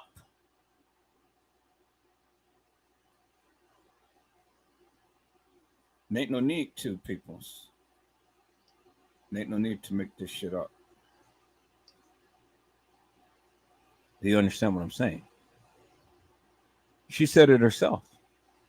And I just played back what she said. I didn't add nothing to it, and I didn't take away nothing from it. I just played it raw in its uncut form of what she said with her own lips, peoples. Now, you can take that with a grain of salt as much as you want to. You can acknowledge it, or you don't have to. It really doesn't matter to me, because at the end of the day, it is what it is, and that's what it is. Peoples. I said that's what it is, peoples. So you can't deny it. You understand what I'm saying, people? You can't deny it, peoples. No matter how hard you try, you can't deny it, peoples. Peoples. So, again, narrator, I'm sorry to keep bothering you, my friend, but can you please tell us why this young lady had to make 5 missing persons reports?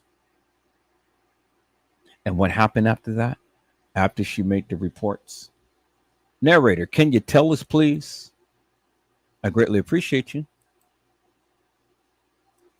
She probably just ran off. The 5th time, they told her to stop calling. She's grown, the officer said. She'll come back when she wants to. But Lacey never came back. Another family in Alabama shared a similar story. Their daughter, Tamara, had been missing for almost a year. She'd last been seen getting into a car after her shift at a fast food restaurant. Her mother filed a report the next day, only to be told there was no sign of foul play. Within 72 hours, Tamara's case was closed and labeled voluntary disappearance.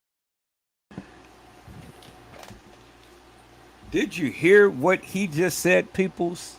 They closed the case real quick. Did you hear what he said? They closed the case real quick and ain't nothing happened to her. Let's rewind that back a little bit. He just ran off. The 5th time, they told her to stop calling. She's grown, the officer said. She'll come back when she wants to. But Lacey never came back. Another family in Alabama shared a similar story. Their daughter, Tamara, had been missing for almost a year. She'd last been seen getting into a car after her shift at a fast food restaurant. Her mother filed a report the next day, only to be told there was no sign of foul play. There was no sign of foul play. Nothing happened to my daughter. Nothing happened to my daughter. And for the book and for the record, ain't nothing happened to my daughter. She was left here at a party. But nothing happened to my daughter. No signs of foul play. Do you guys understand what I'm saying now, people? Do you see the big picture here? Do you see the organized crime that is happening, peoples? And nobody wants to pay attention to it. But Edward Joseph will continue to keep exposing all of this madness that has been going on forever and a day, and how these people chooses not to give credence to anything. They want to call it as a hoax. President T, a hoax. It's the Obama administration. It's the Clinton's administration. It's the all of these people administration, the Biden's administration. Everything is a hoax. So really the guy who you've been hanging around with is a hoax. Everything is a hoax. So let's dismiss it. Let's move on. Let's not talk about it no more. Do you understand the play now, peoples? Do you understand the people in power has all of this money and stuff, but yet they're taking your daughters and they RAPing them?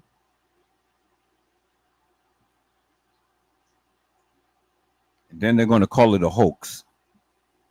I was the president of the T beauty pageant, and I can walk in and I can touch women by their pee and they won't say anything. Who can tell me anything when I am the president of it? Peoples. legal extortion and prostitution. Prostitution. You know, legal prostitution.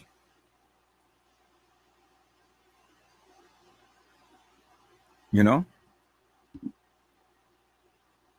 all in your face, legal, all under the guise of a beauty pageant.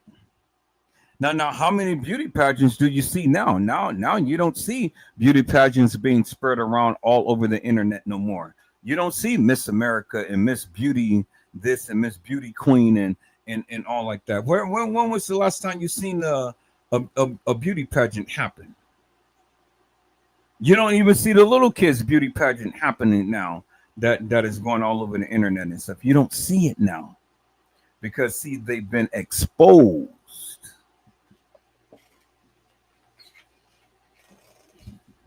You got kids prancing around in bathing suits and stuff and putting on all of this makeup and stuff.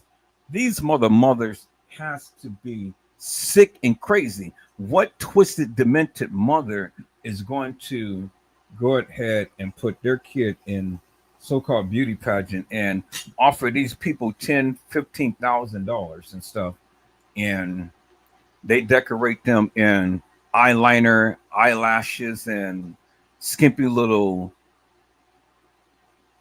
swimwear outfits and shit.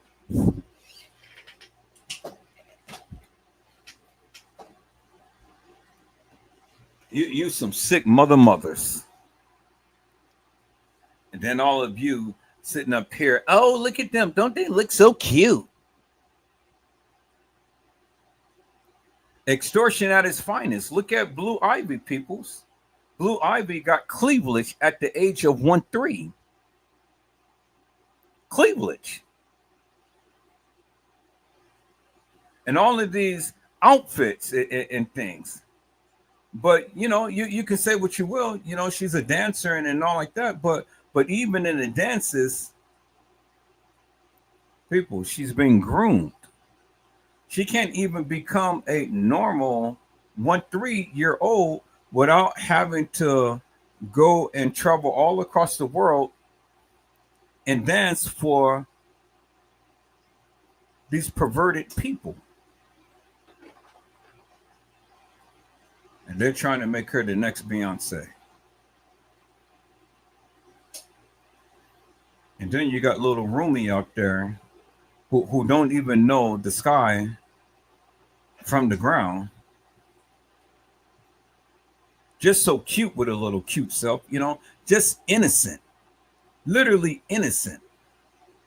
Just as sweetie pie as she can be, but her innocence and stuff, and just being overwhelmed, her senses is being overwhelmed by all of the people who's cheering her on. Rumi, you know.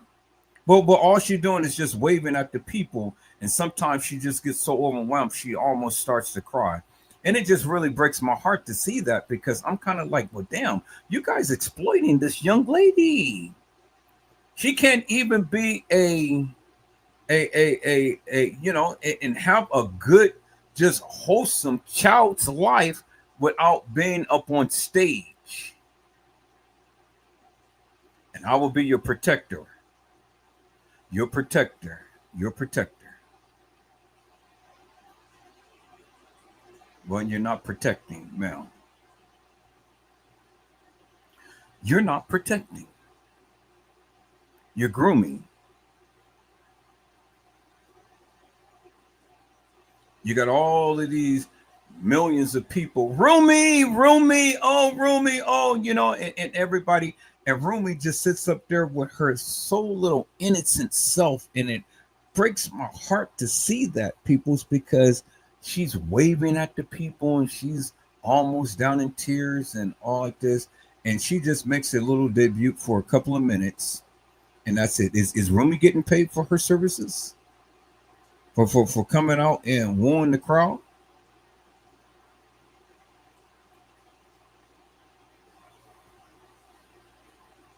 Little Blue just with just the sweetness of innocence. I love me some Little Blue because, you know, even though she gets out here and dance and do her thing, it's just her whole demeanor is just pure innocence. You know, she sits up there and she smiles. She doesn't like, you know, smile. She keeps her mouth closed. You never see her teeth and things. And she just shows her little hearts and waves at the people and stuff. But, you know, she's not singing.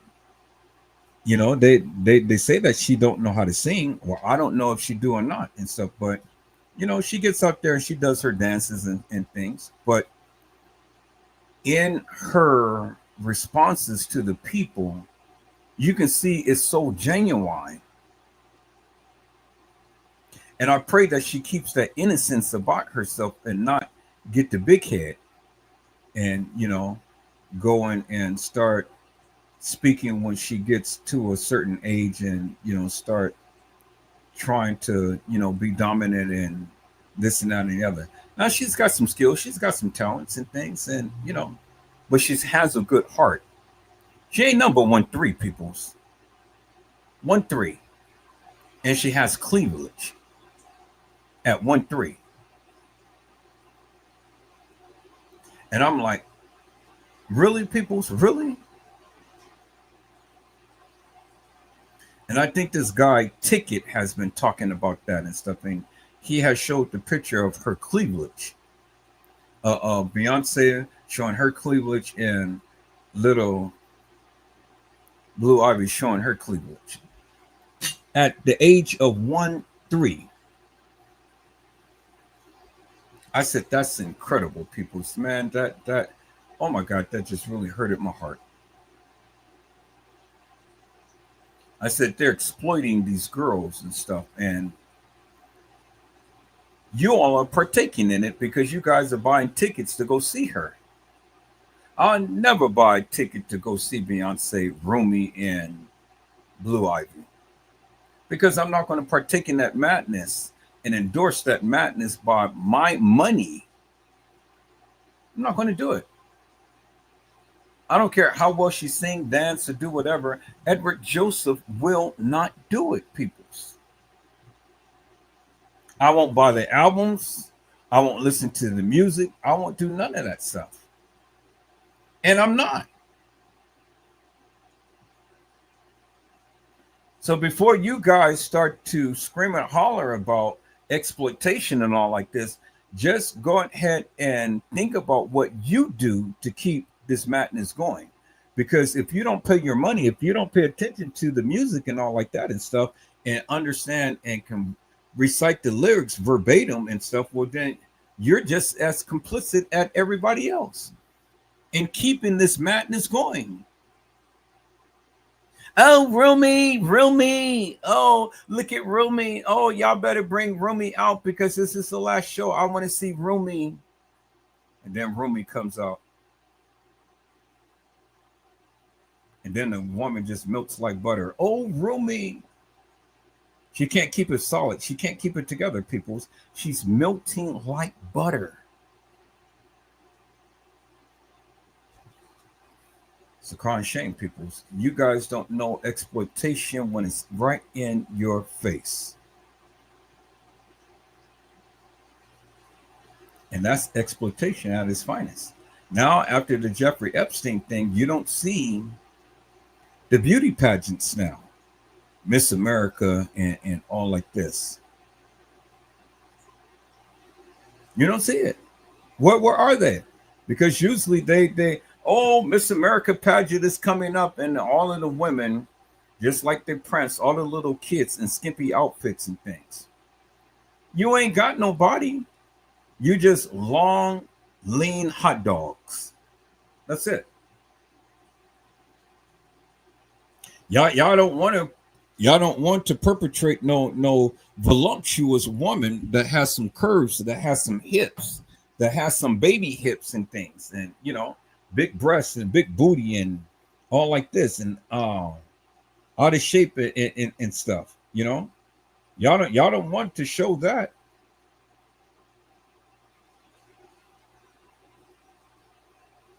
I said, you guys don't want to show that. But you rather show all of these old white women in skimpy outfits. Nothing that a man would be proud of to take home to his mama. And you guys are sitting around here, all these little skimpy outfits, thinking that you God's gift to America, and you're an old bag of bones, thinking that you back in your teens, and all you're doing is just caking on makeup and stuff, trying to be Miss America. Well, what is a Miss America? You ain't representing me. You ain't representing all of these people who's coming up missing. So what is a Miss America? Miss the America, peoples. Miss her. Dismiss her. Because she ain't representing Edward Joseph.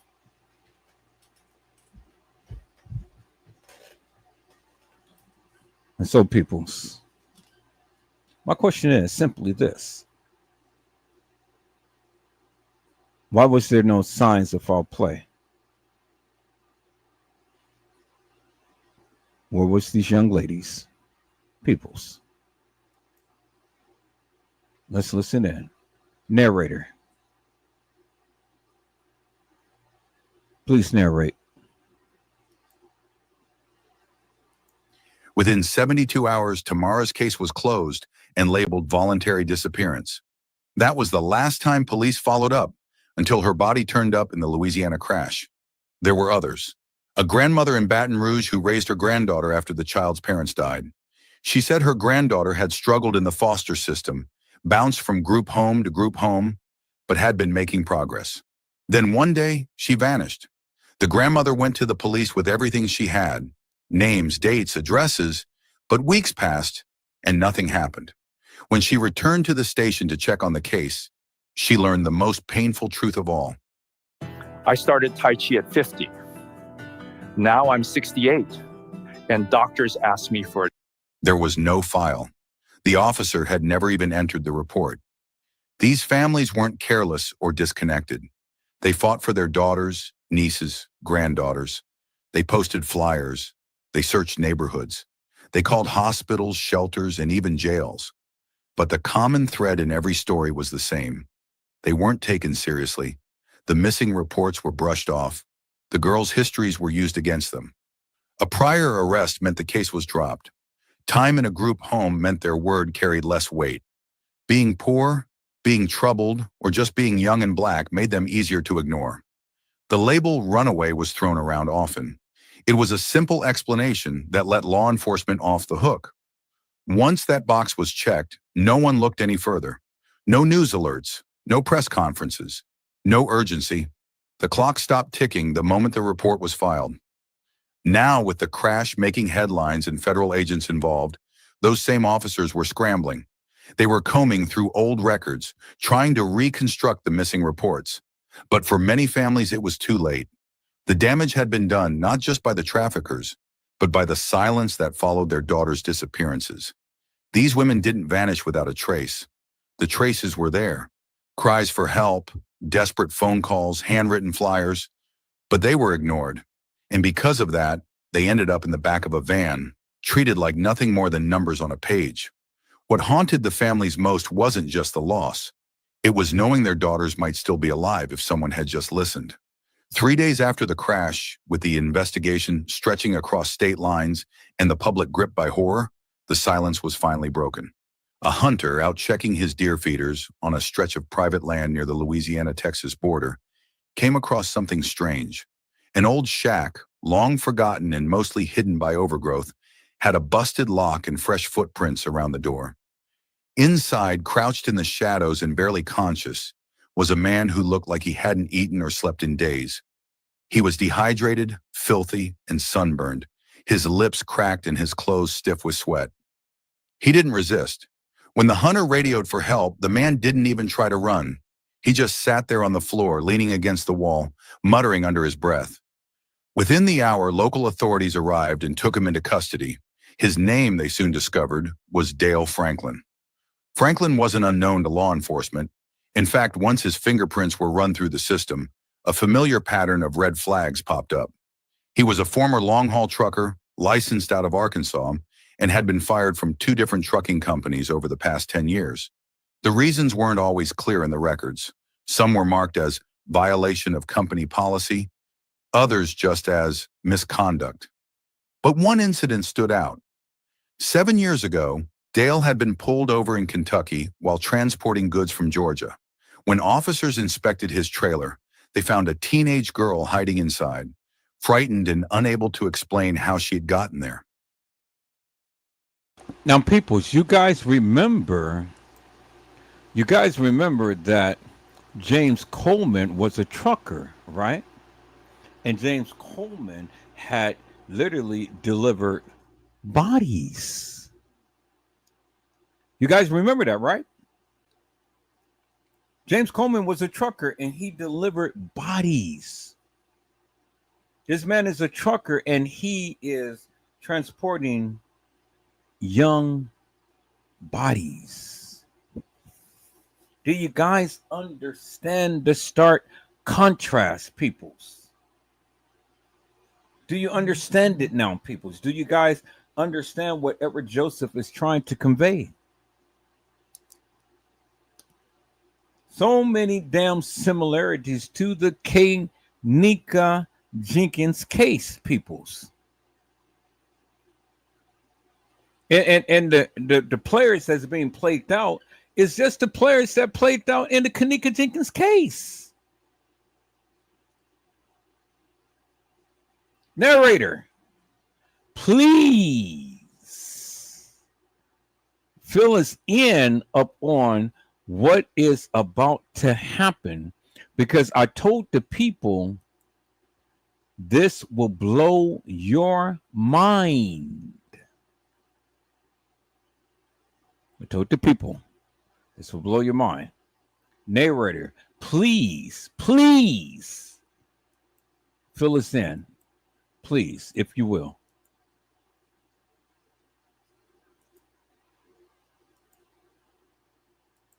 Dale claimed he was just giving her a ride, that she'd asked for help, and he didn't think twice. The girl refused to talk. Her background was unclear, and without solid evidence of a crime, no charges were filed. The company fired him, and the case was quietly dropped. Now Dale was back in the spotlight, and this time the stakes were far higher. At the time of his arrest, he had no ID on him, just a pocket knife, a torn shirt, and a backpack filled with a few cans of food and a water bottle. He was injured, his ankle swollen, possibly from the crash or from running through rough terrain for days. His ankle is swollen, peoples. Well, what happened to KJ's ankle? It was what? Bruised, right? And she didn't walk into the forest. She was at the Crowne Plaza. So why only his ankle, peoples, and not all of his body?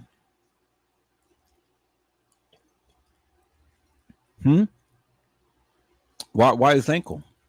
Not why not his arms, his legs, his torso, his head, his neck, but his ankle. KJ ankle was bruised.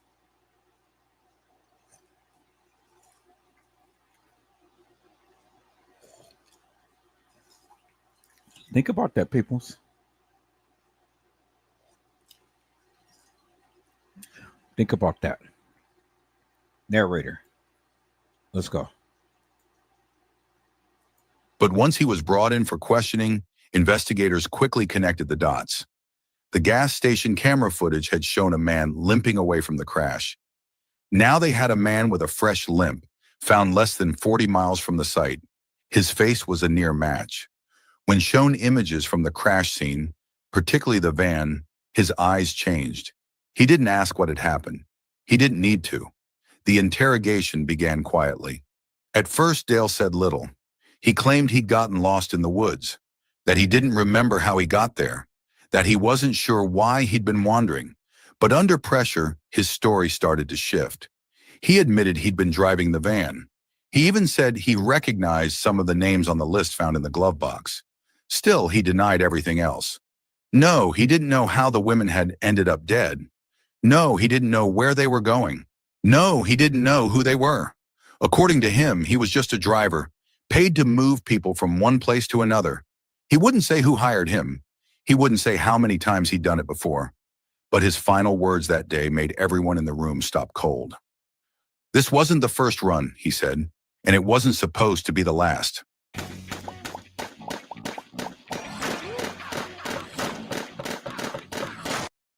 Investigators seized his phone and personal items. And so, peoples, Mr. James Coleman had left after the funeral of Kenneka Jenkins. He left. Why didn't he stick around to get millions? He left. Mr. James Coleman, where are you now, my friend? Where are you? He left. Why did Mr. James Coleman leave, peoples? Right after the so-called funeral of Kenneka Jenkins. Why didn't he stick around? Why didn't he marry TM? Well, he was there the whole time. But now when KJ died, he left. Why? Nobody asked that question, peoples. That's the question that I raised. Why? Why did Mr. James Coleman leave? Interesting, huh?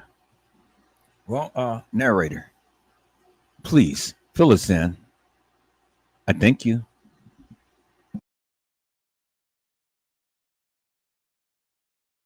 His device was nearly dead, but they managed to recover data, encrypted messages, burner numbers, and a GPS history that traced his routes across multiple southern states. What started as a local tragedy had now exploded into a federal-level operation. Dale Franklin wasn't just a man on the run. He was the first visible thread in a far more dangerous and far-reaching network.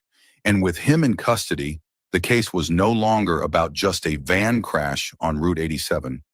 It was about uncovering the system that allowed it to exist in the first place. Inside the cold, windowless interrogation room, Dale Franklin sat across from federal agents with a blank stare and shaking hands. After hours of silence, denials, and half-truths, something shifted. Whether it was exhaustion, pressure, or the reality that he wasn't getting out of this, Dale finally started to talk. But what he said didn't bring peace. It brought more questions. He claimed he didn't harm anyone, not directly. According to him, his job was simple. Pick up the cargo, drive the route, and drop it off. That's it. In his own words, I was just the driver. He insisted he never asked questions, never looked too closely, and never stayed long enough to learn names. The women in the van, he said, were already unconscious when he picked them up, sometimes sedated, sometimes restrained. His instructions were always the same. Drive the van from point A to point B, park in a designated lot, and leave. Payment would show up in cash at a truck stop locker or as a prepaid card left under his seat. When asked who gave the orders, Dale clammed up. He claimed he didn't know. The people who hired him never met him face to face. Everything was arranged through burner phones and encrypted texts. The contacts didn't use names, just numbers and short instructions. Sometimes the messages would vanish minutes after reading them. Still, as agents pressed further, he admitted this wasn't his first time, not his second either. I've done this run at least a dozen times, he said quietly. Same kind of van, same roads, Same drop spots, always at night, always in silence. This confession changed the direction of the investigation. If what Dale said was true, this wasn't just a one-time event. It was part of a pattern, repeated, organized, and deliberately hidden. Agents seized his phone immediately. The device was old and barely working, but the data inside was anything but ordinary. They found dozens of encrypted messages, some still locked behind layers of protection. But what could be accessed revealed a disturbing trail, routes logged through small towns, coded addresses, and contact numbers all traced back to the same place, Atlanta, Georgia. The phone's call history showed frequent contact with a rotating list of disposable numbers, each one registered under fake names or untraceable accounts. It was clear this wasn't a lone operation. Dale Franklin may have been the driver, but someone far more powerful was sitting in the passenger seat, pulling the strings. And now investigators were heading to Atlanta to find out exactly who that was. The investigation turned sharply after agents cracked parts of Dale Franklin's phone. The data might have been fragmented, but the trail it left behind was clear enough to follow. A pattern began to emerge. Contacts, drop-off times, and most importantly, locations. Nearly all of the activity traced back to one place, Atlanta, Georgia. The burner numbers connected to Franklin's phone were bouncing between towers near the city's industrial outskirts. One number in particular had pinged from the same location repeatedly over the past year. It wasn't a home or office. It was a shipping lot, registered to a company that, on paper, had been shut down for over 5 years. The company was listed as Continental Southern Freight, a small logistics outfit that had supposedly folded due to bankruptcy. But the FBI found the tax filing suspicious. The business had no recent employee records, no open accounts, and no active trucks registered in its name. Still, utility records showed power usage inside the property, consistent, steady, and spiking late at night. Someone was still using the building, and not for storing boxes. A surveillance team was dispatched to monitor the site. The warehouse itself sat at the end of a dead industrial road, boxed in by old fencing and overgrown lots. From the outside, it looked abandoned, paint peeling, signs rusted, the kind of place no one would pay attention to. But after sundown, the scene changed. Cameras recorded white panel vans pulling in and out through a side gate, always late at night, always without headlights. The vehicles matched the same make and model as the one found on Route 87. Some came and went in less than 20 minutes. Others stayed longer. None bore company logos or markings. Inside the building, no lights could be seen through the windows, but thermal drones revealed movement, people walking in and out, even late into the night. Agents noted that no one ever entered through the front. All activity was routed through the loading docks or side entrances. Have you ever used a surveillance camera that doesn't require electricity? This camera can work without power because it comes with a high-capacity lithium battery. It was clear this was not a forgotten warehouse. It was a hub hidden in plain sight. Behind the scenes, the FBI pulled property records. The lease had been signed by a shell company, one with no listed employees, no website, and no working phone number. But cross-referencing bank activity tied to the property led them further up the ladder. Hidden behind layers of corporate paperwork, tax havens, and falsified documents was a name they hadn't expected: Ethan Kroll. Kroll was a wealthy logistics magnate, known for owning a chain of legitimate shipping companies across the South. He was a public figure, polished, clean, with no criminal record. But his name had now surfaced behind a building connected to at least 15 dead women, and possibly more. And this warehouse, still humming with activity, might hold the answers no one was supposed to find. For the first time, the investigators had a lead with direction. The crash on Route 87 had been a tragedy. Dale Franklin had been a thread. But this warehouse was the first piece of solid ground. It wasn't just a building, it was the gateway to an entire operation, hidden beneath the surface of everyday industry. What they would uncover inside would go far beyond what anyone expected, and the clock was ticking. Just after 3 a.m., under the cover of darkness, federal agents moved in. Armed with a sealed warrant and full tactical gear, the FBI, supported by local law enforcement, stormed the quiet warehouse on the edge of Atlanta. There were no alarms, no guards. From the outside, it looked like any other forgotten industrial building. But the inside told a much different story. As they breached the loading bay and swept through the main floor, agents quickly realized this wasn't an abandoned space. It was active, just emptied out in a hurry. The lights were dim, the air cold, and the silence tense. They moved room by room, clearing corners, checking for movement. No one was there. But what they left behind painted a picture more terrifying than words could describe. In the back of the warehouse, agents found rows of metal storage cages, about the size of large dog kennels, stacked against the wall. Most were open, but a few still had broken plastic restraints hanging from the bars. Used zip ties and straps lay scattered across the floor. Nearby, a pile of blankets and worn clothing sat in a bin, like someone had been gathering them quickly and without care. The walls were bare except for blacked-out windows, covered with thick tape and insulation, preventing any light from slipping through. Even in broad daylight, nothing would have been visible from the outside. It was built for secrecy, for silence. The most disturbing discovery was in the far corner, a walk-in freezer. It wasn't large, but it was clearly out of place in a shipping warehouse. Inside, it was spotless, too spotless. The floors were freshly washed, the walls scrubbed clean.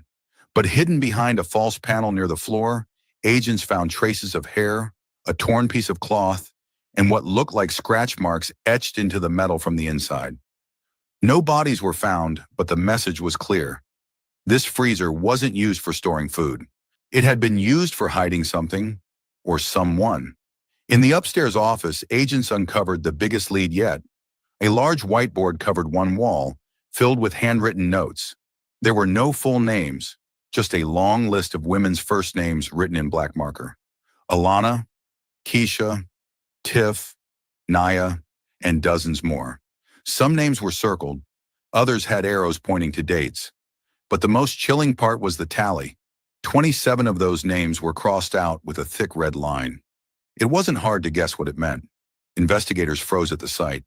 If the crash on Route 87 revealed 15 victims, the whiteboard was suggesting there were more, possibly many more, who had already been moved, sold, or silenced. And these weren't numbers. They were names. Names that had once belonged to daughters, sisters, mothers. Files were scattered across the desk, filled with shipping manifests and false invoices. Most were doctored to appear as basic freight records, deliveries of plastic materials, office furniture, cleaning supplies. But the dates matched the phone data from Dale Franklin's routes. The addresses lined up. The names hidden in plain sight had been moving through this place like clockwork. The building was wired with security cameras, but the hard drives had been wiped.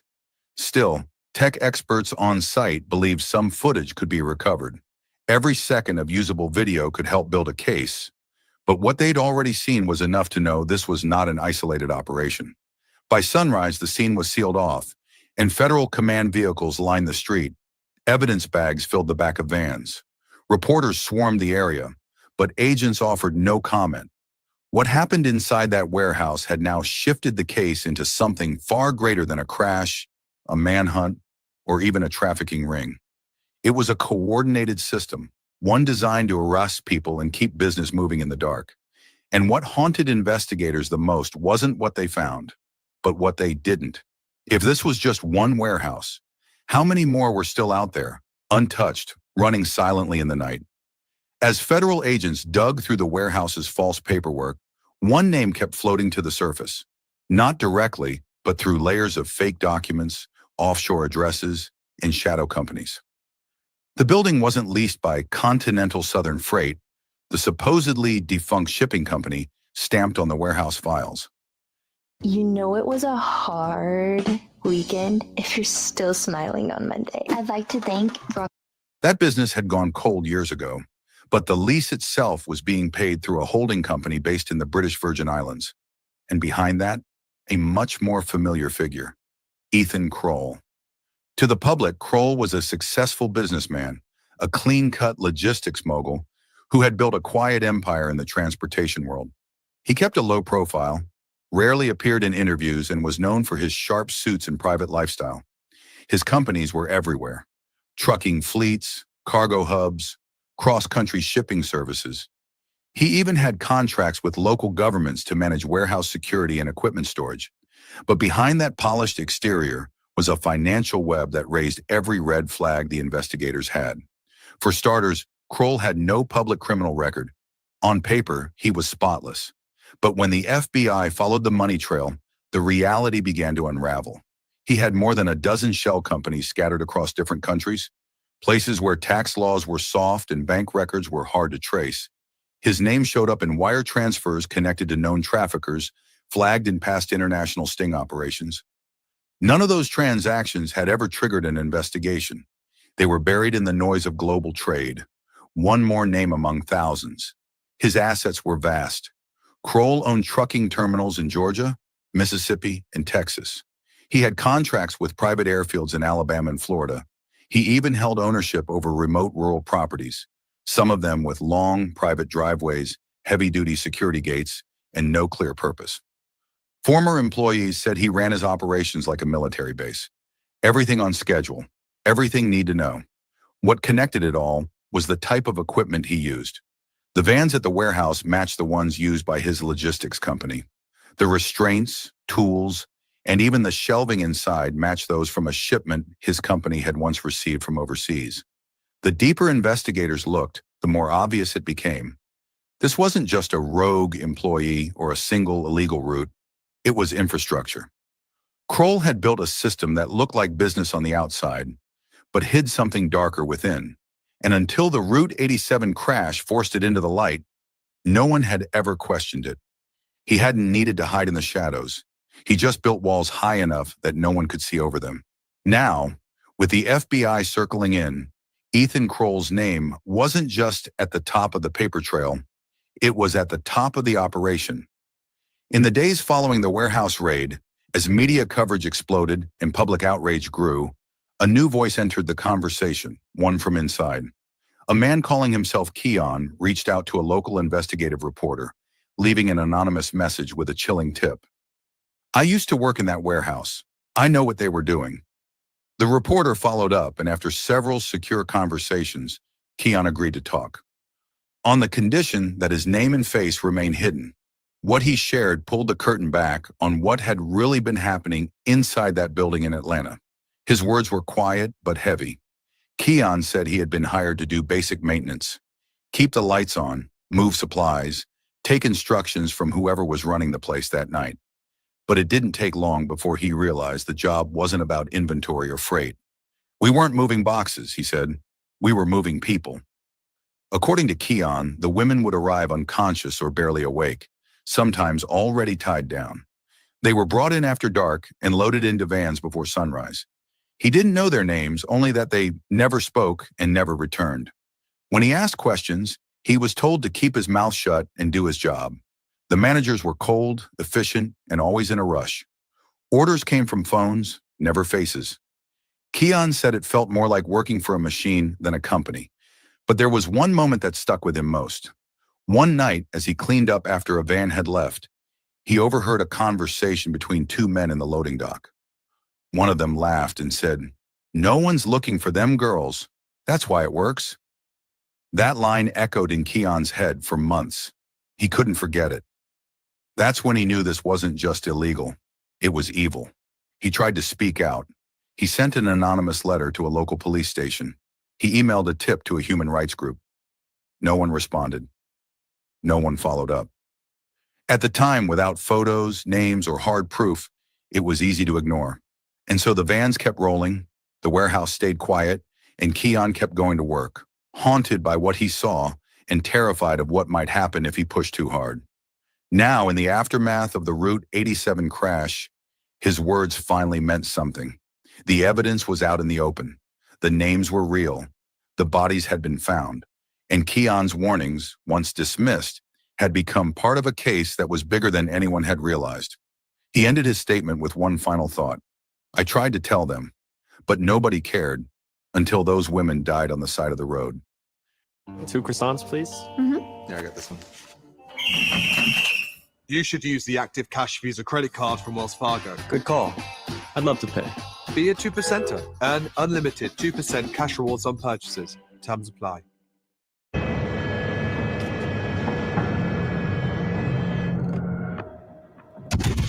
As federal investigators followed the trail left by bank records, burner phones, and testimony from insiders like Keon, one truth became clear.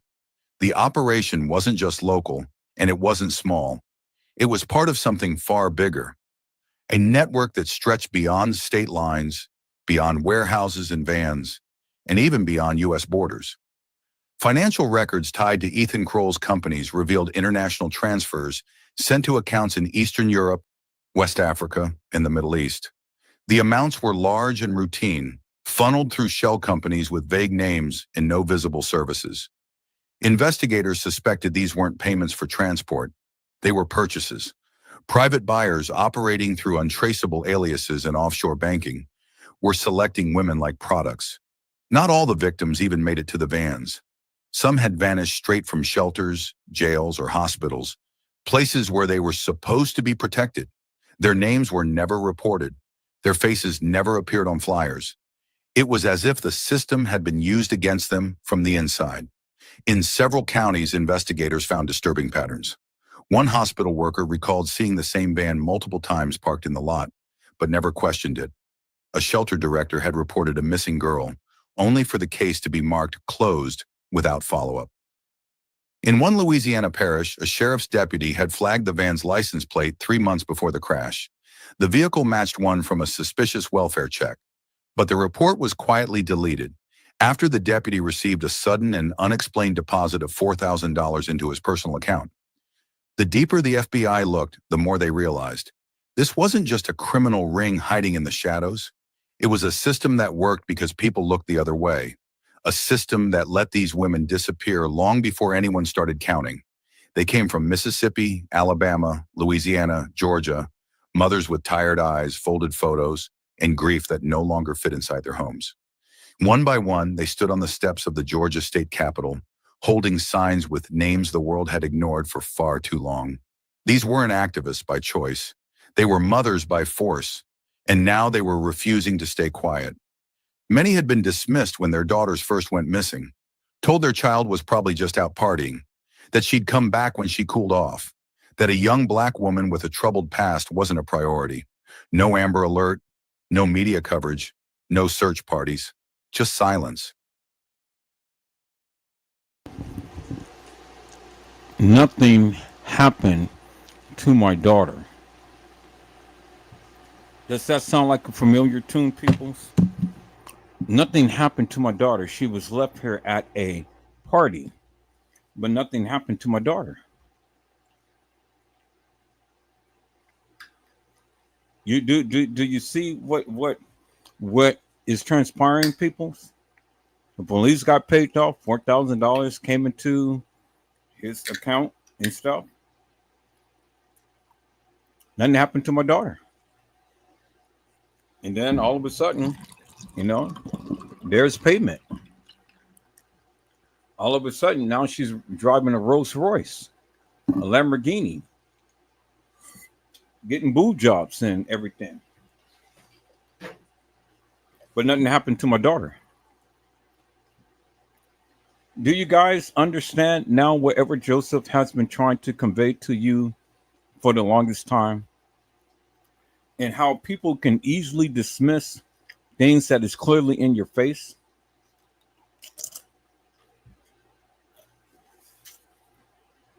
Do you get it now?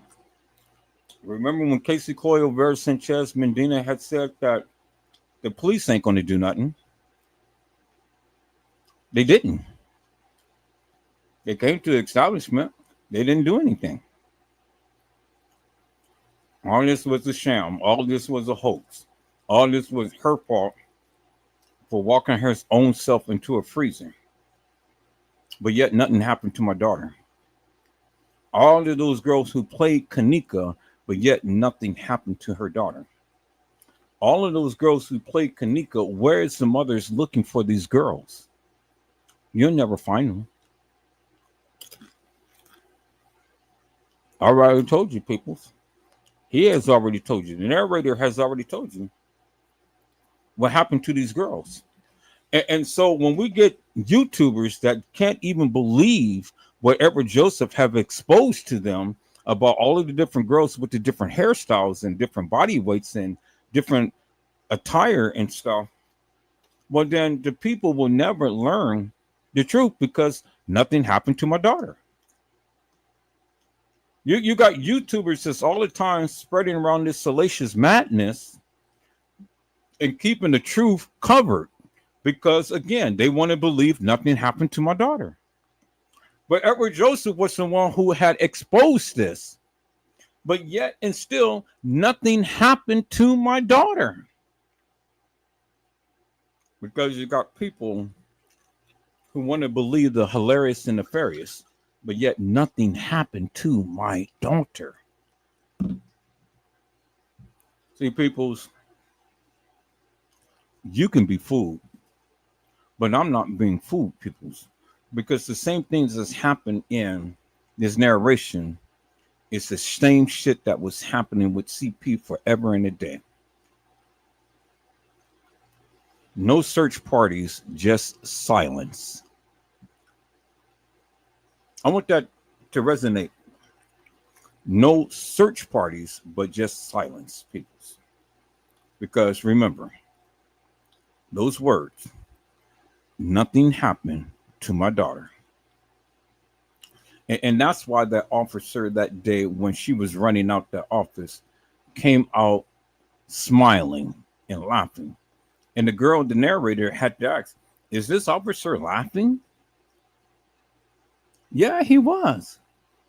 Because that was a good act upon TM's part. Because remember what she said, nothing happened to my daughter.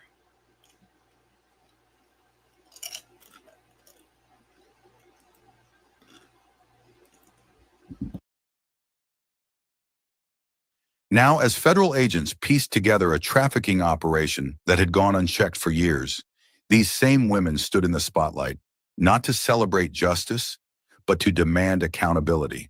Their daughters were no longer missing persons. They were crime scene evidence, and that truth was too much for many of them to bear. One mother held up her daughter's senior photo, laminated and worn from being carried in her purse for nearly a year. She loved science, the woman said quietly. She wanted to be a nurse, but nobody thought she was worth finding.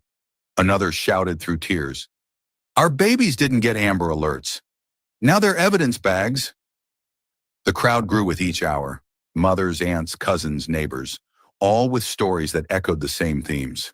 Ignored calls, closed cases, and a system that saw their daughters as problems, not people. Reporters captured their chance. Say her name. We are not disposable. No more silence. For years, these women had begged for someone to listen.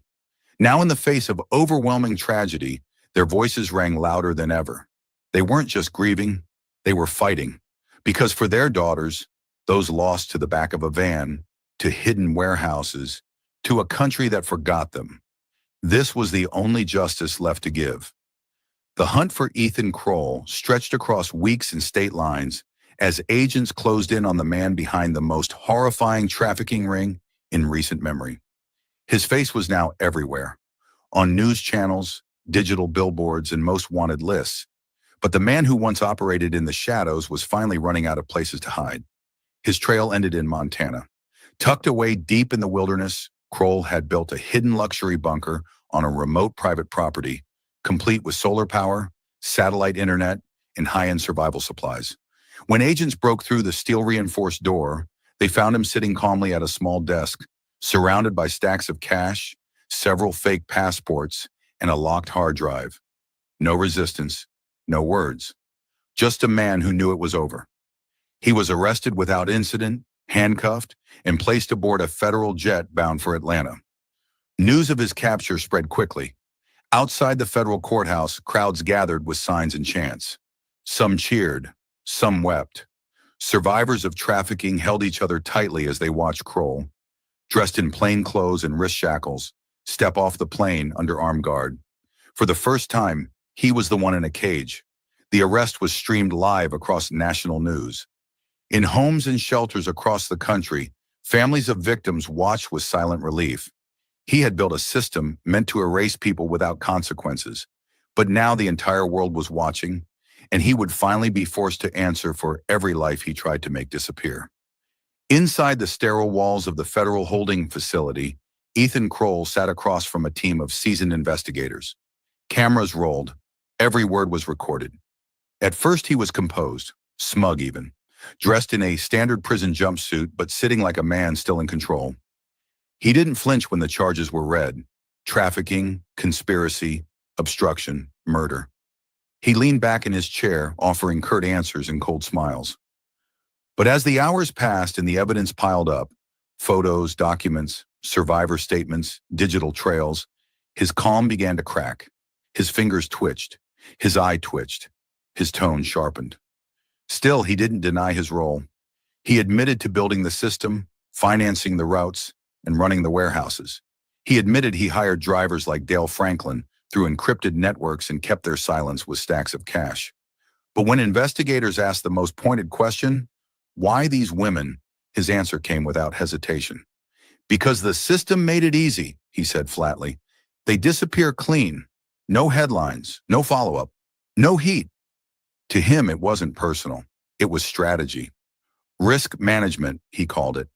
In his mind, choosing victims from the most overlooked communities wasn't just convenient, it was efficient. He rattled off statistics like a businessman presenting a quarterly report. How many went missing without reports?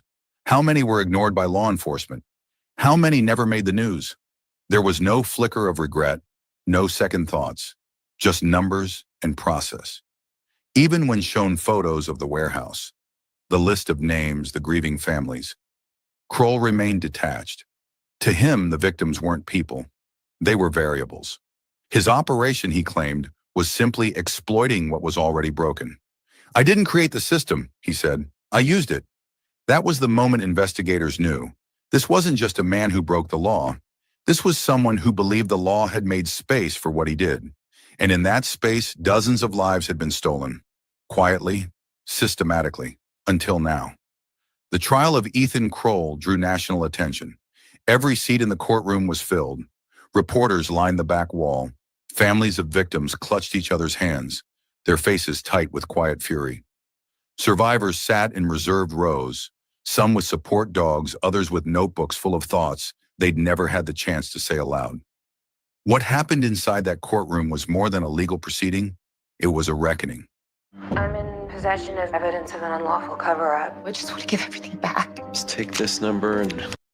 The prosecution laid out a case that was airtight and horrifying. They presented warehouse surveillance footage, handwritten ledgers, financial records, and the testimony of survivors who had been taken, drugged, and nearly erased. Each piece of evidence was a wound reopened. Every name read aloud, a life reduced to a transaction. The jurors sat stiff and silent, eyes locked forward as they heard details that shook the room to its core. Kroll, flanked by his legal team, remained stone-faced throughout most of the proceedings. Occasionally, he whispered to his attorneys. Sometimes he simply stared into space, like the trial was just another boardroom meeting. But that mask slipped every time a survivor took the stand. One by one, the women told their stories. They spoke of being taken from shelters and medical facilities. They described waking up in cold vans, restrained in darkness, unsure of where they were or what was happening to them. Their words broke through the courtroom like waves, devastating and undeniable. The testimony of Keon, the former warehouse employee, delivered a final blow. Backed by photos, maps, and a timeline that matched the federal investigation, his statement revealed just how large and well-oiled the operation had been. He told the court how easy it had been to ignore what was happening, how people turned away, how silence became a part of the job. It wasn't just one man's crime. It was a system allowed to run because no one cared enough to stop it. On the 14th day of trial, the jury returned their verdict: guilty on all counts. 36 counts of human trafficking, 18 counts of murder, multiple counts of conspiracy, obstruction of justice, money laundering, and unlawful transport of human remains. Ethan Kroll was sentenced to life without parole, plus 400 years, no plea deals, No second chances.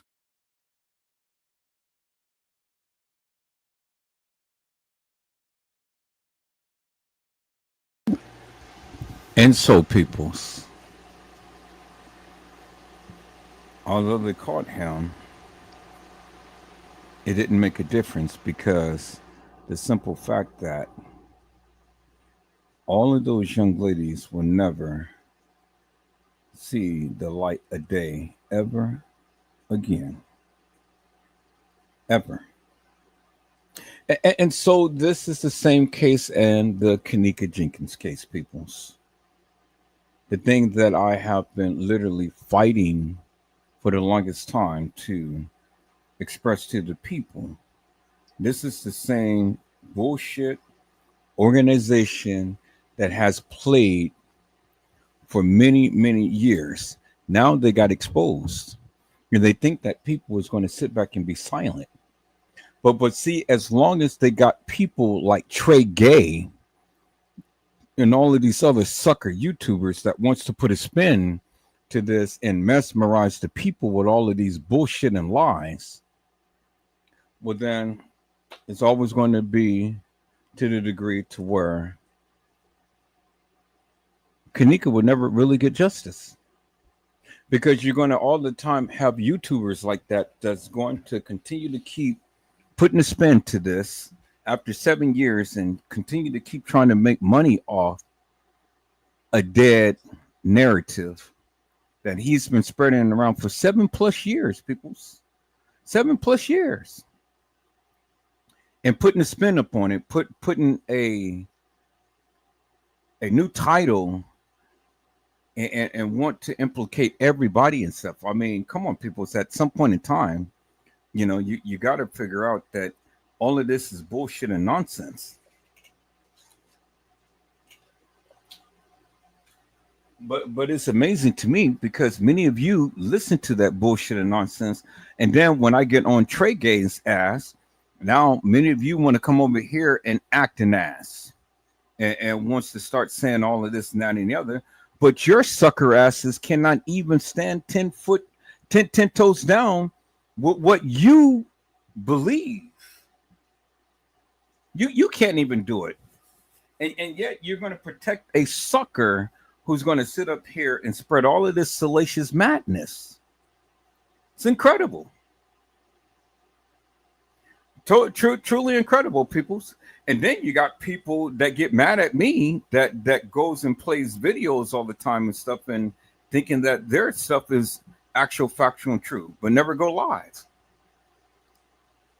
You know, it's amazing to me, peoples. And I got tired of the bullshit and nonsense. I got tired of people telling me what I don't know. But I've been telling them forever and a day that, look, if you shut up and listen, you'll learn something. You'll learn that what is being played out right here before your eyes is the same thing that played out in the Kenneka Jenkins case. And it's been going on for years. In your face. All of these people come to the establishment and stuff. Why all of these medical people with all of these medical gadgets and cases and things and stuff? People, I worked in the medical field, so I know what it is. And the people who worked in the medical field should know what it is.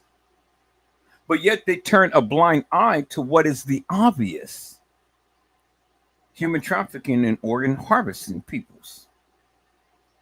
It's obvious. It's in your face. It's all over the video footage. But the people want to turn a blind eye and embrace a false narrative. It's time for the people to wake up and smell the coffee. I told you this will blow your mind. But again, nobody wants to believe me. But that's okay, peoples, because every opportunity that I get, I'm going to continue to keep exposing the hilarious and nefarious for the madness that they speak. I'm going to continue to keep pumping it and pushing it out there for the people to learn and understand that Edward Joseph means business. By all means, peoples, I'm going to express to you what my findings is, because all of this is in your face.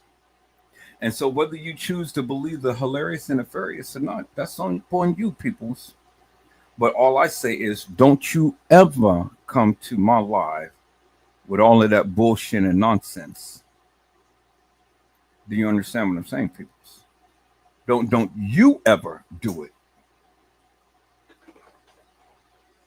Because if you try, I'm here and I'm waiting for you.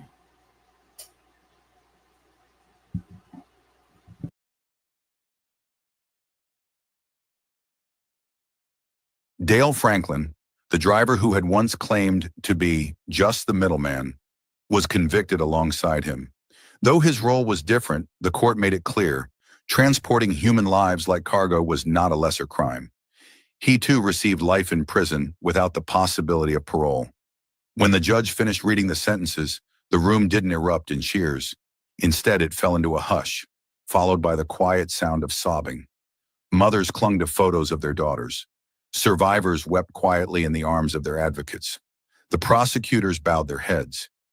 It wasn't celebration, it was mourning. Mourning for the lives lost.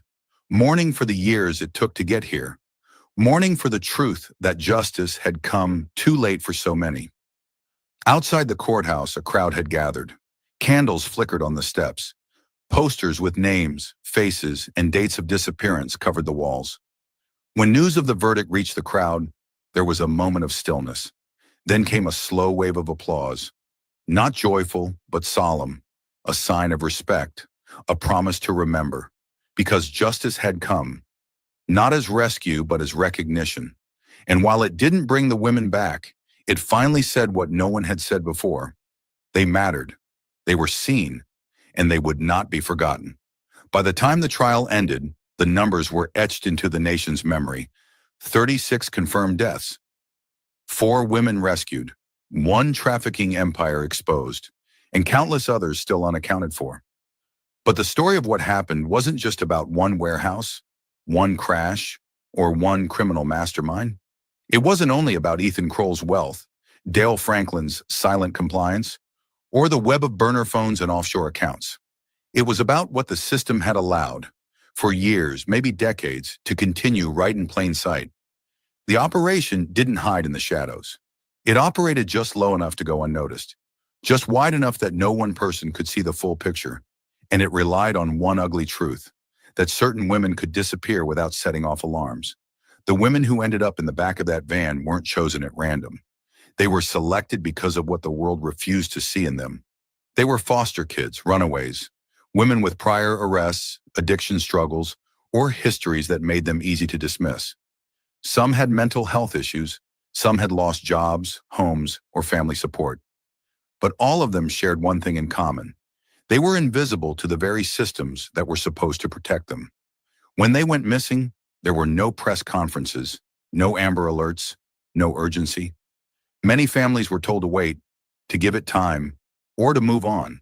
Case files were buried, tips ignored, reports never filed. At some point, their names stopped being spoken by anyone outside their families, and even then, only in private. And that's what the traffickers counted on. They didn't need brute force or weapons. They just needed the world to keep looking the other way. And for a long time it did. Hospitals discharged these women to nowhere. Shelters marked them as AWOL jails, released them in the middle of the night without contact info. And no one followed up when they vanished the next day. At every step, a gap opened. And that gap was where they were taken. When investigators looked at the timeline, the pattern was painfully clear. Women disappeared between the lines of paperwork. They slipped through systems too busy, too underfunded, or too uninterested to chase a lead on a missing person who didn't come from a good neighborhood or have a clean record. In some cases, public servants turned a blind eye. In others, they took payment to stay quiet. But mostly it was plain indifference that sealed their fate. The van crash on Route 87 didn't just expose a crime. It exposed a truth America didn't want to face, that justice had tears, that attention had a price tag, and that some lives, especially the lives of poor Black women, were treated as less than. What made this case even more tragic was that it took death to spark outrage. These women were screaming long before the crash. Their families were searching. Their names were on flyers, scribbled in notebooks, etched into hearts. But until they ended up sprawled across a roadside, until the media had photos to show and names to print, no one listened. In the aftermath, 4 survivors began to speak out. Their stories were harrowing. They described how they were taken, drugged, moved like objects from place to place. Some couldn't remember entire weeks. One woman said she had accepted a ride from someone she thought was a friend. Another was taken after being released from a city jail without bus fare.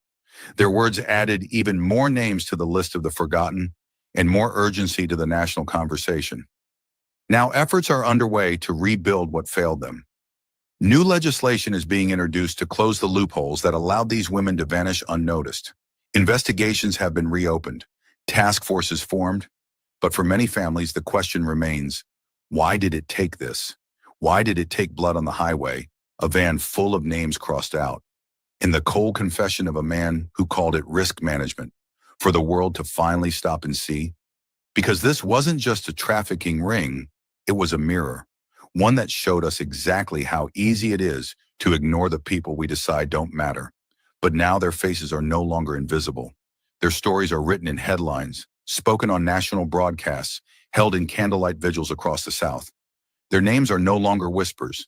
They are rallying cries. And in the end, that van didn't just crash, it collided with the truth. And the system that once allowed their silence was finally forced to listen. Thank you.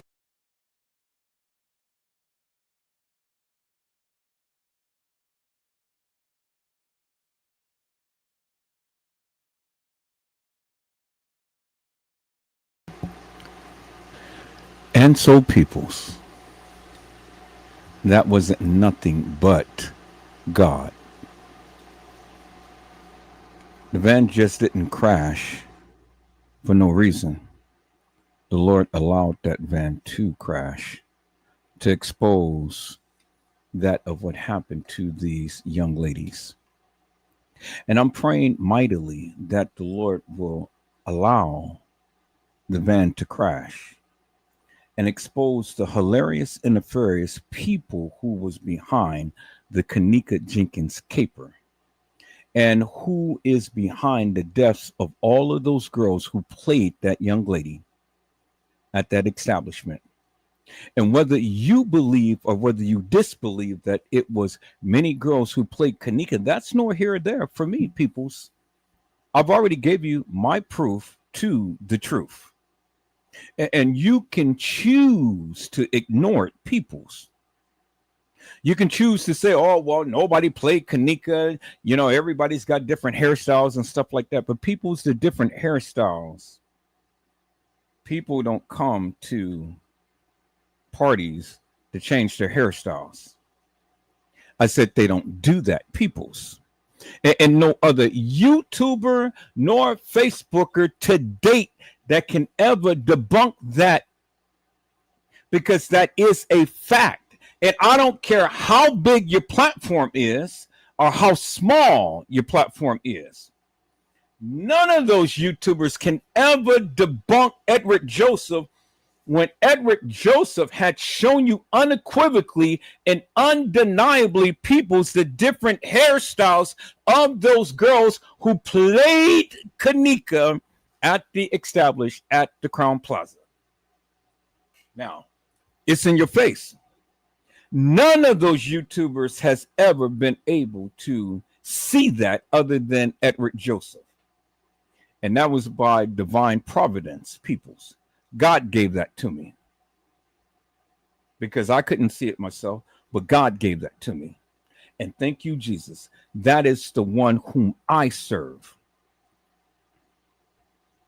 I don't know who you serve, peoples, but I serve the living God, the God of Jacob and the God of Abraham, Isaac, and Jacob, the God of our forefathers. And he is the God who I serve. He is the God that gave me eagle eyes. And he is the God that allowed me Edward Joseph to see that of what many of you couldn't, and still many of you still sitting blind, wondering, asking,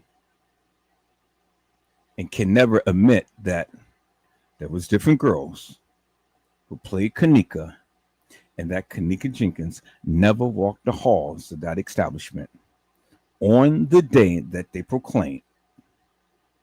She never did. And Edward Joseph has been telling you that for years. But that's okay, people. You don't have to take my word for it. You really don't. And I'm not asking you to. All I'm saying is, don't you dare come to my live with your bullshit and nonsense if you cannot explain to me and the people that of what your stance is and stand 10 toes down with it. Don't you dare come to my life and say shit about the KJ case to me or to my peoples. The Bible says, peoples, if my people, which are called by my name, shall humble themselves and pray and seek thy face and turn from their wicked ways, then shall I hear from heaven and will forgive their sins, and I will heal their land. Peoples, until you turn to God, you will always be in a state of bliss, and you will never understand that is what's set before you.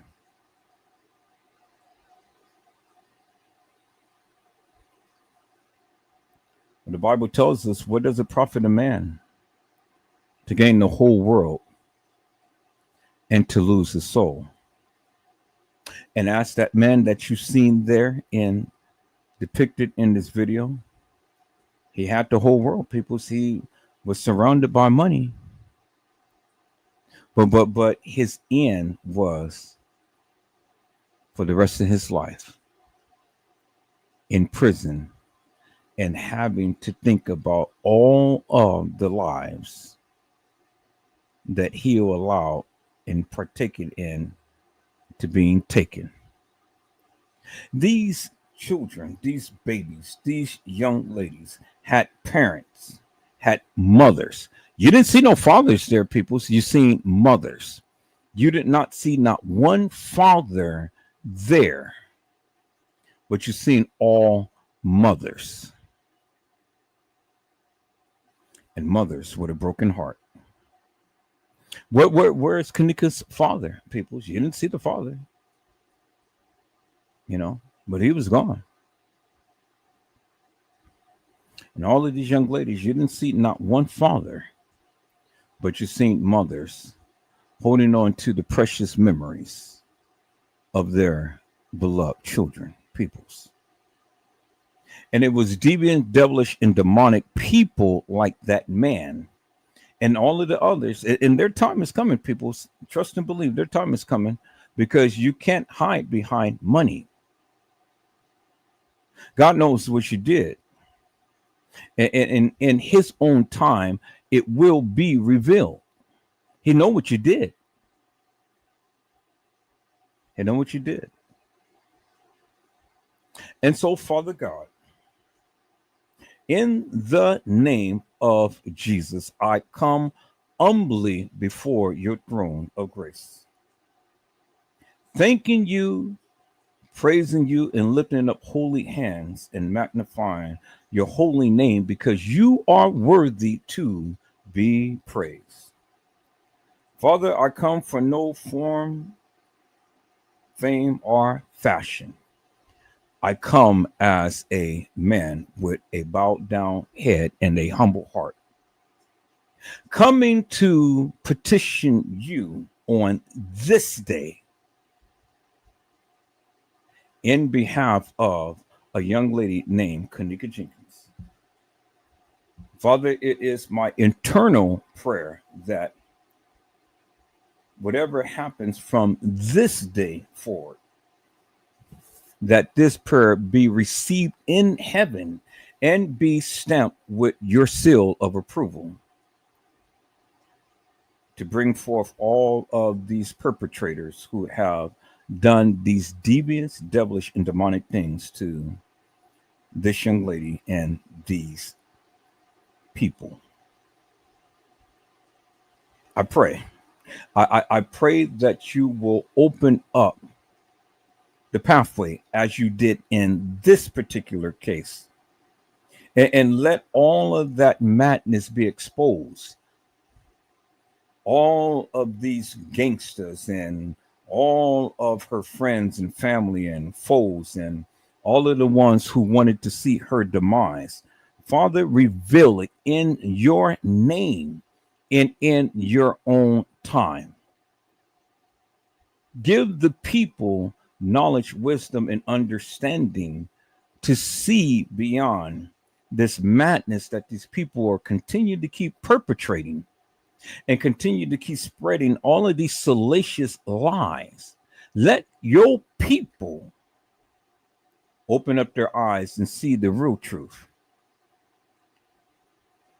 Give them utterance, Father. Give them clarity out of confusion and not just an illusion. But most importantly, bring these demonics peoples to justice. It is in your precious name I pray this particular prayer on this night. Amen and thank God. People, amen means it is so. So I am standing on the precious promises of God and knowing at some point in time when the Lord says the same, that we will be able to stand in solidarity and applaud and say, thank you, Lord. Thank you. So, peoples, I hope I had said something to encourage your hearts upon today. Tune in again next time to when Edward Joseph Let's Talk Live. Edward Joseph Kitchen, Edward Joseph Gospel Hour, Edward Joseph's Blessings Giveaway 2025 will come to you with something wonderful. I love you with the love of Christ, and there's absolutely nothing you can do about it. Peoples, mask up and be safe. And again, peoples, it is my solemn prayer that Father God in heaven receive my prayer and allow the people to come and to be able to get a greater understanding as to what transpired with this young lady and to bring these perpetrators to justice. Thank you, Lord. I'm already rejoicing right now. Thank you, Lord, because I know that it is already done. And heaven is rejoicing as well, because God's word never will return unto him void, but it will go and accomplish everything that he set it out to do. Thank you, Father. Thank you, Lord Jesus. So, peoples, be blessed and get your rest. And if the Lord says the same, I will be back again on tomorrow with another case of Edward Joseph. Let's Talk Live. Until then, peoples, be blessed, get your rest, and I will see you soon. God bless you all.